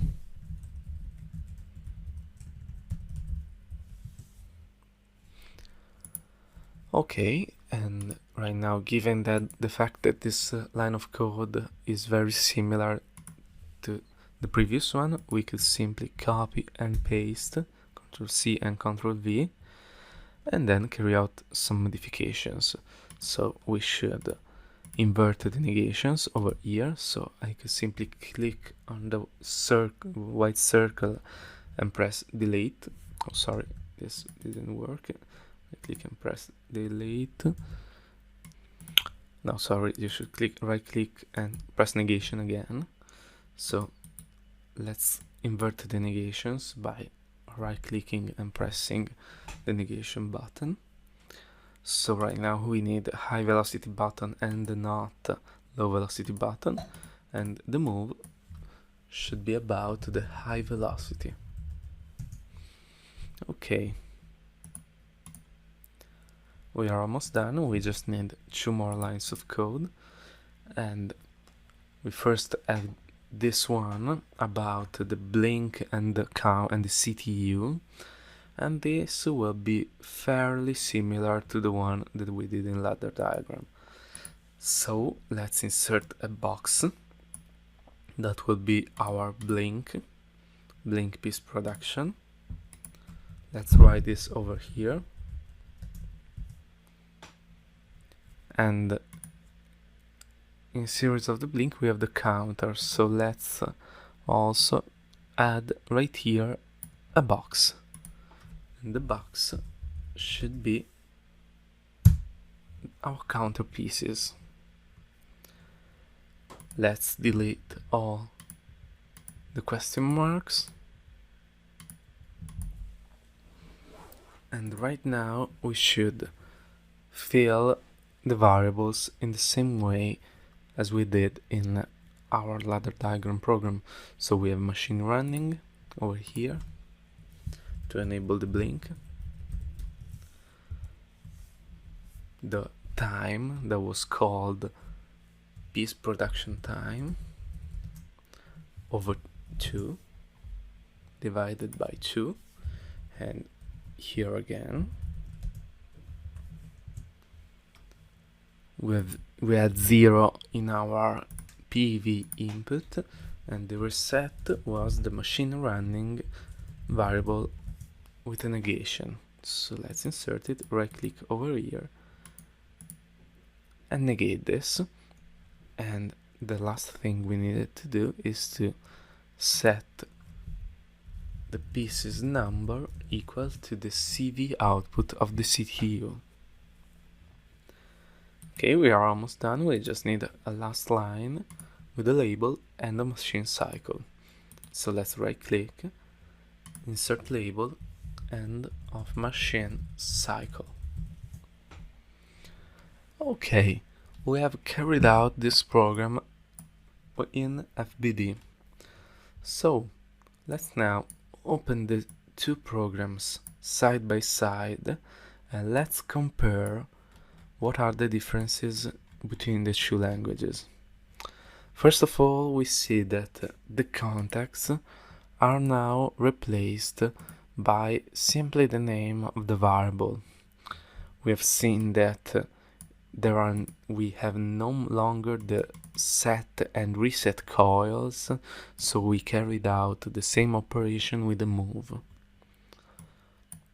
We also saw the negation, that is the operation to negate any input or output that in ladder diagram we carried out using negated contacts.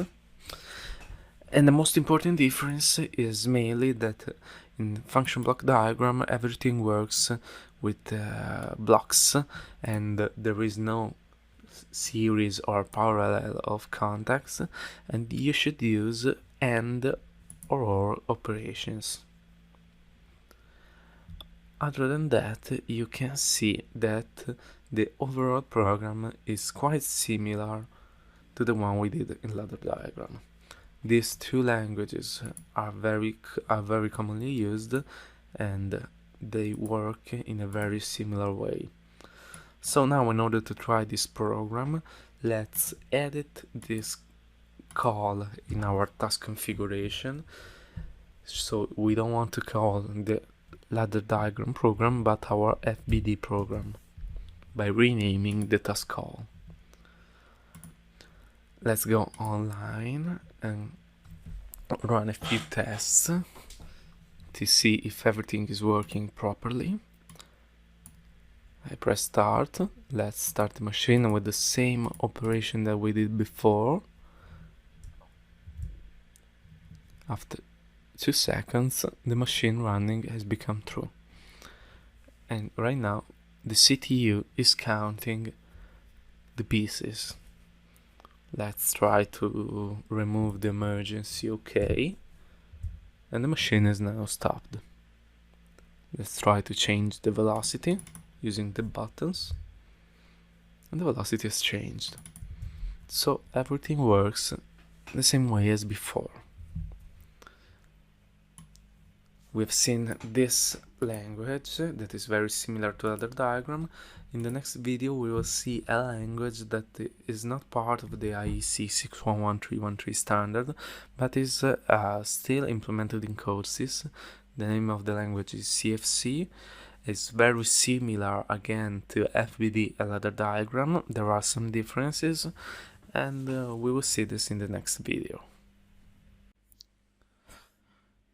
In this lesson we will see another language, the CFC or Continuous Function Chart.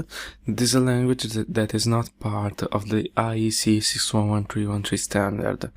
It is somehow similar to FBD, so in order to explore it we will start from the program we already developed for the ladder diagram implementation and FBD over here.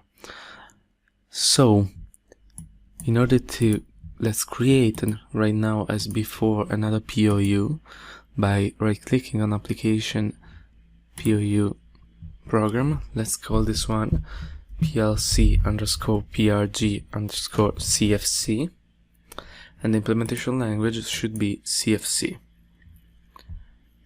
Let's add it and let's copy the variables from the POU we already developed. If you don't have the POU, simply pause the video and take your time to write them in your declaration of the program. Okay. So, how does CFC work? It is a language based on the block schemes in the same way as FBD is. The main difference is that we no longer have networks, but we have a blank 2D screen where we can place our blocks wherever we want. The execution order is decided by a little green number that is placed in the corner of boxes that we'll see. So, let's try to implement these lines of code one by one, and let's try to see all the differences. So, as before, the first line of code is a jump. So, starting from our program, we could simply add the jump from the toolbox on your right. Over here, you will see the jump, and this is the number that I told you about. In order to carry out the jump according to a variable, you should insert an input. As you can see, we can move all these objects wherever we want on the screen, and to connect them you should simply drag an arrow from one point to another. So we need to connect an input to a jump.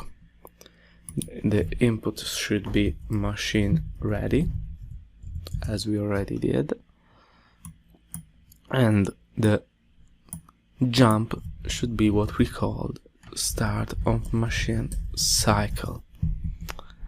Okay, so let's move to the next line that we carried out in FBD. So first of all, we have a not equal operation. We can add a box over here by dragging it down here, not equal, and we should add two inputs for our not equal. So let's place one here and one here by copying and paste it. The first one should be low velocity and the second one should be 0, low velocity. Let's move it back quite a little bit in order to be easier to read. And then carry out the connections from 0 to this second input and from low velocity to the first input. Okay, so moving on, we need to have a move and another move. So in order to do this, we simply need to add the box over here. Let's add a box and write move in this place, and in order to have the enable and enable output pins, we should right click on the move box and click on en/eno. Let's carry out this connection over here, and then we should add an input over here and an output over there. So I will create an input here. This input should be low velocity.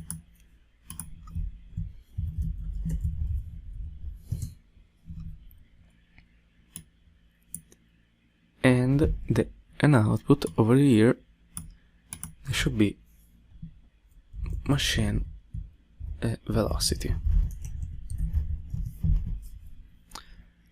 Let's carry out the connection. And we also need another move, so let's copy and paste it over here. And let's carry out this connection. This move should set true into the machine ready variable. So let's place an input and an output. Here I will write true, and here I will write machine ready. And let's carry out the connection. As you can see, our CFC editor some kind of messed up the order of the function block, of the block calls. In order to manually change the order of execution of our blocks, you could right click into one block and go into execution order. You can either send this block to the front, meaning it will be executed as the first one, send it to the back, meaning that it will be executed as the last one, move it up in the execution order, move it down, or set the execution order to the number you desire. You could also carry out an automatic ordering by the data flow, meaning from according to how you placed your blocks in the CFC window, and this will be carried out from top to bottom and from left to right, or by topology, meaning that it will depend on the actual type of blocks that is being called. And if I click on order by data flow, you can see that it has already gained an order that we would like. As you can see, the first one has the number 0, then we have 1 over here, 2 over here, 3 over here, 4 and 5. So my personal suggestion is to first carry out your programming in as you wish. Then you should order the blocks in with some kind of structure from top to bottom and from left to right. And after that, I suggest you to simply click execution order and order by data flow, because it could be quite painful to manually change the order of all the blocks. So now moving on, our third line of code is such that if machine ready is equal to false, we should go to the end of machine cycle. So we could simply copy this, since it is very similar, and paste it. Move it down here, and here we have an end of machine cycle label where we want to jump to, and the only thing that we need to carry out is a negation by clicking on this segment and clicking negate. Okay, so now let's move on to the following line. Here we have first of all an end operation. So again, as we did in FBD, we will the box over here there will be an end, And in order to add some inputs, you should right click on the block and go into add input. For this block we need 5 inputs, so I will do this 2 more times. Okay, so our first condition is safety barriers closed, and so on, all the conditions that we are already seen. So first we will need 4 inputs over here, so I will place them by copying and pasting. 3 and 4. Let's also carry out the connection. Our first condition is emergency. Okay. Then we have the safety barriers closed. Then we have here the start button. And over here the stop button. And the stop button condition should be negated. So once again, let's click over here and negate the condition. Then on this pin we should add a not equal operation. So let's add over here a block. Let's write NE on the question, and then insert again 2 inputs, one over here and one over here. And this not equal should be between the machine velocity variable and 0.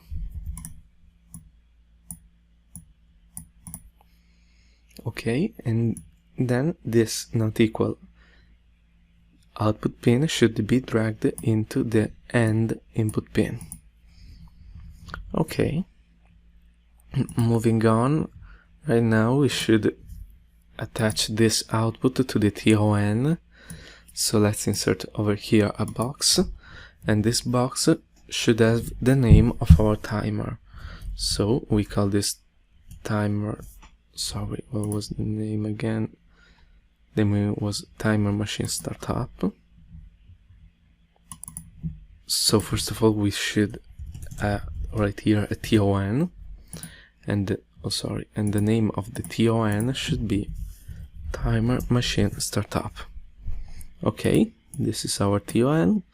Let's drag this output into the in input of the TON, and we also need another input over here connected to the PT input, and this variable should be the machine startup time. Then this Q output should enable a move operation that will set machine running to true. So let's move back here. Let's copy and paste a move from an existing block. Let's place it over here. Let's place an input and an output over here and carry out the connections. We should write true into the machine running variable. Okay, so this again was the probably the most complicated line of code we had in our original program, and we can go down here and add some more lines.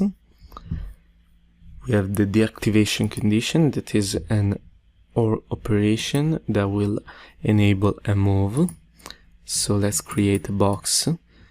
If it seems like to you that we have run out of space, you can simply drag a box and go down. As you can see, the CFC page will become larger.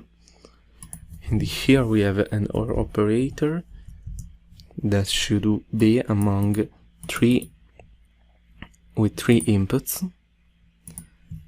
So let's create it and copy a few inputs.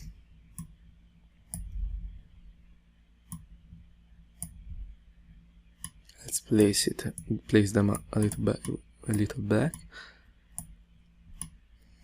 Let's carry out the connection, and here we should have emergency OK. That should be negated. Right click, negate. Safety barriers closed. That should be again negated. And the last one was the stop button. Okay, so the OR of these three variables should enable a move operation. So let's copy and paste maybe all of this. Copy and paste. Sorry, you can carry out a multiple selection by holding your control button on your keyboard. I've dragged this here, and the only modification that is needed is to write false over here. Okay, so moving on, we just need to implement these 2 lines of code regarding the velocity change with the 2 buttons. So first of all, we should carry out an end operation. So again, I will place a box over here and drag it down. Here we have our AND operation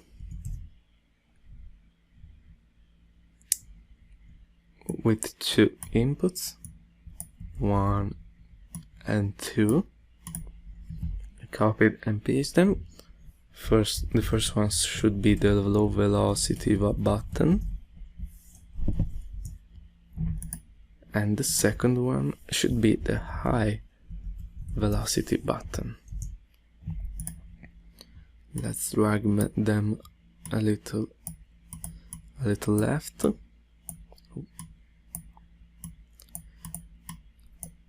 Let's carry out the connection and insert a negation over here. Okay, this should again enable a move, so I will copy this move from over here and place it right where we need it, and change the values. So this should be low velocity. That should go into machine velocity. Once again, the line concerning the high velocity button is quite similar, so I could simply copy all this code and paste it. So press Ctrl C and Ctrl V, and I will drag it down a bit. The only thing I need to change here is the negation. I removed the negation from the high velocity button and I place it onto the low velocity button. And then I also need to change the high velocity over here. Okay, we are almost done.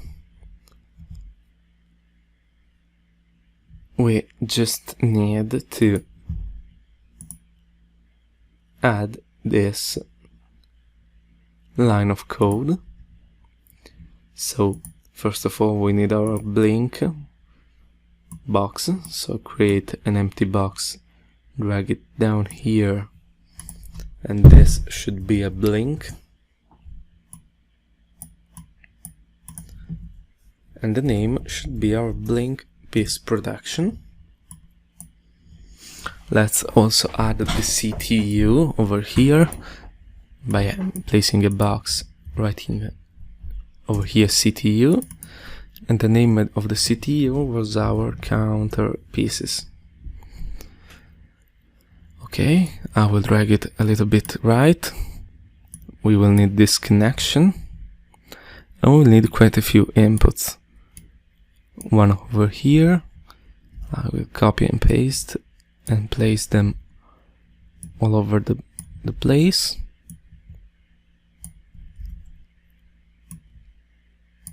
Okay, and I will carry out all the connections.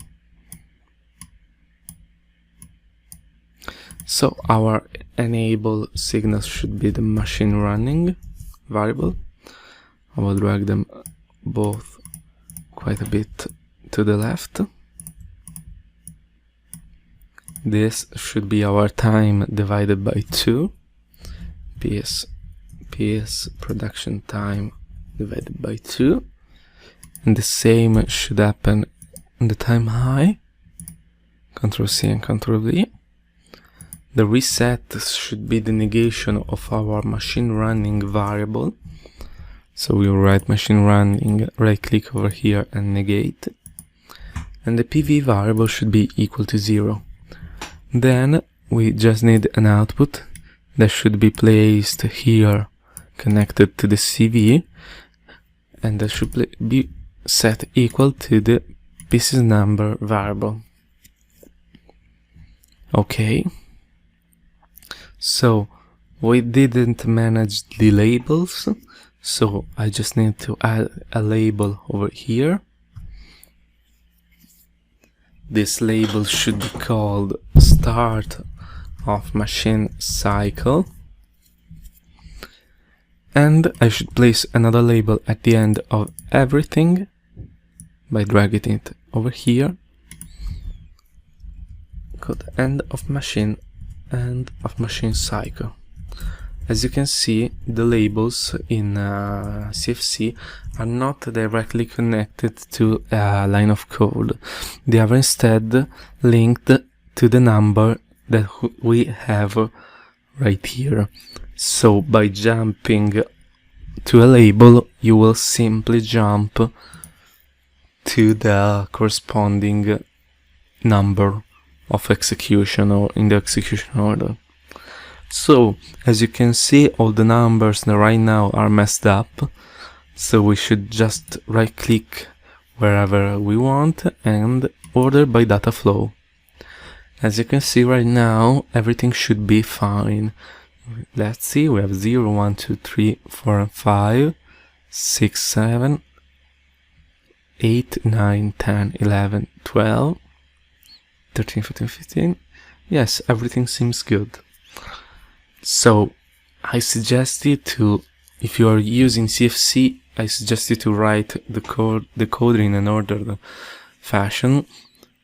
Right click and order by data flow, and then when the flow of the execution order is set, then you are able to move every line of code wherever you want and place them on your screen according to what you prefer. But first of all, I really suggest you to place that in an ordered fashion in order to be able to carry out this operation that will simplify your life quite a bit. So let's see how it works and what are the differences between CFC and FBD. Well, the logic of all the code is quite the same, because as you can see, it is quite similar to what we already did in CFC, in FBD, sorry, and all the lines of code are quite the same. The main difference is given by the execution order, and also you have to add all this input and output pins every time you want to add an input and out to carry out a connection to a box. You can also add a few comments using the comment operation, the comment object, where you can say add some comments near your line of code.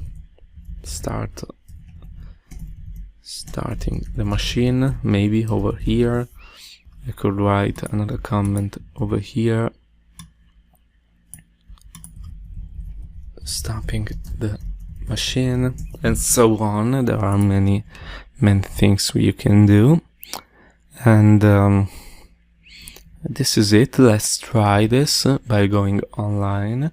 First of all, I need to change the task call to the CFC one.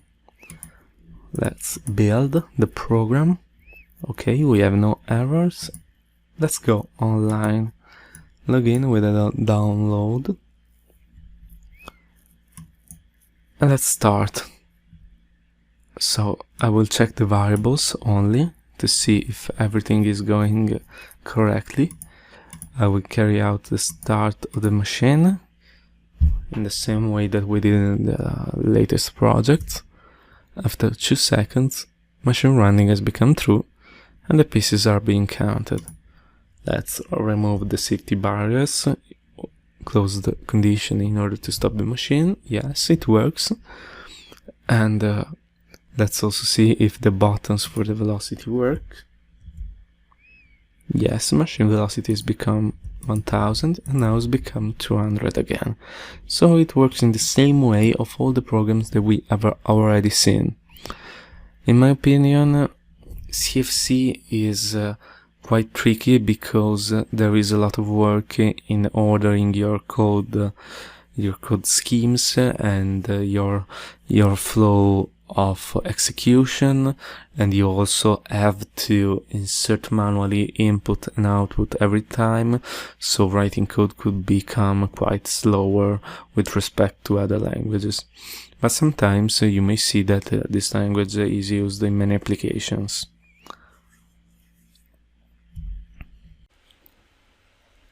In this lesson we will carry out an exercise, the first exercise of the course, that is about the control of a simplified elevator. In the attachment of this lesson you will find a compressed folder containing 2 files, a project file and a project archive file. In order to carry out this exercise, I suggest you to first try to open the project file that contains the overall environment for the development of this exercise, and if you encounter some issues or some errors with the opening of the project file that can be given by the fact that you may have a different CoDeSys version with respect to my own, I suggest you to open the project archive file. This is the project that you will find, that you will have in the attachment. Every exercise or example that I will provide you will come with a set of global variables right here that are the variables of the process that you need to interact with, and mainly they will be input for you that you will read from the process, and the others will be outputs that you will write in order to control the process. Everything will come with a visualization that will be quite useful to see how the application is running, to have a visual feedback of your code, and to have an actual feeling of the simulated process. In the project there will also be a simulation program that you will not need to touch, and this is where I wrote my code to simulate the process. So in this project you will have to control this elevator. You will have these 10 buttons that the user should be able to press in order to go to a certain floor. You will have this display bar that will show you where the elevator is, and this text box will tell you what is the current floor. The variables with which you can interact are this. We have right here an array of 11 Boolean variables. We have never seen arrays before, or maybe you have on different projects on different languages, but you should know that arrays are a set of variables, and they are numbered, in this case, from 0 to 10.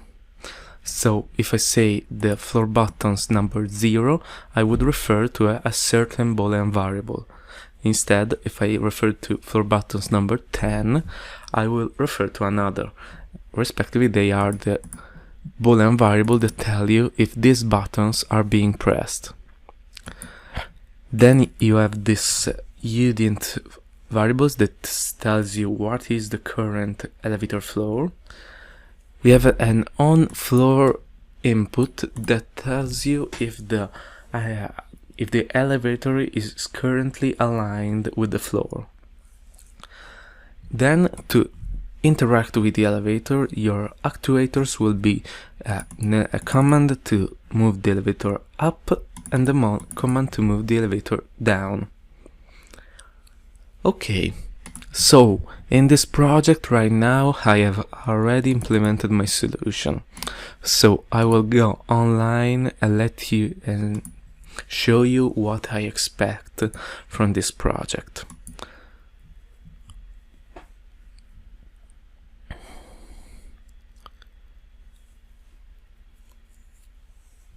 Now it's compiling and downloading. I will start the CPU, and here I'm online with the visualization. If I click, for instance, the 5 button, I would want the elevator to go to the 5th floor. If I click the 10th, I will want it to go to the 10th floor, and so on. This is a very simple application. It is very simplified because, for instance, if I click another button, I would want the elevator to take in charge this new request and not to carry out the one that it was doing before. So this is a very simplified elevator. There is no management of the series of calls that are coming from the floors. Here you have only the panel inside the elevator, so there are no movement of the doors, and it is very simplified. So I will now go offline. I will delete my implementation and I will carry out and create a new POU in order to show you how to do this. I will first carry out the implementation in structured text, then I will carry out the same program in ladder diagram. Okay, so let's create a POU that I will call again PLC_PRG, and this is a program, and now it's empty. Okay, so let's open also the global variables. In CoDeSys you can open many windows in the same at the same time by carrying out the tab, by clicking and dragging the tab and place it anywhere you want on the screen. It is, as you can see, this command buttons appear when I'm dragging a window. If I place it in a certain position, I could split the screen between my windows, and this is quite useful sometimes, like this. So we can write code while looking at these variables. Okay, so what should we do right now? Well, we should, at any cycle of the PLC, check if any button is being pressed. So how can we do this? The really naive way should be to check if floor button number 0 is being pressed, if floor buttons number 1 is being pressed, and so on. Then, if one of these is being pressed, we should register what is the number that is being pressed. So we should have a variable that we may call requested floor. Let's say that is udint variable just to be consistent with the current elevator floor type. And in a very naive way, we should carry out a if floor buttons of 0, then requested floor is equal to 0. If floor buttons is 1 is true, requested floor should be equal to 1. But as you can see, we are writing the same code all over again. Well, if you know a little bit of computer science, you may know where I'm going with this. There is a simple instruction, a simple tool that is called a for cycle. A for cycle is a way to carry out an operation for certain numbers of times. In order to create a for cycle, we should have an index variable, an index for the for cycle. Right now you will see what I mean. I will create an index variable, another udint variable, and I will write right here, I will remove this part later on, and I will write for this index going from 0 to 10. This is the syntax of for loops in structured text. So for this index going from 0 to 10, do this, do. If I press enter, you will see that an end for is carried out. So the line of code that I will carry out right here will be done each time, and a certain amount of time for this index variable. This means that these lines will be executed with index equal to 0, they will be executed with index equal to 1 until index is equal to 10. They will be executed for index equal to 10, and then the code will move on to the next lines. So what we could do is the following. We could write right here, if floor buttons of index, then the requested floor should be equal to index. In this way we are scanning all the buttons to see if any one of those is being pressed, and we are setting our requested floor to this index, to the one that is being pressed. Right now we are not managing the condition in which many buttons are being pressed at the same time. With this implementation, if many of them are being pressed at the same time, we will choose the smallest one. Oh, sorry, we will choose the biggest one, I'm sorry. So, moving on, these lines could be deleted, and I will call this part the floor buttons scan.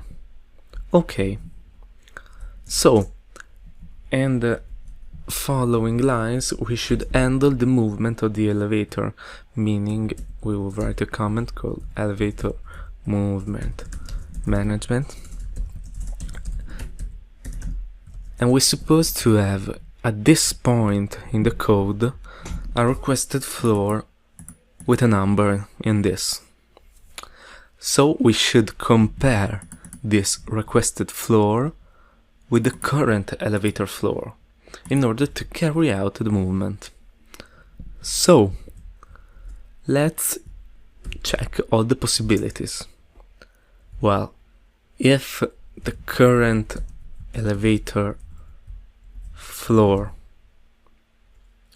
is smaller than the requested floor,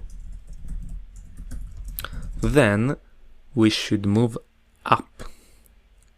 And in order to move up, we should set this command elevator up to true and the command elevator down to false. So let's write here another command, move up, and this is command elevator up equal to true and command elevator down equal to false. Semicolon. Okay, this will handle if the requested floor is above the current elevator floor.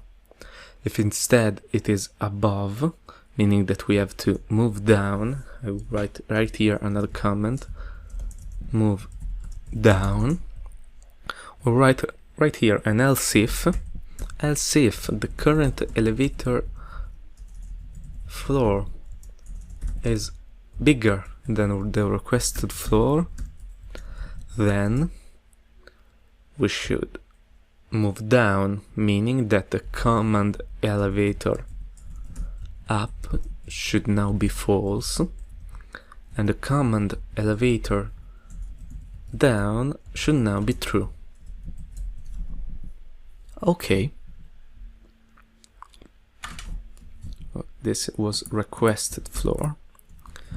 Now something is still missing, and I will see you by going online and testing this code.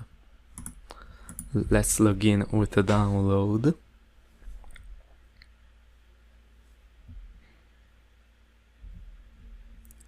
Let's open the visualization, close the global variables, and press play.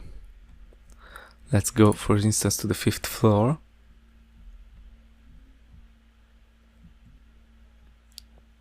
As you can see, we are not managing the stopping condition, so the elevator will keep going from the 4th to the 5th, 6th floor. If I press the 9th floor, for instance, right now we are having the same issue. So we should manage this. Let's go offline and also add another condition. Here we could simply add another else, but right now we should also take into account this global variable on floor. So we should stop the elevator if the current elevator floor is equal to the requested floor, and we have this on floor, so we stop at the right position.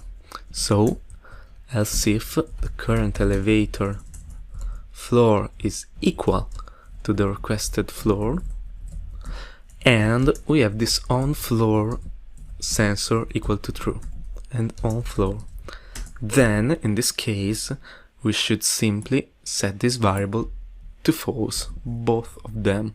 So let's copy them and paste them right here and set them both to false. Okay, let's go online. Let's build and go online. Let's carry out a download again.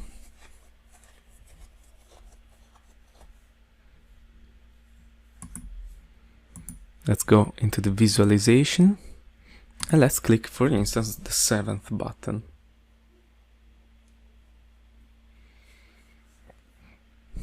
As you can see, right now it is working flawlessly. It is going to the right floor and stopping there. We could also open in the separate tab the value of the variables and see how the command elevator up and down are reacting to our button pressing. So as you can see,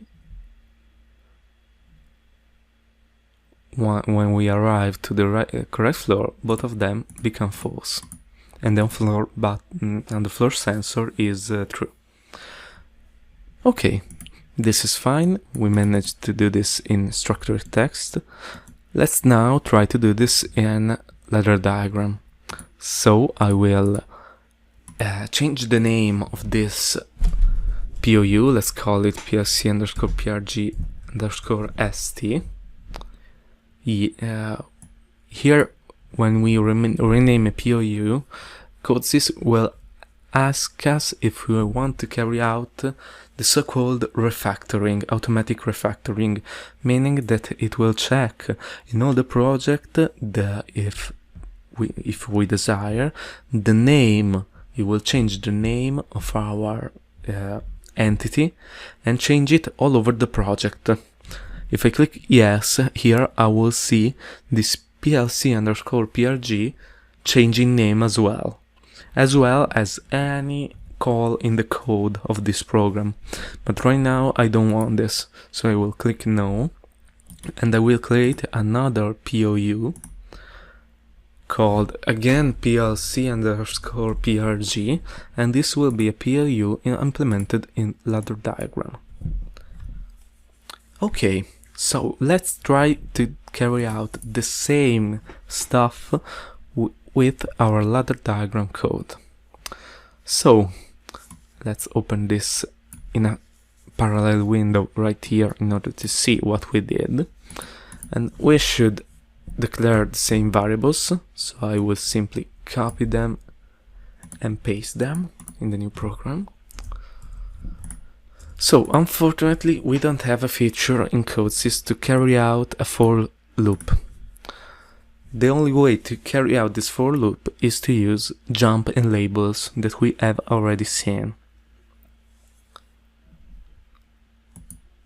So we should carry out this operation in the following way. Let's create a few networks right here. And we should do the following. At the start of the program, oh, just one thing that I didn't tell you. Of course, all of this is happening in the same cycle. We could do this in ladder by simply having an index that we increment at each PLC cycle and check the corresponding floor. But what we want to do is to carry out all of this in the same cycle. So, I was saying, the first thing that I will do, that is the same thing that is done at the beginning of the for loop, is to set the index equal to 0. So, in order to do this, I will add right here a box. That will be a move box. Move. And then we'll move 0 into the index. If we don't have this place where we can write, just drag an assignment right here. Oh no, sorry, you should have the box with EN and O inserted. So let's delete this. Place a box with EN and O. Okay, that's right. And move. And we should delete this contact because we want to do this regardless of any condition. So we will write right here 0 and requested index. Right now we are setting the index equal to 0. Okay. So right here we should check if the floor buttons of index, so let's place right here a contact, floor buttons of index. If this is true, then we should carry out another move and move the index into the requested floor. Let's place again a box with EN and O, or simply we could copy the move. So let's click Ctrl C and Ctrl V, and we should move the index into the requested floor.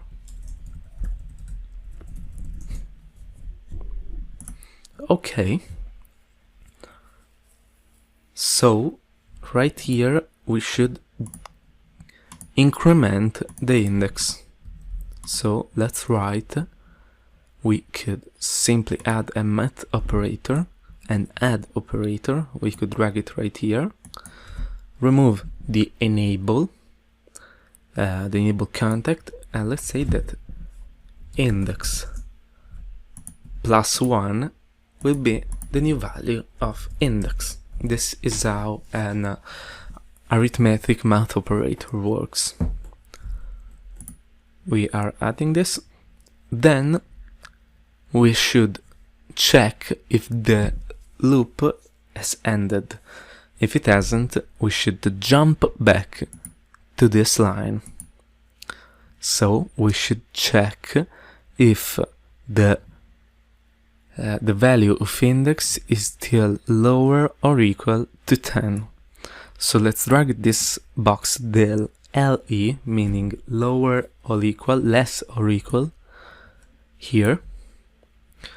Let's again remove the enable contact, and if index is lower or equal to 10, we should jump back to this line. So we should add right here a label called start of for cycle, for instance, and right here we should add a jump. Let's by clicking on this arrow, and right here, start of for cycle.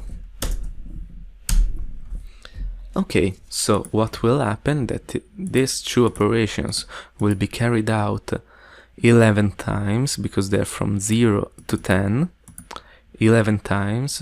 You can also see that we have 11 buttons. They will be carried out 11 times, and after that it will move on to the following lines of code. You must be very cautious with the use of jumps in ladder diagram to previous lines of codes, because if you don't write a consistent condition right here, you might be in a condition in which the program will be stuck in these lines forever. This means that the program will never end a PLC cycle, and on a real system you will get into real troubles, and maybe a watchdog mechanism will stop the CPU. So let's move on and have some new networks down here. I will now carry out these lines of code. So let's check this and add right here our math operators. So if the current elevator floor is lower than the requested floor, this is carried out with LT lower than LT, no enable signal, and so we will have current elevator floor. Let's remove the global variable repository, and the requested floor. If this happens, what should we do? We should set the command elevator up to true and the command elevator down to false. So we have a set coil to command elevator up and the reset coil to command elevator down. I will remove this. So let's click right here. Let's click right here and select the insert branch, that we create this branch right here, and add a reset coil for command elevator down. Okay, this is great. And in order to carry this other line, we should simply copy and paste this network. Let's copy and paste this. We shouldn't have an LT, but instead we should have a GT greater than. So let's write a GT over here, and as you can see, the block changes. And we should also invert these two coils. So the command elevator down will be set, and the command elevator up will be reset. Okay, we are almost done. Let's paste the network here again. So right now we should check if the current elevator floor is equal to the requested floor. So here we should have an EQ operator, meaning right here the equal operator. So let's write EQ, and then we should reset both commands. So let's delete this and add a reset coil for the command elevator up as well. We should also add this condition, and since we are doing an AND operation, it is the same as doing a series operation in ladder diagram. So let's put a contact right here. Click here and place a contact with the on floor condition. Okay, We are done right now. Let's build our solution. As you can see, the name of our structured text POU has become gray, and this is due to the fact that it is not scheduled and it is not being used within the program, within the PLC software. Instead, this one has become blue because it has been recently added. So, let's try this. Let's go online and carry out a download.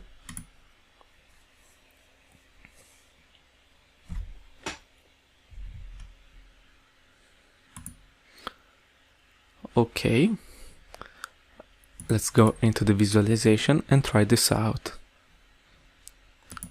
Clicked on the 5 button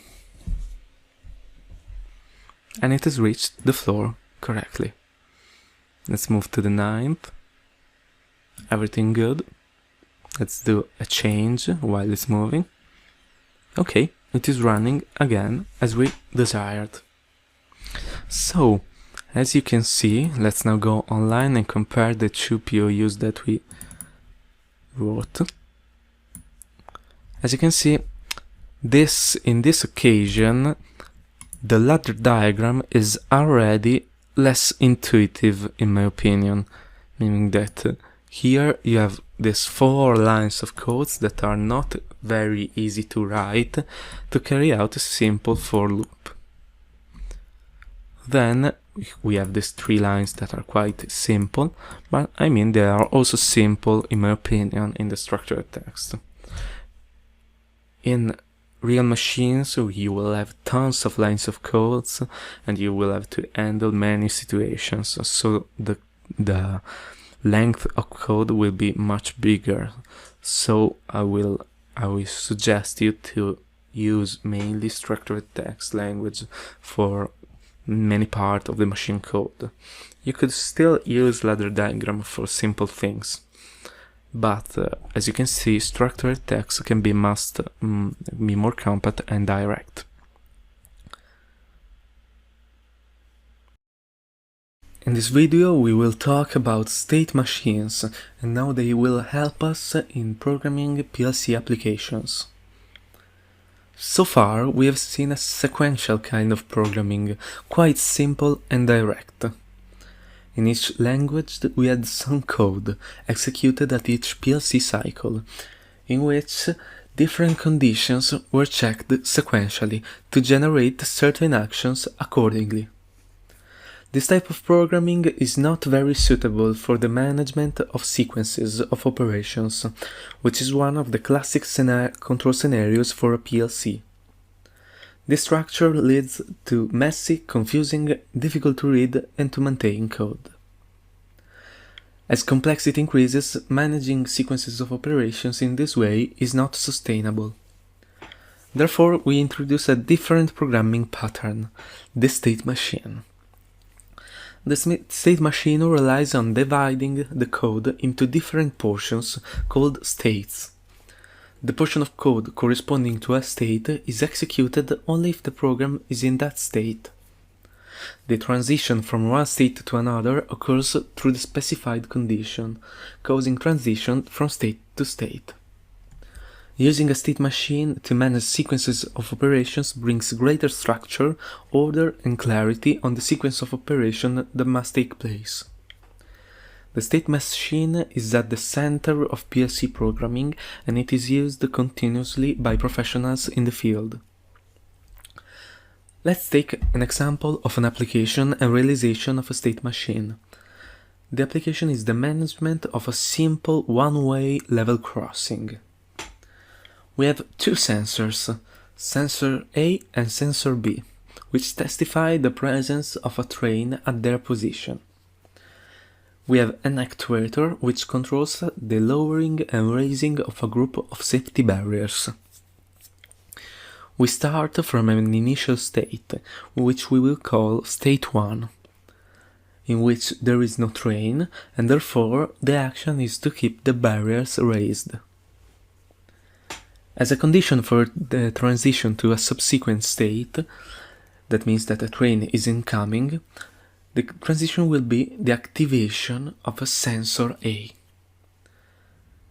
In the next state, which we will call state 2, it will be necessary to lower the barriers because a train is arriving.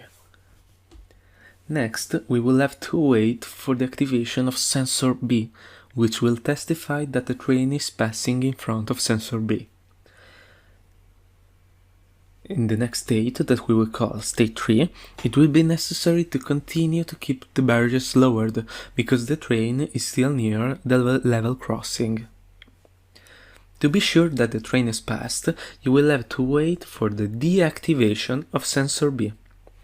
In this case, you will no longer have a train in the level crossing, and you can go back to state 1, waiting for a new train with the barriers raised. The implementation of this state machine makes the flow of the code very clear. State machines are easily developed in the SFC language, which is a language developed specifically for this pattern, and it is based on the construction of block diagrams that closely resemble the flow of a state machine. However, state machines can also be developed in any other language of the standard. In the next videos, we will see how the SFC language works and how to create state machines in SFC, ladder diagram, and structured text. In this lesson, we will learn about the SFC language. As I told you, the SFC language is based on creating state machines, and we will approach this language with a practical example. So I suggest you to download the files in the attachment of this lesson, and you will see a project that contains, as always, a set of global variables, a simulation, POU, and visualization. And this application is very similar to the one I presented you in the slides, and this is about a two-way level crossing of a train. So let's go online and I will show you all what the application is about. So in this application, you can see that a train may come from above or from below, and there are two sensors, sensor A and sensor B, and the purpose of this application is to control in the right way the barriers. Right now there is no program running, the PLC_PRG is empty, and as you can see, the barriers are always up.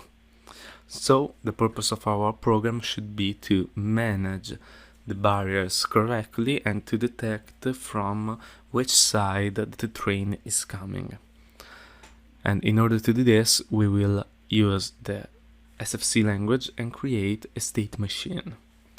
So let's go offline. I will show you what are the global variables. They're very simple. We just have the sensor A and sensor B, and the command for the barriers. And if this boolean variable is false, the barriers will be raised, just as we have seen, and if it is true, they will be lowered. So let's see how the SFC language works. The SFC language is about vertical block diagrams representing states. So whenever you see a light blue rectangle, this is a state. Then there are transitions between states. In the basic program that you see, you will have just one state called init, a transition through, meaning that the transition has an always true condition, so it will always happen, and right there a jump back to the init state. So this program is actually always staying in the state. So the state machine, the SFC code, runs the content of the state, it evaluates the transition, and at the next PLC cycle it will again run the code of the state. So let's start from the command to create a state machine. So if I click right here on the state, right click, you can see that I can add a step transition either before or after. If I click after, as you can see, these two objects have been created. This is a transition, so here you need to specify a Boolean kind of condition. You could specify directly Boolean variable or either any condition regarding any variable. For example, I could say a certain number must be equal to 0. All these transitions are accepted. And over here I have another step. So let's first think about the step that we need for our train management application. So as you can see, also the init state looks a little bit different. There are two rectangles in it. This is what defines an initial state. So if I, for instance, click right here, right click and select init step, you will see that this aspect will be on the step 0. So let's make this one an init step, and let's say that this is the state where we are waiting for the train. So I will just write over here, waiting for train. Okay. Then, in order to, let's create the transitions to other states. So, starting from this state, we could have two possibilities. We are waiting for a train. We could either read the sensor A equal to true or the sensor B equal to true. This information will tell you if the train is coming from above or from below. So we should have two transitions from this state. In order to do this, you can simply right click on the state, right click on the transition and select the insert branch right. And in this way, this structure has been created. So right here we have this starting state and two possible transitions. If none of this is true, if no transition is true, the state will remain this one. If one of these transitions becomes true, you will the state flow will jump to the next state. So as you can see here, we have a state here we don't. So let's add a state below this transition by right clicking here and clicking insert step transition after. So let's try to create a structure to our state machine. If we read the sensor A equal to true, then we should go in another state where we know that a train is coming from above and it is on the A position. So let's try train from above A. Okay. Instead, if we read the sensor B,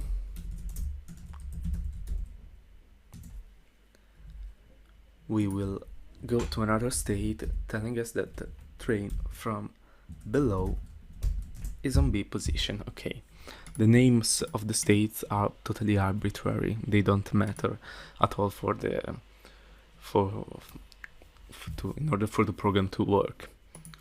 So moving on, what should happen? Let's follow this branch from the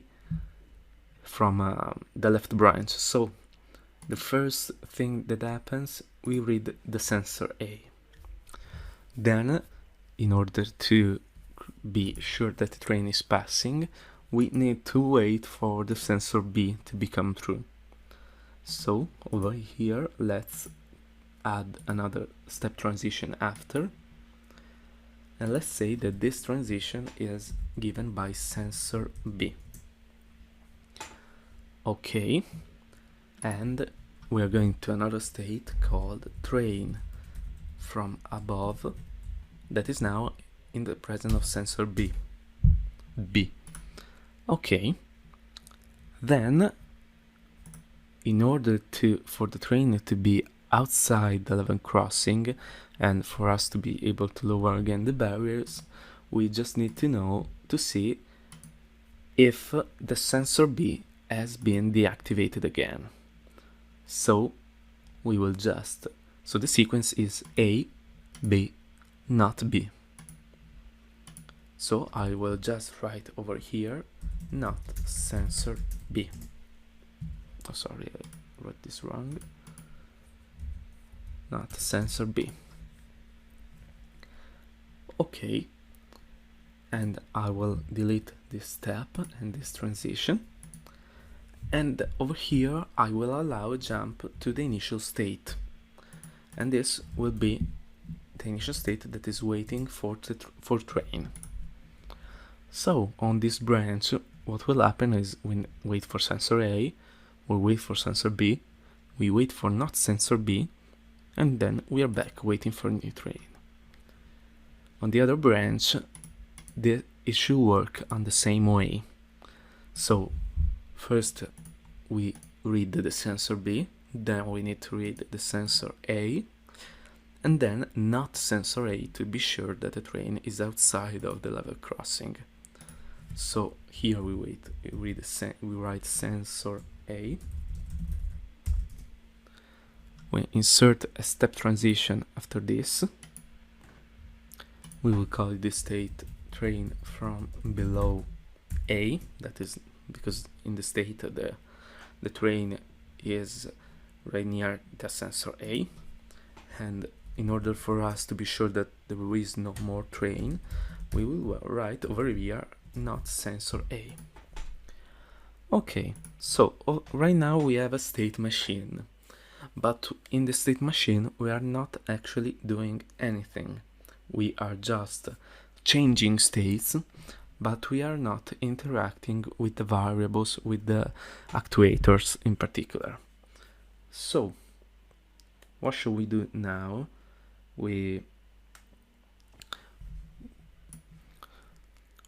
So there are many ways to interact with variables using SFC.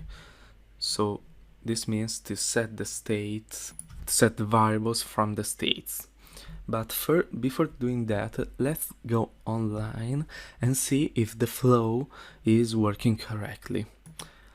There is a nice visualization for the debugging system of SFC, and as you will see, when we go online, the state that the state machine is into will become blue. So I will just drag the visualization on the side of the screen, so we will see the state machine working. So train coming from above. Yes, it works fine on this branch. Let's wait for a train in the other direction. It is purely random, the direction where the train comes from. And right now you can see how it works. On the right of the state you can see the time in which the flow has been in this state. And now you can see basically the logic behind the state machine. And right now we are not using the barriers. The barriers are not being used in any way. So in order to interact with variables, with Boolean variables specifically, you can right click on a state and you can simply insert an action association. As action association are built this way. So you need to specify an operation over here. These operations are purely made for SFC, and over here we can specify the variable. These operations are called qualifiers, and most common qualifiers are the N qualifier, That means that the variables that we put here, for instance the command of the barriers, will be true if we are in the state, for the time in which we are in the state. Once we get out of the state, the command will be set to false. So this is useful to maintain a certain variable to a value only when inside the state. So, and we also have the S qualifier, meaning that this is a set qualifier. That means that as soon as we enter the state, we simply the variable will be set to true. And the opposite of this qualifier is the R qualifier, the reset, meaning that as soon as we enter the state, the variable will be set to false. So what we need to do right here would be to set an R qualifier for this operation, for this state on the command barriers, meaning that as soon as we are waiting for the train and there is no train incoming, we just have to raise the barriers. And then as soon as we sense a train, it means either in this state or in this state, we will need to set the variable. So I will insert an action association over here with set and also command barriers. And the same should be done over here as command barriers. And we should be good to go. Let's try to go online with a download. And by pressing start, we will see now the barriers working properly. You can also see the barriers coming through because they light the variable lights up in a blue fashion. So this works great, and we have built a simple state machine with 5 states in order to handle this simple process. But typically you may see that this just being able to set a single Boolean variable, or to interact only with Boolean variables, may be too restrictive for your applications.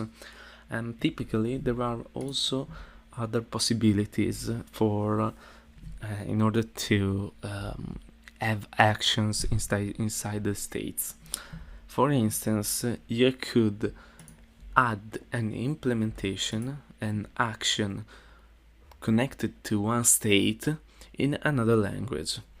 And the classical application of SFC regards the usage of structured text to write the code of what should happen inside the state.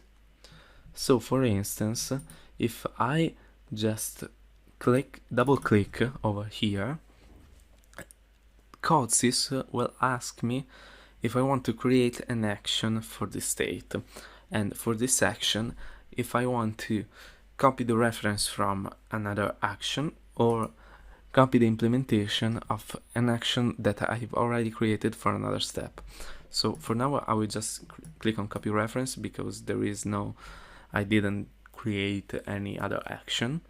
And here I can create an action called train from above be active. If I click add, you will see that CoDeSys will create this action in the PLC below the PLC PRG POU. And here I can write code in structured text that interacts with all the variables that the POU can see. So here, for instance, I could write command barriers equal to true or anything else, and this adds a lot of flexibility.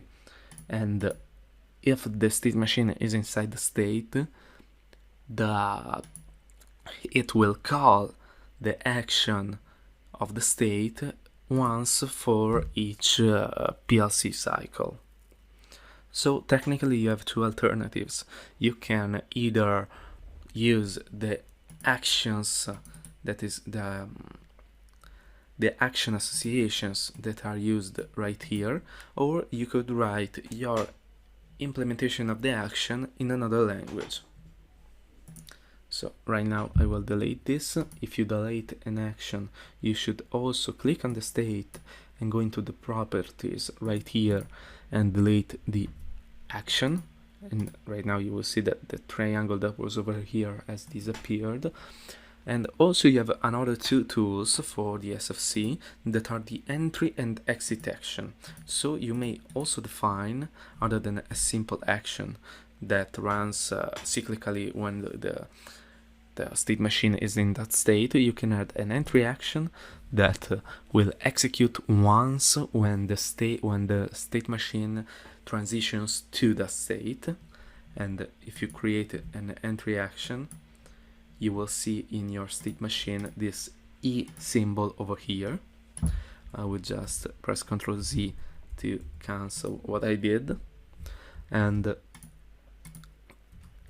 in the same way, you can add an exit action in order to have an action that takes place only once when the state machine is exiting from that state. And if you create an exit action here, you will see an X over here. Okay, so there is another tool that we didn't see, that is the parallel, meaning that you can diverge from a state, creating a set of parallel state machine running together. We won't see an application of the parallel in this course and in this application, but just know that this is possible. And in the next videos we will see how to create state machines in other languages that are not SFC, and mainly we will learn how to do them how to create them in structured text, and they will be very useful to create quality code in structured text and to create state machines. In the last video we have seen the SFC language, and we've seen that the language is totally based on creating state machines that are a quite useful pattern to handle sequences of operations. Right now we will see how to create state machines in other languages. Mainly, right now we'll see how we can write state machine code in structured text language. So we will start from the same example that we have already seen, the one of the level crossing and the train, and we will keep the code that we implemented in the ladder diagram language, and we will try to create a state machine with a new POU implemented in a structured text language. So let's create another POU. And let's call this PLC underscore PRG underscore ST, and the implementation language should be the structured text one. Okay, let's also change the call in the main task by right-clicking. With a slow click you can rename this entity over here, and let's write ST. So right now if we build, you will see that the PLC underscore PRG becomes gray, since it is no longer being called, and we will call this POU instead.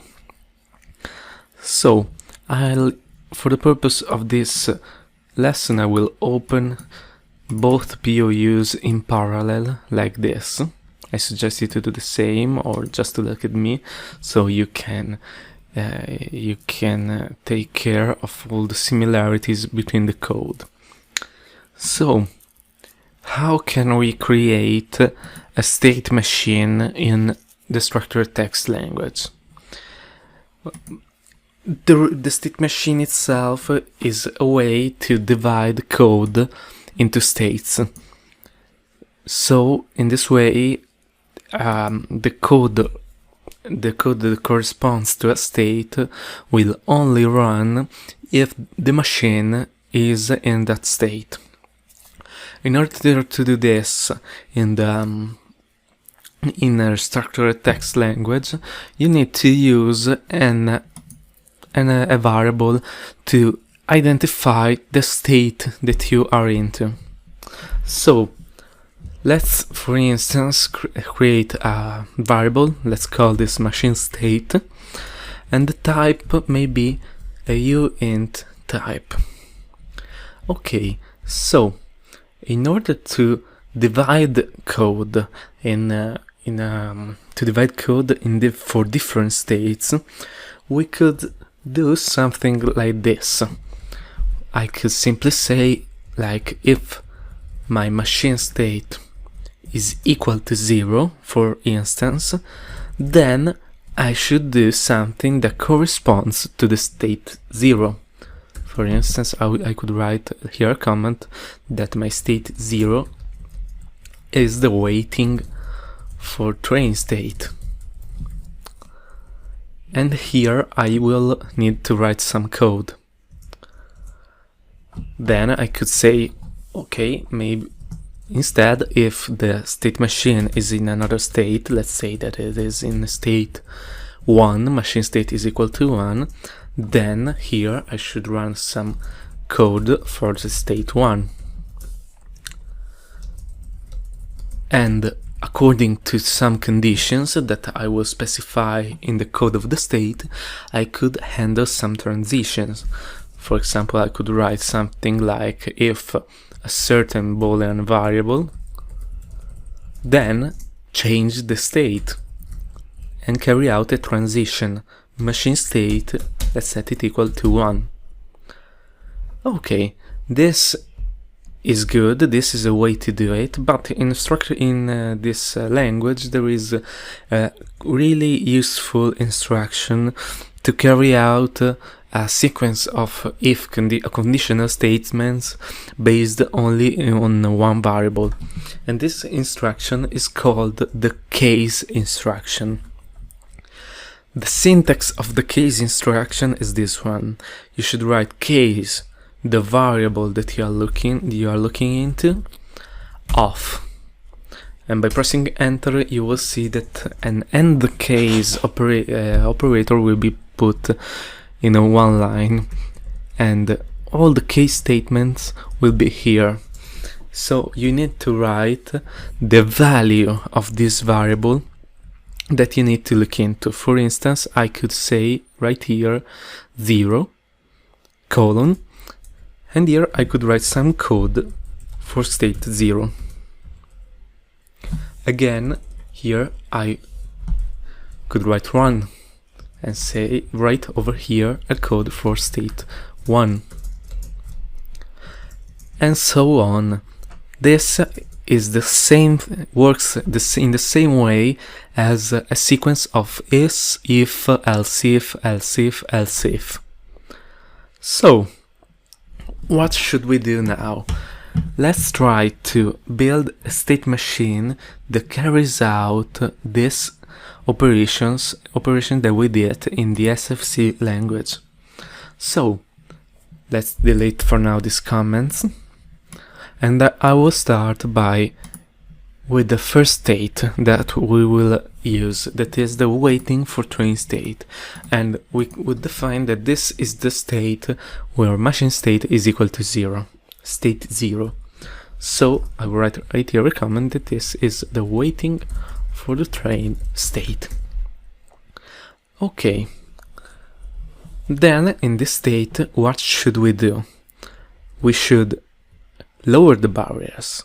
So in the code over here we could simply write the command of the barriers colon equal to false.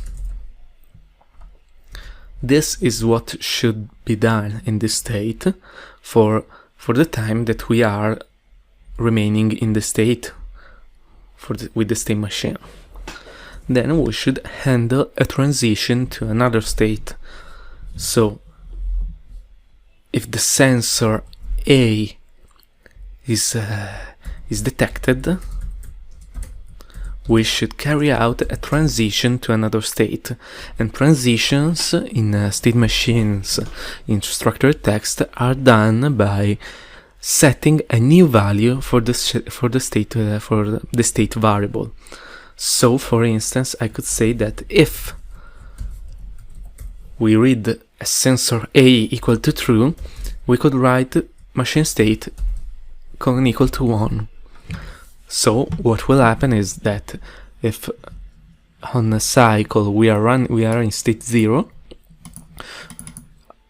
we will detect sensor A, machine state will become 1, and then at the next PLC cycle, when we get to this line, machine state will be evaluated and will then run the code that we write over here, and it will not execute this part of the code.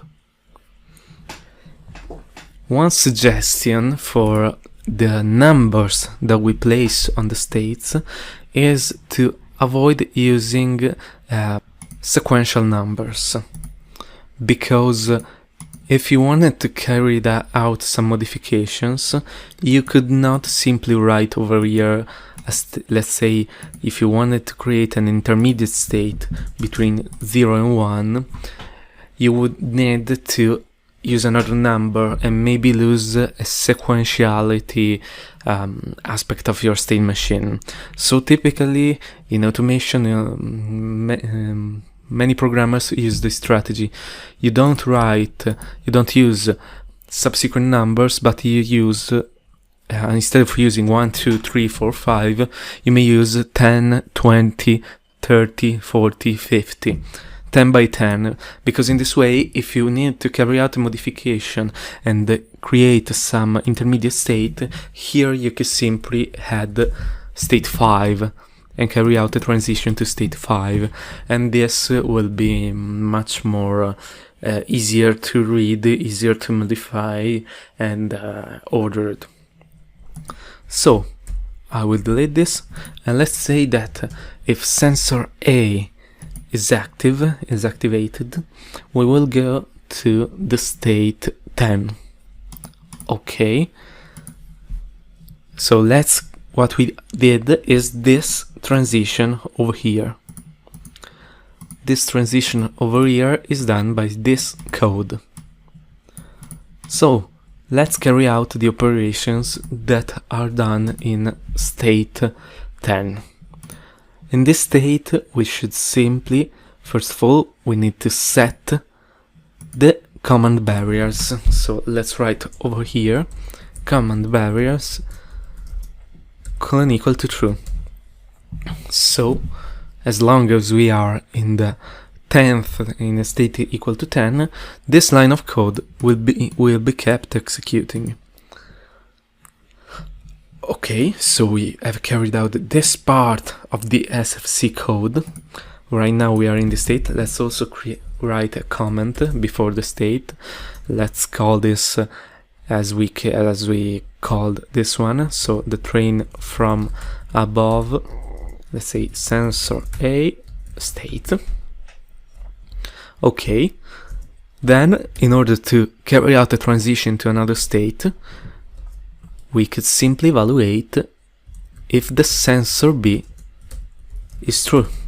If sensor B, then the machine state should become equal to another state. Let's call this state 20. So with this part of the code, we are actually handling this transition. Okay, now let's look at this state that we are creating, that is state 20.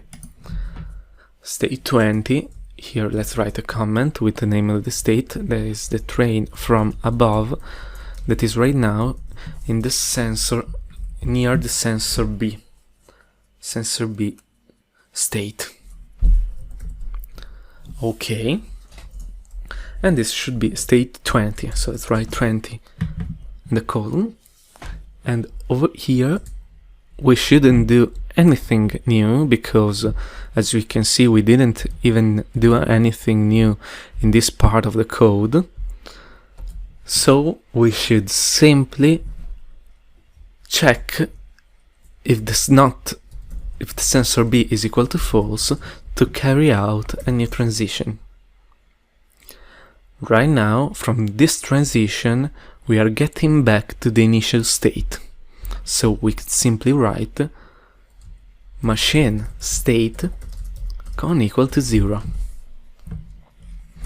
Okay, so this is what we are doing, and we have already written this part of this branch of this original state machine that we implemented in the sequential function chart language.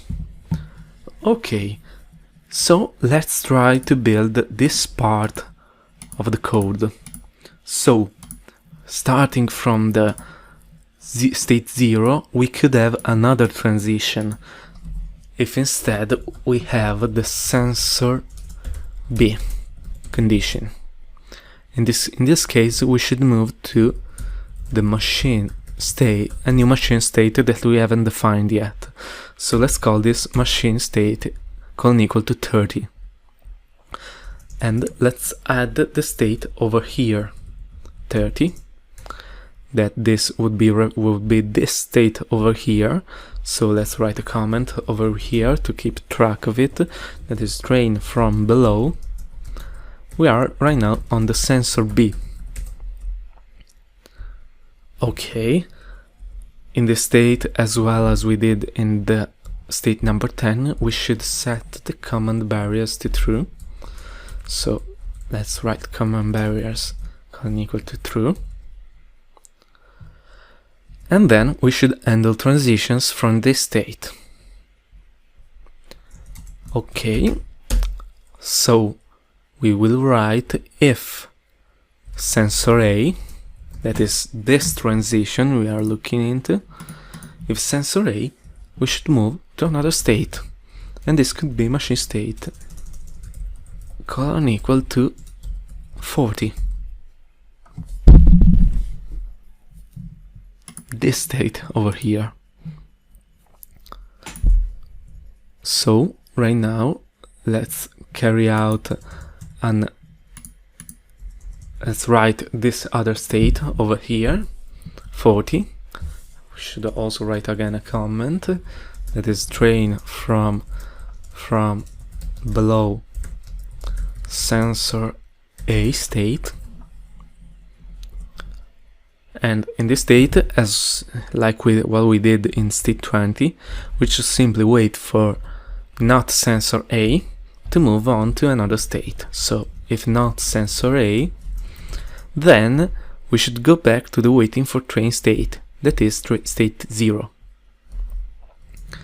Machine state equal to 0.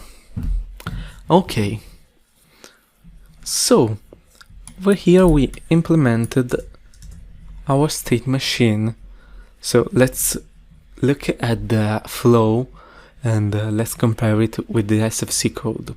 We start from state 0, where the barriers are raised, just in the same way that we are here. If we read the sensor A, we will move to this state, state 10, where we will raise the barriers.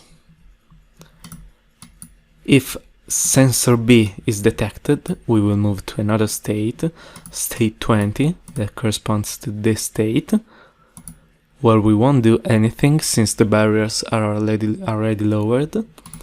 And if we read the deactivation of sensor B, we go back to the first state. The same operation is done on the other branch. So if we read sensor B, we will move to this state that is for us a state 30 over here, where we will set the command barriers. And if we read sensor A, we move to another state that we call the state 40 over here, and in order to get back to the initial state we wait for not sensor A. Yeah, so okay, let's try this. Let's go online and let's open the visualization in a parallel screen. So let's download our program and let's try this, and let's look at the values of the machine state variable. So I will narrow this menu for you over here. I will start. Let's see the state number 0, 30, 40 because the 0 because the train came from below. 0, 10, 20, 0. This is the sequences that we did. As you can see, the barriers are lowering and raising as we desire in the same way that we did in the SFC code. So we managed to build a state machine. You can see that maybe for this state machine it is a little bit more complex than the SFC code that is quite graphical and clear what is happening. But I suggest you to keep practicing at using state machines in structured text, because state machines and structured text are state-of-the-art that are always used in automation, and you can gain a lot more flexibility in structured text because you can command a change of state wherever you want on any condition. You can create and add complexity without having to create a lot of state transition and states in a graphical diagram. Just like any other graphical language, you may it may seem very intuitive and easy to use for simple things, but once you get to complex operations, you may get really big state diagrams that are really hard to read and really hard to structure. So before ending this lesson, I want to look into a few details of the state machines that we just wrote. Especially I would like to look at these lines of code. This one, this, or the line 6, line 18 and line 34. As you can see, there is a little difference between what we did over here in this SFC language and what we did here. As I told you, in the SFC language, the reset operation, reset qualifier of an associated action, will set the variable to false when you enter the state. What we are doing here is setting the variable to false at every PLC cycle in which we are in the 0 state, meaning that this line of code, this action will be carried out at every PLC cycle, while this one will be only carried out once. The same goes for the line on the state 10 that corresponds to this, and the same goes for this one over here. So this line of code is going to execute to run at each PLC cycle, and for this application it really doesn't matter because we will keep writing true to this variable that is already true, so we won't see any difference. But in some application you may have someone else, another POU on another part of your code writing this variable, so sometimes you may be setting to true this variable many more times than the ones that you actually need. So we need to carry out a distinction to code that is being executed in the state and code that is being executed in the transition, because over here we could do this simple thing to avoid running these lines of codes at every PLC cycle. So I could simply move this line of code. Let's carry out a cut operation with Ctrl X. I could simply write this here and here. So what is happening in this way? In this way, we are writing this variable to false only once when the transition occurs. Oh, sorry, I meant to do this with true, because over here we are moving to a state that needs to set the variable to true. And I will remove these lines. So what I did is write this variable to true, let's say when we enter state 10 from state 0, and when we enter state 30 from state 0. In this way, this line of code will only be executed once. And as you can see, there will be no line of code setting the barriers, the barriers command in the state 10 and in the state 30. And in the same way, we should carry out this operation in the state that precede this one. So we should, in this transitions, sorry, that precede this one. So we should write over here command barriers equal to false in the transition, in the transition from state 20 to state 0 over here, and in the transition from state 40 to state 0 over here. If we now go online with a download,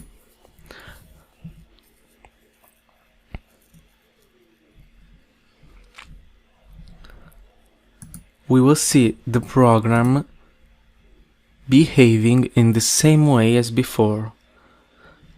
The barriers are being set, are working from our point of view in the exact same way. The difference is that the code that changes the values of this variable is being executed in the transitions instead of the state.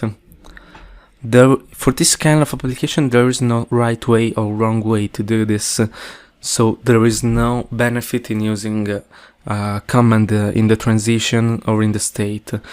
But in some applications there may be quite a difference. So you may want to carry out an operation or in the transition or in the state according to the actual need of your applications. So I introduced you to this concept because it may be important in the future to know that there is this difference. So in some videos, in a few videos, we will see some exercises to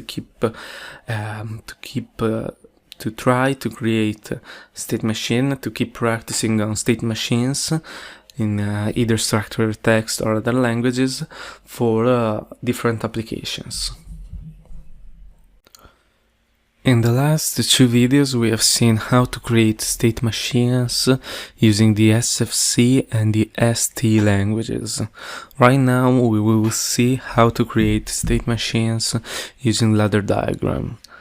Personally, as I said many times all over the course, I don't use a ladder diagram to create complex code, to write complex code, and I believe that ladder diagram is not a suitable solution for state machines, but I understand that many parts of the world ladder diagram is widely used, so here I will anyhow teach you how to carry out a state machine design using ladder diagram. So let's jump into it and let's create and start from the existing project that we carried out. Let's keep all the programs that we created in the SFC and ST language, and let's add a new program in the ladder diagram language. So I'll write over here PLC_PRG LD, let's call this POU in this way, and the implementation language should be a ladder diagram. Okay, and then in order to execute this POU instead of the one in ST, let's slow double click over here and change the name to PLC underscore PRG underscore LD. Let's build, and we will see this POU becoming gray. So right now the one being executed is the ladder diagram one. So I will place the ST project in this view, so we can create a ladder diagram code based on the existing structured text code. So in structured text we have seen that in order to create a state machine we should have some kind of variable that represents the state that we are into. The same should be done in ladder diagram. So as we did in the structured text language, we should create a machine state variable over here that is a int variable. Okay, now moving on, we should handle this in the same way that we did. So we should separate the code between the states. So check if the state is equal to 0, if the state is equal to 10, and so on. In the structured text we had the case instruction that was really quite useful. Unfortunately, there is no instruction like the case one in the ladder diagram code, so what we should do is simply compare the machine state to the value that represents our state. If the value is equal to the one we are looking for, we should run these operations. So, in order to do this, we should add in our lines of code an equal operator. So let's drag this from the math operator. Let's remove the enable contact, and in order to carry out the operations regarding the state 0, we should simply write over here machine state equal to 0. If machine state is equal to 0, then all the code that we write over here of the operations will be carried out. If it isn't, it will be skipped. So, in order to create the code for this state 0, we should simply follow the flow that we did over here. So, first of all, we should write this part of the code. So we should check if sensor A is true. So we should write right here a contact, the sensor A variable, and if it is true, we should set the command barriers variable. So we should add over here a set coil by clicking here and clicking this button. So we will write command barriers equal to true with this set coil, and we should also set the machine state equal to 10, and this should be done with a move block. So in this point we should add a branch. Let's right click and click on insert branch to create this branch over here, and add a box with ENO over here. This should be a move box, and we should set 10 into the machine state variable. So in this way, with this part of the ladder diagram network, we wrote this code over here. Then we should also write this part. So let's add a new branch over here, and let's carry out more or less the same operations. So we can simply add a contact for sensor B, add a set coil over here by clicking here and clicking this button. Here we write the command barriers. Here we will add a new branch for the move operation. Insert branch. We can simply copy and paste Ctrl+C and Ctrl+V this move operation, but over here we should write the state machine state equal to 30. Okay, so over here we have our first state in a single network. We could also do this in two separate networks. We could use a network to check this part of the code and another network to check this other part of the code. In either way, you should always add as a first condition an equal condition to the state you are looking for. So this is equivalent to carry out this operation in multiple networks.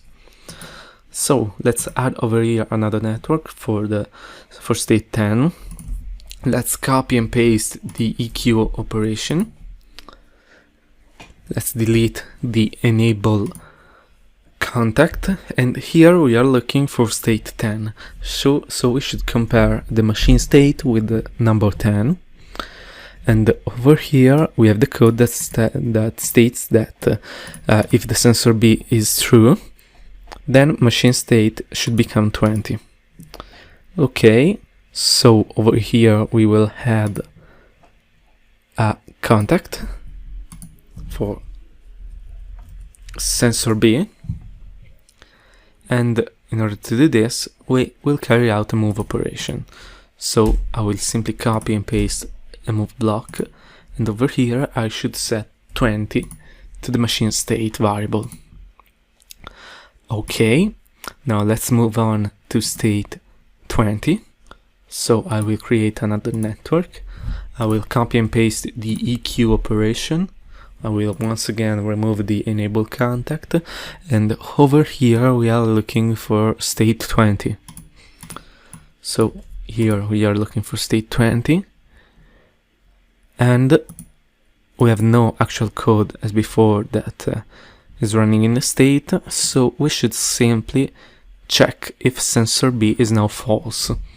In order to do this, we will insert a negated contact over here for the sensor B variable, and if this condition is met, we should do two things. We should set the command variables variable to false and move back to state 0. So we will do two things. We will add over here a reset coil for the command barriers variable, and then we will also add a branch over here to carry out a move operation to set the machine state variable to 0.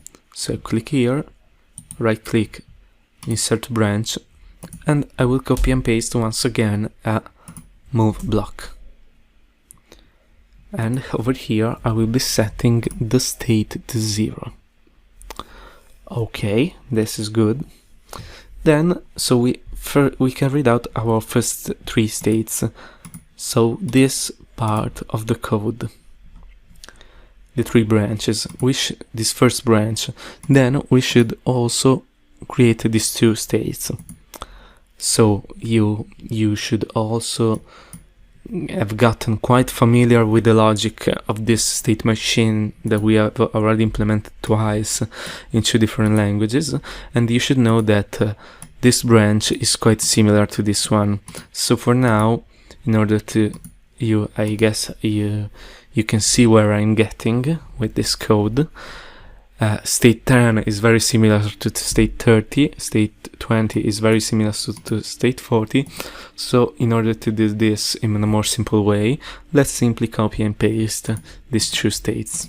So I will select them both using, well, I first select this one, Ctrl+C, and let's write Ctrl+V by clicking at the end of the networks at the ladder diagram code without selecting any network.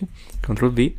Over here I have pasted this code, so let's change this in order to carry out our state 30. We could also have been copying the code in the structured text, but I guessed that it was better to learn everything by writing it by hand. Since we already know the operations, we could simply now modify this state over here to fit the state that we have already written in the state machines we implemented in the structured text language. So over here we are looking for state 30. Our condition for the transition is if sensor A is equal to true, and if sensor A is equal to true, machine state should become equal to 40. Okay.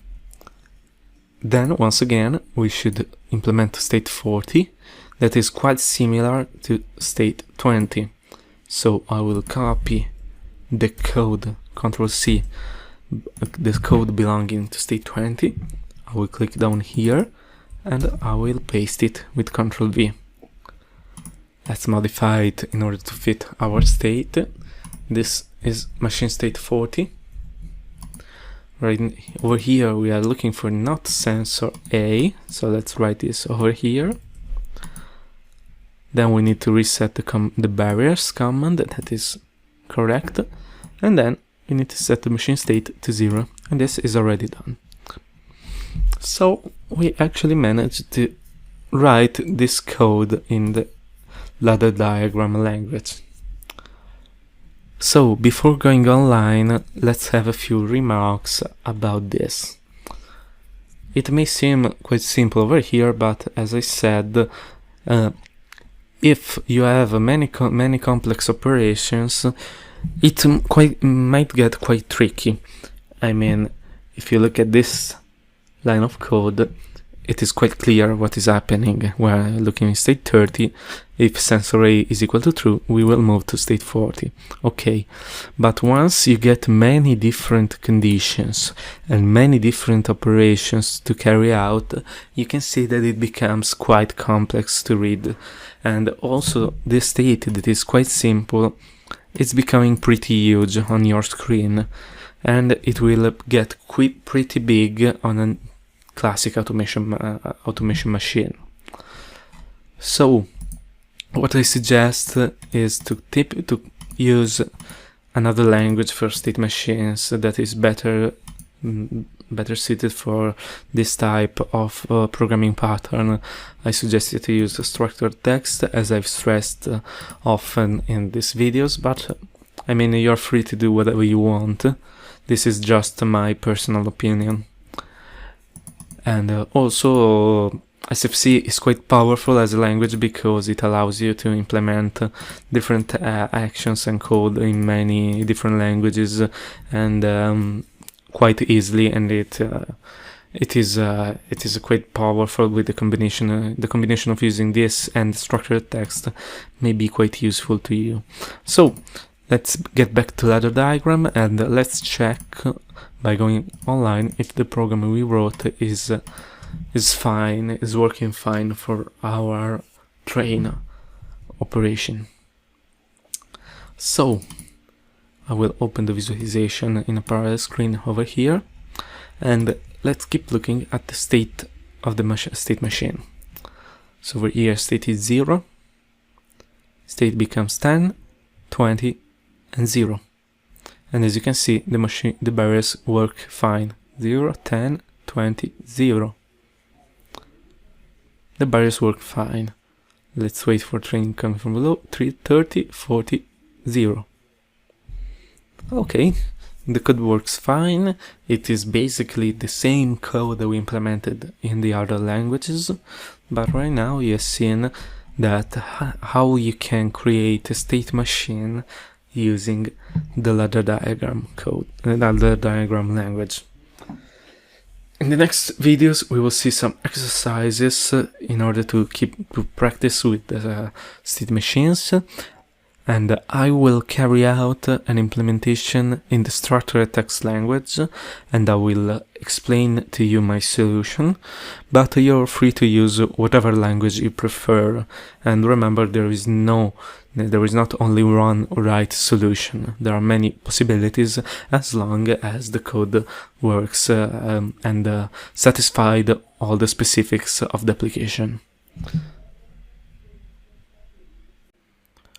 In this video we will see a first exercise concerning state machines. In the attachment of this lesson you will find two compressed folders, one containing the basic exercise and one containing a solution for the exercise. So I suggest you to download and open the exercise 1 compressed folder and open the project file that you will find. So if you open it, if you have some issue, remember to open the project archive file instead, and inside of the project you will find, as in the other exercise, as a project with a global variable repository, a simulation program that you must not touch, and a visualization to actually see the process. And the overall purpose of this exercise is to control this simulated piston right here. In order to do this, you have a start button and a stop button to have an interface with the user, and you also have two sensors that will tell you where if the piston is at its negative limit or positive limit. The global variables that you can interact with are these ones. You have the following inputs that are the start button, the stop button, the negative limit of the piston and the positive limit of the piston. And the only actuator that you are commanding is this command piston. If this variable is true, the piston will move forward. If the variable is false, it will move backward. So, what I want you to do in this project, in this exercise, is to carry out the following cycle. When you start the program, when you start the machine, when you click start, the piston should carry on a cycle that is about moving forward to the positive limit sensor, wait in this position exactly 1 second, and then go back to the first position. Here I already have an implemented solution, so I will show you what should happen by going online and testing this.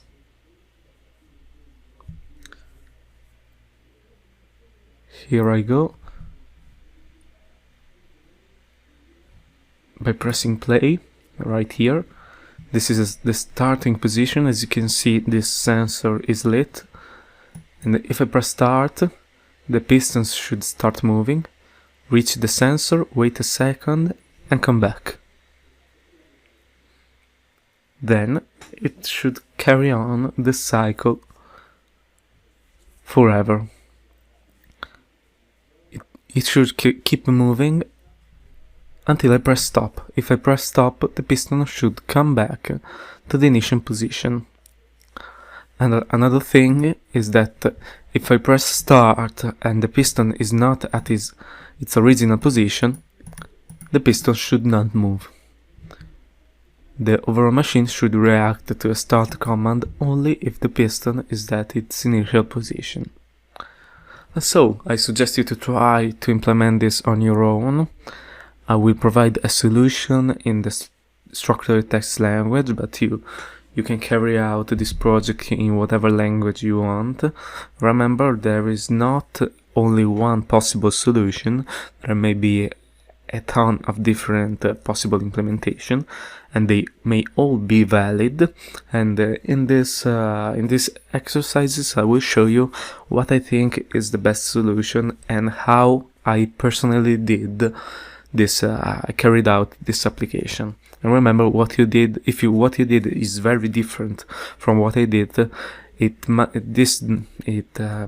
does not mean that what you did is wrong. So try this, and in the next video I will discuss and show you my solution. So right now I will develop my solution for the first exercise concerning the movement of a single piston. I will implement the state machine in structured text. Therefore, I will need a variable to indicate the state of my machine. So I will create a variable called machine state, and the type will be a uint type of variable.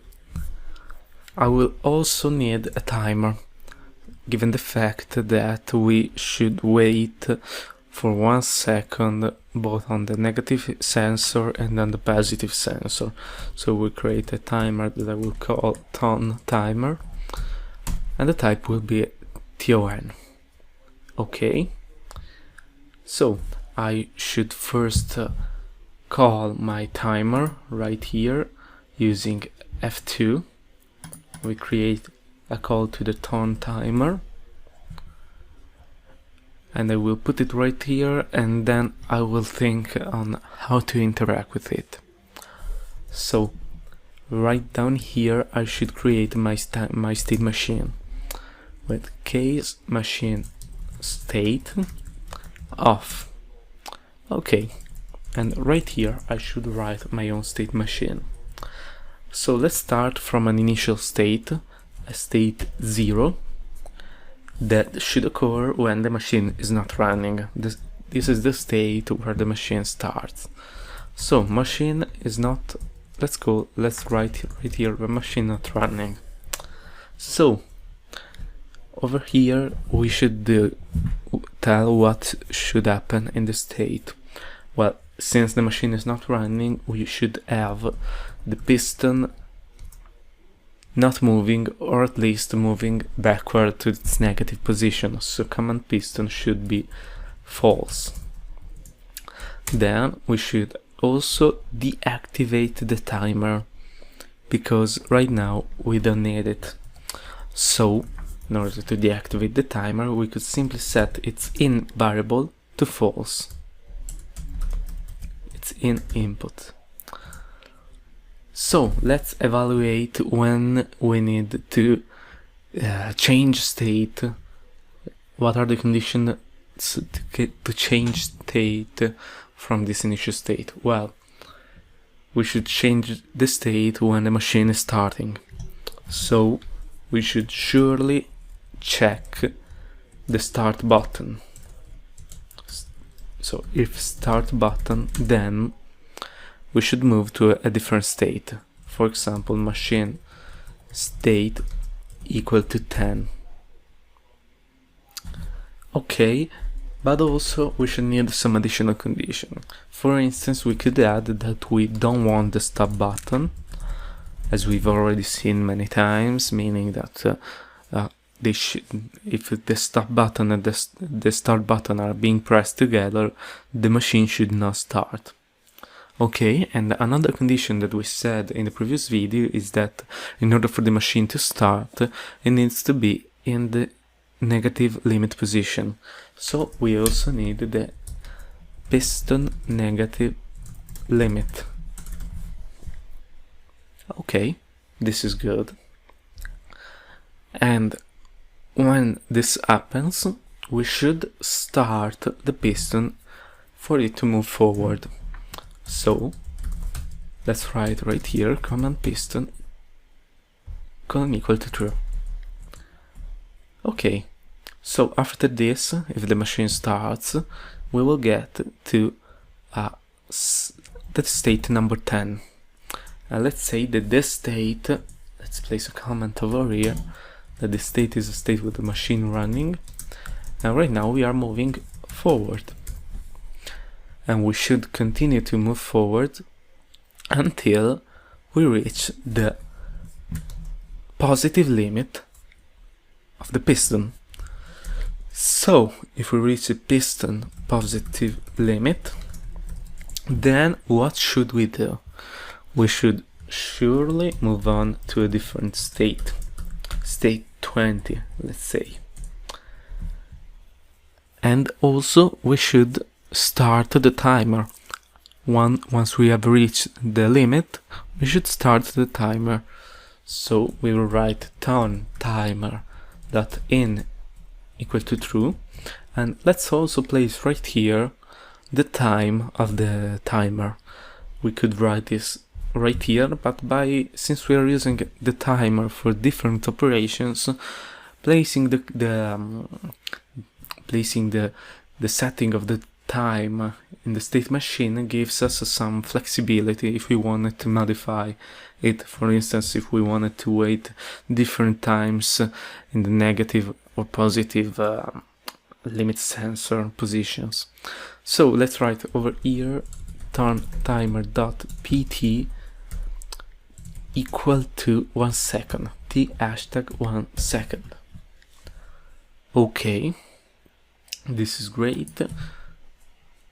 So if we reach the positive limit, let's also open right here the visualization so it's clear for all of us what is happening right over here.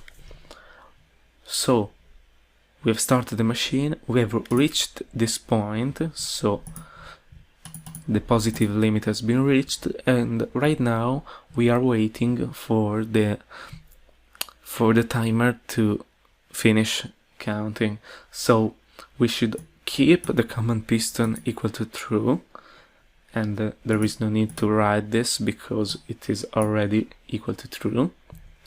And when the timer has finished to count 1 second, we should start moving back. So in this state 20, let's say that this is a machine running and we are waiting for the timer end. So right here we should write that when the timer finishes, so when timer.q is true, we should first of all reset the timer. So let's write timer.in equal to false. We should start moving backward, so we should write command piston equal to false, and then move to a different state. Let's say that this is state 30, machine state equal to 30. Okay, that is fine. So we are over here, we finished counting 1 second, and now the piston is moving backwards.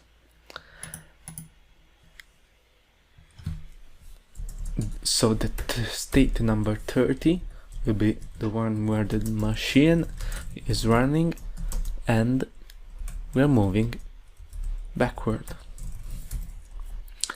And we should keep moving backward until we reach this sensor. So over here we should have something similar to state 10. We should check if the negative piston, sorry, it was a piston negative limit was equal to true, and if it is equal to true we should set again the timer to start and to wait 1 second. So turn timer.in will be equal to true. Again we will place the time turn timer.pt equal to 1 second, and then change the state of our machine to another state, let's say 40. Okay, so let's recap what has been done till now. The machine has started, the piston has moved to this position, we have waited for 1 second, and the piston has moved back to the initial position. And now we are waiting for 1 second again. Okay, so let's write this state 40. So machine running, waiting for the timer end. This state 40 should carry out a similar operation to the state 20. We should wait for the timer to end. If timer.q is equal to true, then we should again reset the timer, timer.in equal to false. We should start moving forward because we have waited for 1 second, and now we should move forward again. So command piston should become true, sorry. And then we should change state. But since we have already a state where we are moving forward, we could simply jump to state 10. That is the one where we are already moving forward. Okay, so this should in theory work. We have not managed the stop button. So what should happen if the stop button is pressed? It doesn't matter the state where we are in, we should go back to the state 0, where we wait for us to be in the initial position, have the hard button to start again. And look at this, if we go to state 0, we will automatically place the command piston equal to false and the turn timer.in equal to false. So we could write in each one of these states something like this, which you could write if stop button, then machine state is equal to 0. So a transition from any state to state 0. But since we should write this in any state of the state machine, we can simply write this outside of the state machine. So this operation will be carried out no matter the state that we are in. If we are in state 0 and the stop button is pressed, we will remain in state 0. If we are in any other state and the stop button is being pressed, we will go back to state 0. So let's now try to go online and test this with the visualization. Let's start the simulation mode, download the application, and right now we can look at the visualization to see what is happening. And we can also look at this machine state and at the code to see how it's working. So I press play. Right now we are having the piston negative limit. We are in state 0. And if I press the start button, we'll move to state 10 and command piston will become true. Let's see that. I will press start. Yes. We reach this, state 20, state 30, state 40, state 10, 20, 30, and 40. State 20 and 40 are states that are going on only for 1 second, because they're the ones that are waiting for the timer to finish, while 10 and 30 are the ones in which the piston is actually moving. Let's try to press stop in any moment. Okay, piston has stopped and the state has become 0. Let's try this again while the piston is moving forward. Yes, the state becomes 0 again. So, we have seen how to create a simple state machine for a process like this. We have seen how to use timers within state machines, and in the next exercise we'll also have a piston to control, and we will see some additional things about state machines. In this video we will see another exercise regarding state machines in order to keep practicing and know a little bit more about state machines. And this exercise is still based on the movement of a single piston, but there are some differences in the application and in the overall control technique for this piston. So Here is the project that you will find in the attachments. You will have these global variables, and like before, we will like the previous exercise, you will have a piston negative limit and positive limit, and the start and stop button. The main differences over here is that we have a product presence sensor that will tell us if a product is present right here on the piston. So the task of this piston will be to move this object from the starting position to the end position, and therefore it will need to move only if a product is present. And the other difference is that over here we have two different actuations for the pistons. In the last videos we had only one actuation, and that command was meant to be true if the piston was moving forward and false if the piston was moving backward. Over here we have two commands, meaning that if the first one is true, the piston will move forward. If the second one is true, the piston will move backward. If none of them are true, the piston will stay still. And this was not possible in the previous exercise with a single actuation piston. So right now I will go online and show you what should happen, what should be carried out in this state machine for the control of this single piston.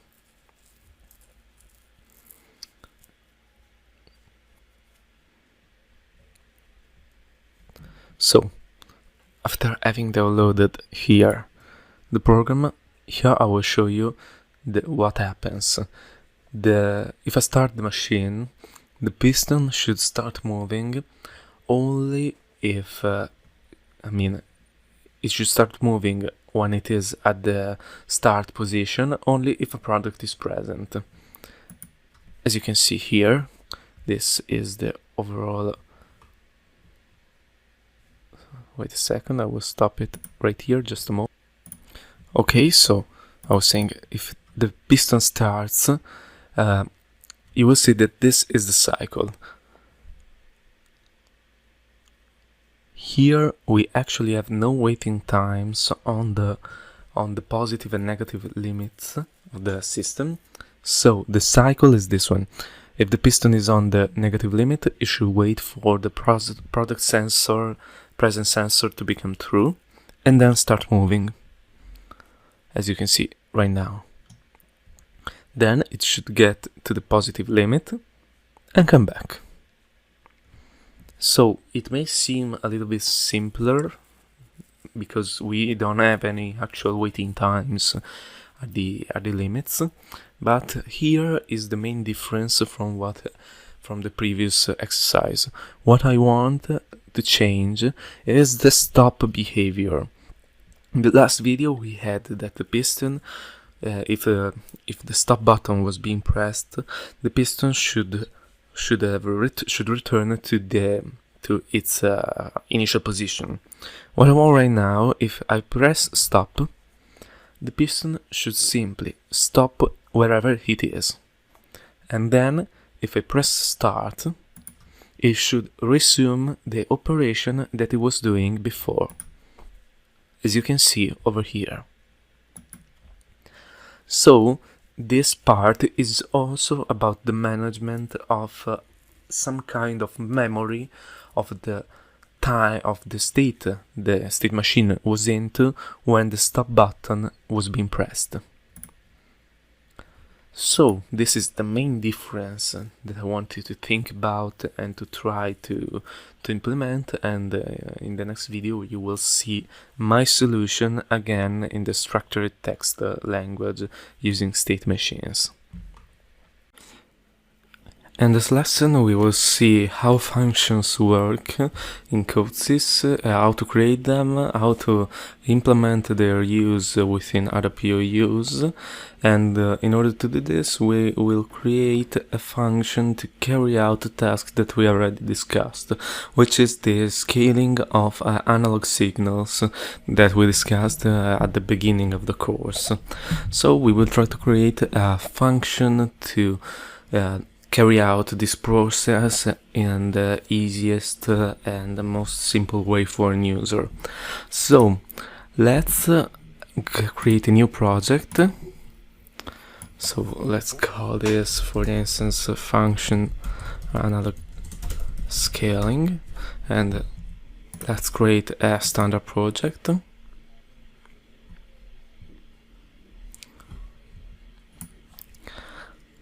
Let's press OK. Right now we don't care about the language of the POU because we are gonna delete this for now. So for now I will delete this, then I will look into it again later on. So let's try to create a function to carry out the calculation for the analog scaling operation. So let's create here a function. Let's call this fc underscore analog scaling, and over here let's select as an implementation language EST language. Okay, sorry, you should always specify a return value for the function, and in this case we will need, let's say that we'll specify everything as a long real variable, because all the numbers may be floating point. So let's add the function, and here this is what you will see over here. It is a simple POU, and it has the same aspects of programs, function blocks, and so on, but over here you will see a colon and a type. This is the type of the return value of the function, meaning the value that will be returned by its calculation. So let's remember that a function is an entity without memory, meaning that we will use some variables, maybe have some internal variables, but all the code will be run within a PLC cycle, and then the variables won't exist anymore. So you cannot, for instance, call a function many times and expect for the value of the variables in it to be kept. Every time a function is called, the variable take their initial value, and when the function returns from its execution, those variables are not accessible anymore. So let's carry out the operation of the analog scaling and a signal, how to scale an analog signal. So as you recall, we saw this formula that I will show you over here, and this is the formula to carry out the scaling of the scaling operation, which is like a simple algebraic calculation. So our output of the function will actually be this v2 variable over here. So in order to carry out this calculation, we need some variables. We need to know v1, meaning the input value for the scaling process. We need to know the minimum of the input and the maximum of the input that are allowed. Then we also should know the maximum of the output and the minimum of the output. So let's try to set these 5 input variables, and let's write them over here. Let's say that we need the input value as a long real, the input minimum again as a long real, the input maximum, and we also need the output minimum as long real and the output maximum. Here we go. Okay, so here we have these variables that we can access and use for our function, and let's see how are we gonna compute this actual value. The value that we will return will be set onto the actual name of the variable. So to carry out this computation, we should write fc analog scaling colon equal to something that returns the result of this calculation. So let's try to put this together in a simple way. So let's write this equation in a sequential way. So first we have v1 minus minimum 1, that in our code should be, let's put this into brackets, and this should be the input value minus the input minimum. That is just saying v1 minus minimum 1. Of this is divided by maximum 1 minus minimum 1. So let's divide this and open a set of brackets and carry out this subtraction. Input max minus input min, and let's now here all of this is multiplied by this difference, maximum 2 minus minimum 2. So here we write times output max. Let's remember, input is our variable 1 and output is our variable 2, so minus output min,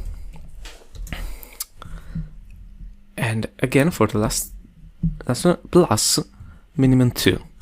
So over here plus output min, semicolon. Okay, so this should actually work, and it will compute the correct number. Let's also carry out some additional check, because if you enter some wrong values, you may run into some problems, especially here, because you can see that we are dividing by some numbers, and as you may or may not already know, a division by 0 is something that a computer and a PLC doesn't like. It may carry out lead to exceptions and errors in the execution of code. So here we have that if input max is equal to input min, this difference over here is actually equal to 0. So we will be dividing by 0. So we could carry out a check to see if the input values of the functions are correct, are acceptable for our scaling operation.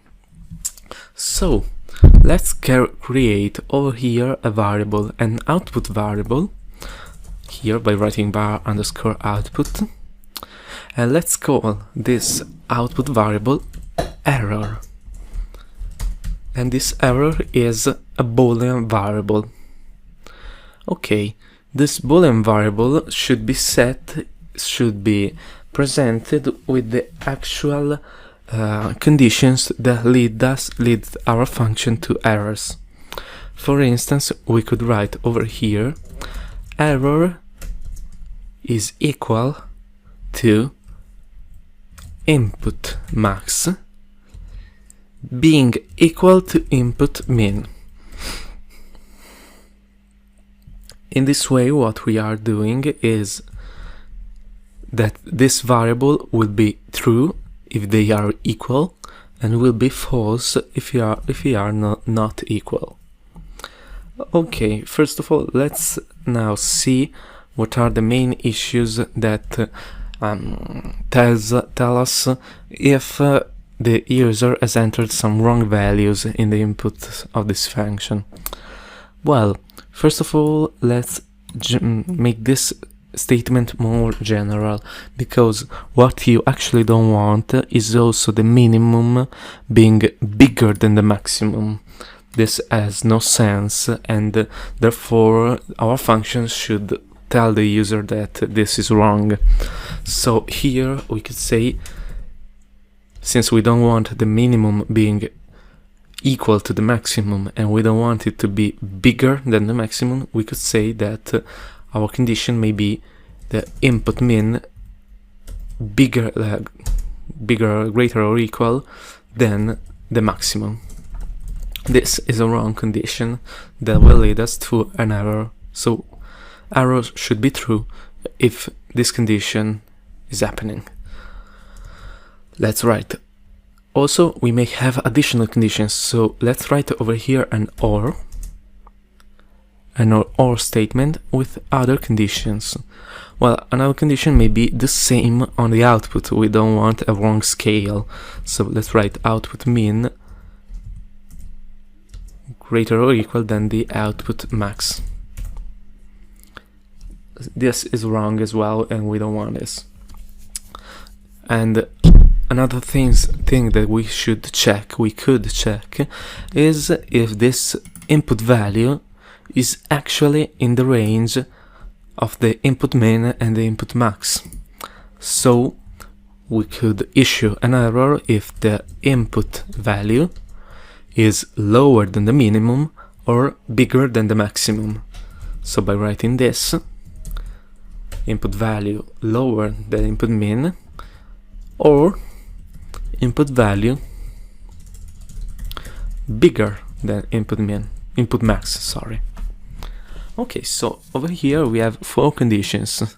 If any one of this is true, our error will become true. And we actually don't want to execute this line of code.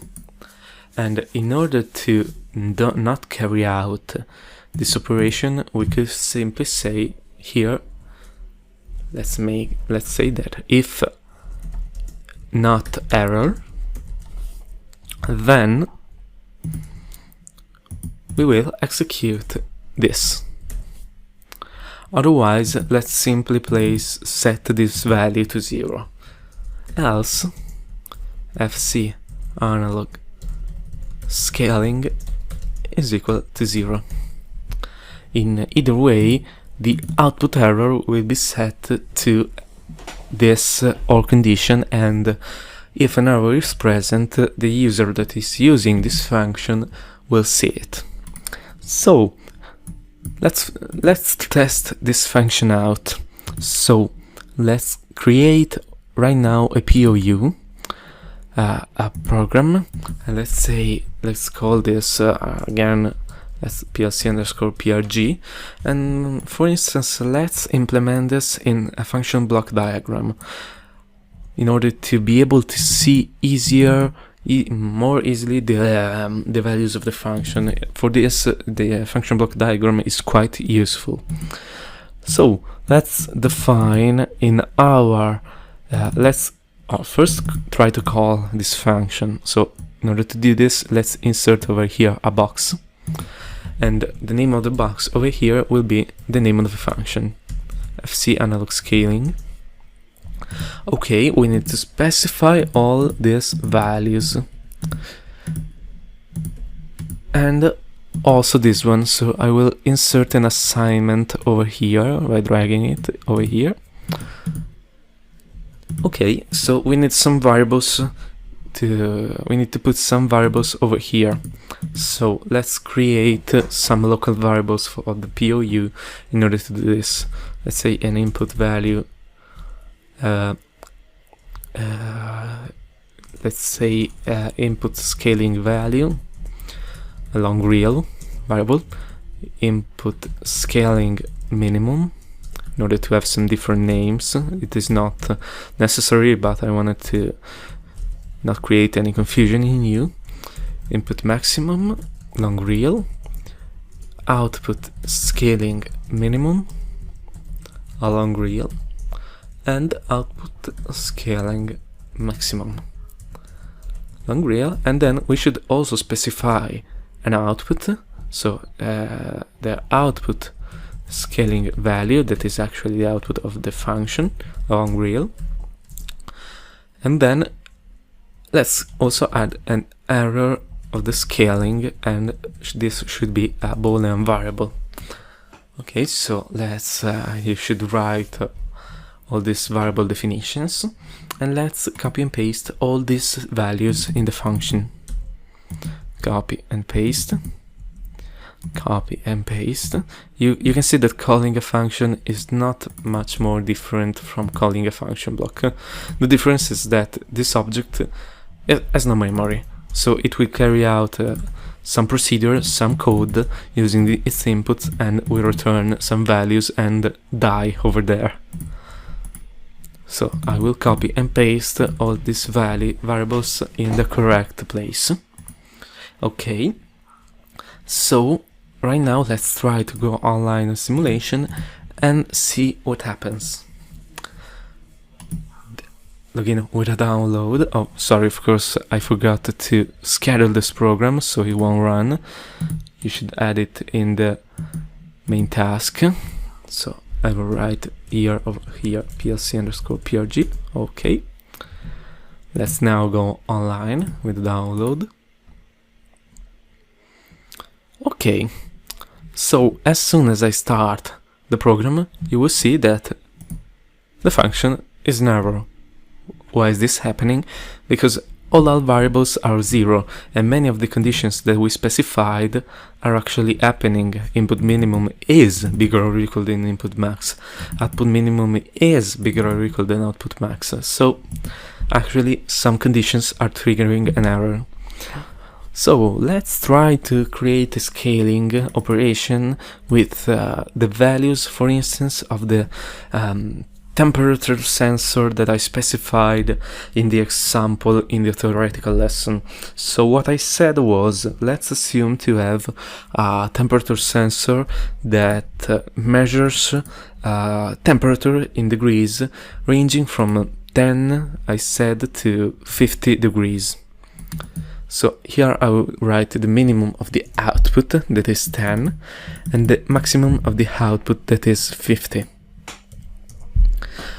Okay, I should also write the inputs, and I said that the voltage coming from the sensor was ranging from 0 to 10 volts. So I will write 10 in the outputs and leave 0 in the 10 in the input maximum and leave 0 in the input minimum. And the value that we were reading at the time was 7 volts.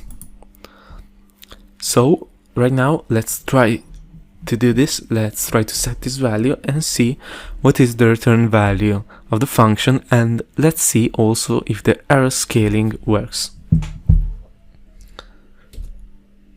Okay, as you can see right over here, the value is actually 38. That was the value that we came up in the theoretical lesson. And as you can see right now, the error scaling is false, and it is not returning this value, an error warning, an error alarm over here. So everything is going okay. So in your real application, you may attach this to the actual value that you're reading from the sensor in order to carry out a scaling operation. And in your program, you will be able to do this by copying and pasting this, and using this for any variable that you need, any sensor that you need. So here let's try also to carry out the inverse operation. So let's try to scale this 38 degrees into a voltage. So here we will have 38 as an input scaling value. Here we will have the temperature range that was ranging from 10 to 50. Over here, 10 to 50. And here we had our scaling of the voltage from 0 to 10. And in doing this, we should read over here the value of the voltage that we expect. And by pressing Ctrl F7, as you can see, the output is 7 volts. That was what we at first entered in this value. So as you can see, it works both ways. You can also carry out an inverse scaling operation. So this is how you build, how you create functions, and as you see, this is how you use them in the function block diagram. Using them in structured text is done in the same way that we saw for handling function blocks, and the same goes for ladder diagrams, CFC, and so on. So these functions may be quite useful if you have some operations that you carry out more than once within a program. So this is how you do, and they are of course useful and can be used only if the operation will fit and is able to fit within a single PLC cycle. If it is something that needs time to carry out some operation, or if it is something that needs some memory, you should instead create some function blocks. And in the next video we will see how to create function blocks and how they are useful in an exercise that we will carry out together. In this video we will see a last exercise that we will carry out together, and this exercise is about modularity and the development of function blocks.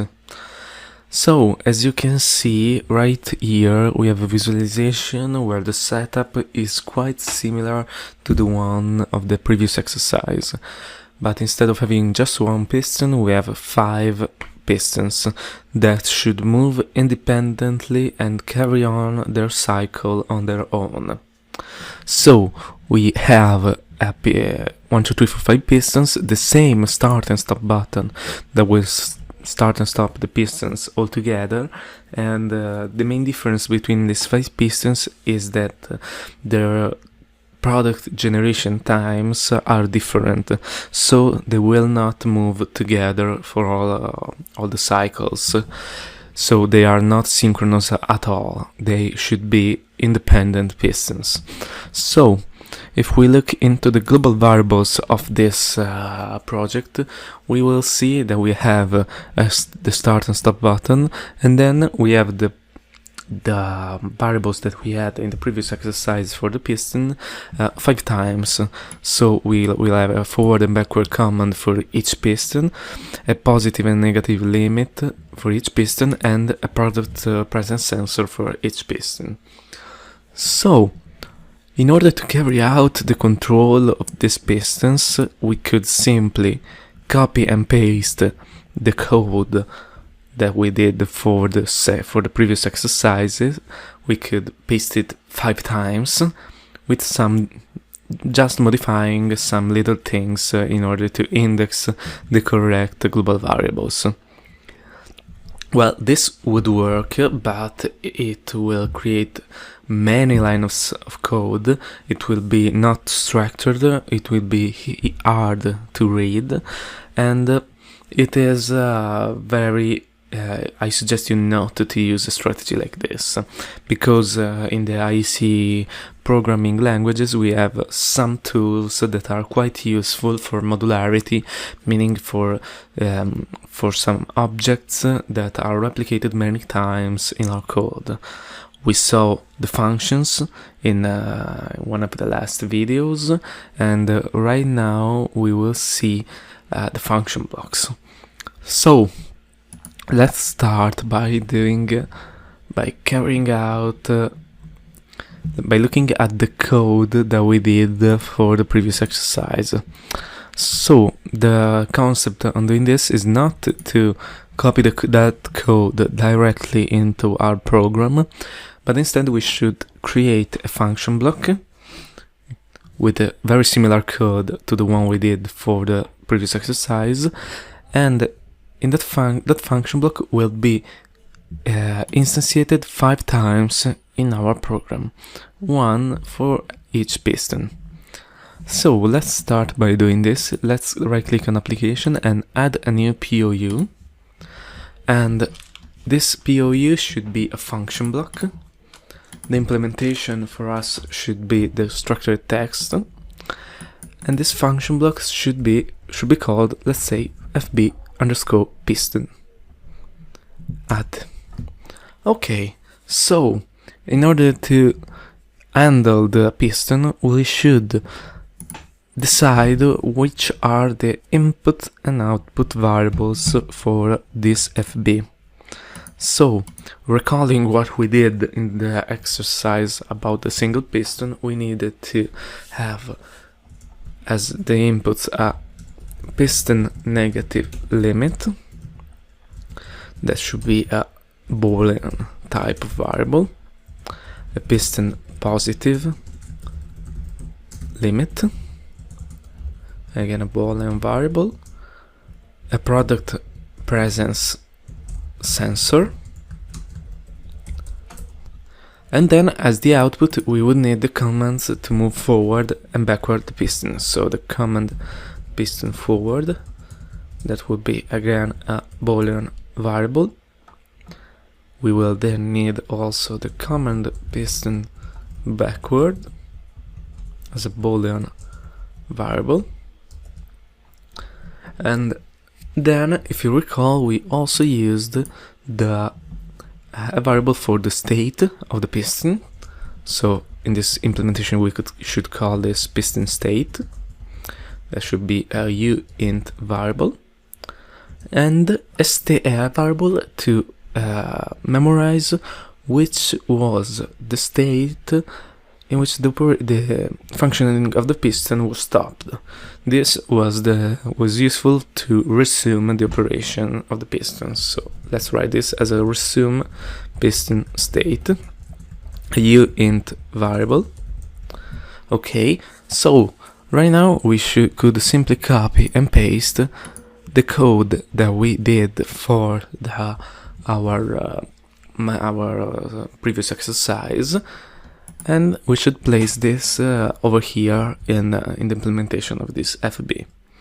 I will copy and paste it from the exercise. If you do not have that exercise, you can download the solution in the exercise 2 video, or you can simply stop this video for a while and take your time to copy this code over here. You could stop and copy it manually. So, as you can see, we need to carry out some modifications because we see some variables underlined in red because they had a different name.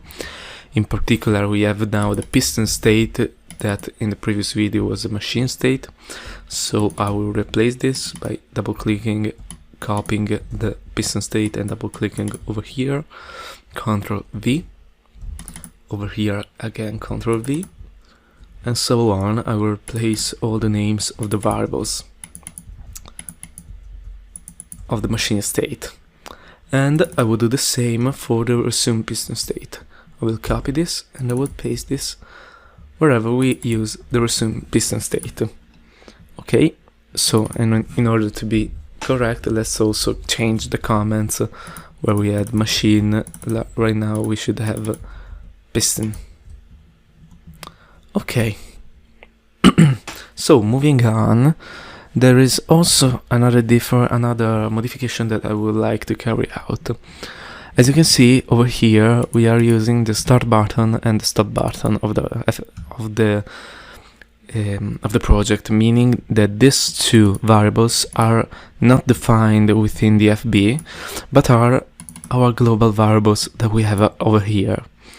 And this may be working in this project, but a general line for the development of FBs or functions should be to never use global variables for these kinds of operations, because you want your function block to be able to work in any project that you imported where you import it. So if we move this function block in another project where we have the same kind of piston but we don't have those kind of variables, the function block will not work.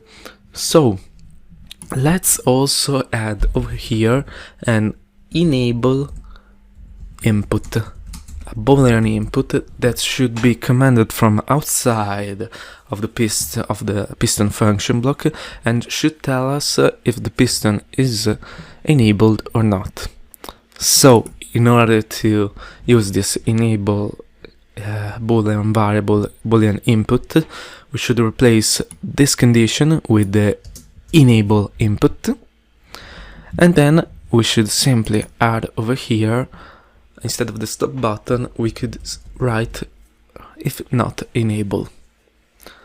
So in this way, our function block is not linked to any global variables, and therefore it should work in any project with no regard of the global variables that are defined there.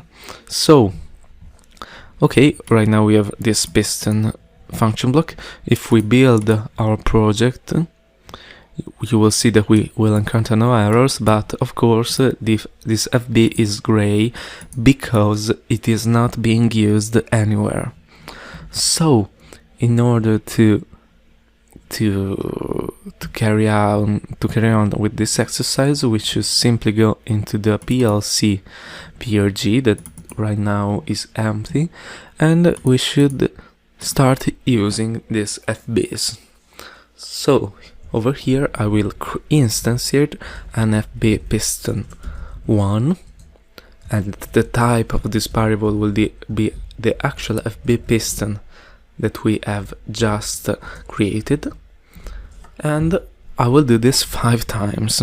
So I will simply copy and paste this line 5 times, and I will modify this by saying 1, 2, 3, 4, and 5. Okay, so over here we have these 5 function blocks defined within our program. So the memory is allocated, but right now we are not calling these function blocks. So in order to call them, we could simply go into the implementation code, press F2 and go into the input assistant of CoDeSys and write the FB piston 1, for instance. And over here we have the implementation of our piston 1 function block. We could simply add the variables we need over here. Right now I will suggest you to do something different, and this will be done by using the actions. So we saw in one of the first lessons what actions are.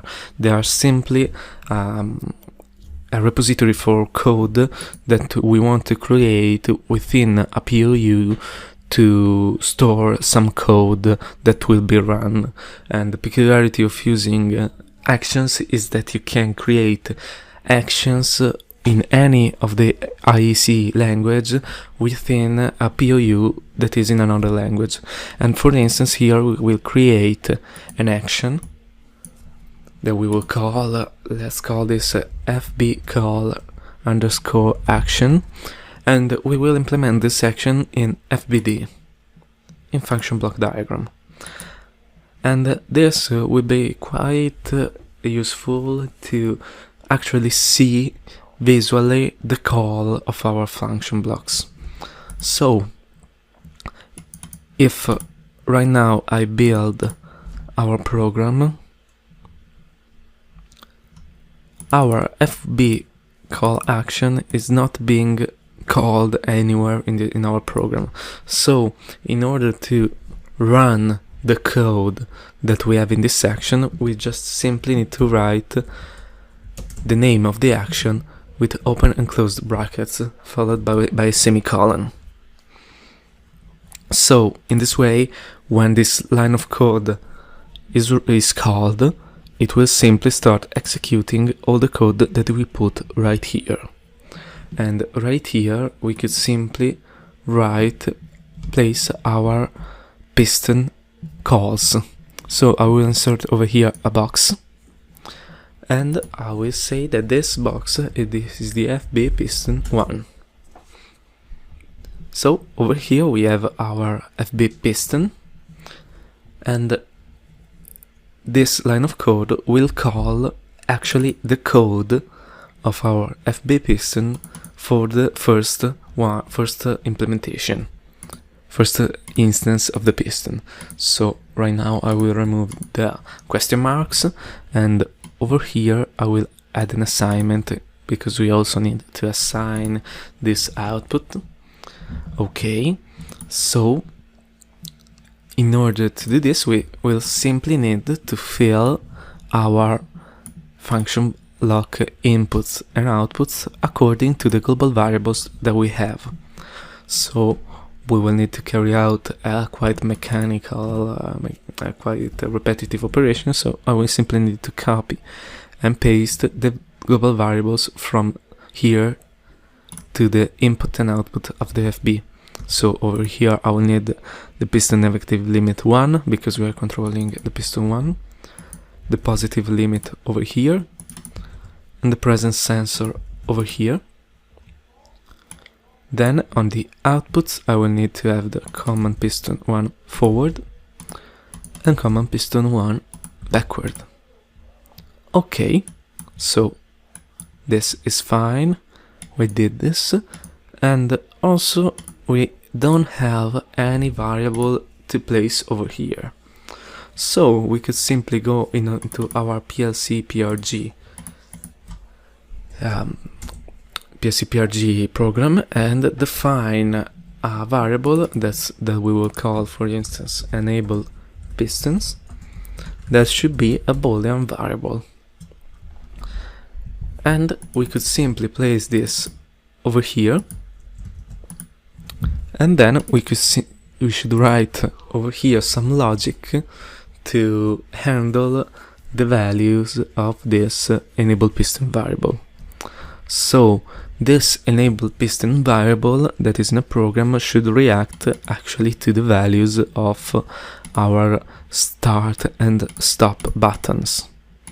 So we could simply say that if we press the start button and not the stop button, then our enable pistons should become true, and instead if the stop button is being pressed, so we will write an else if over here, stop button, then enable pistons should become false. Okay, this is good. I will go back over here, and right now we have the implementation of one piston. So let's try to go online, and right now we are just managing our first piston, and let's see if this works. Let's open the visualization over here so we can actually see. Let's run the PLC. Okay, as you can see, over here we see the values of the inputs of the first piston, and right now we have the piston negative limit equal to true, as we are in the initial position, and the product presence sensor equal to true. And the outputs are both false because we are not issuing any command. So I will simply right now start the operation, and let's see if the first piston moves.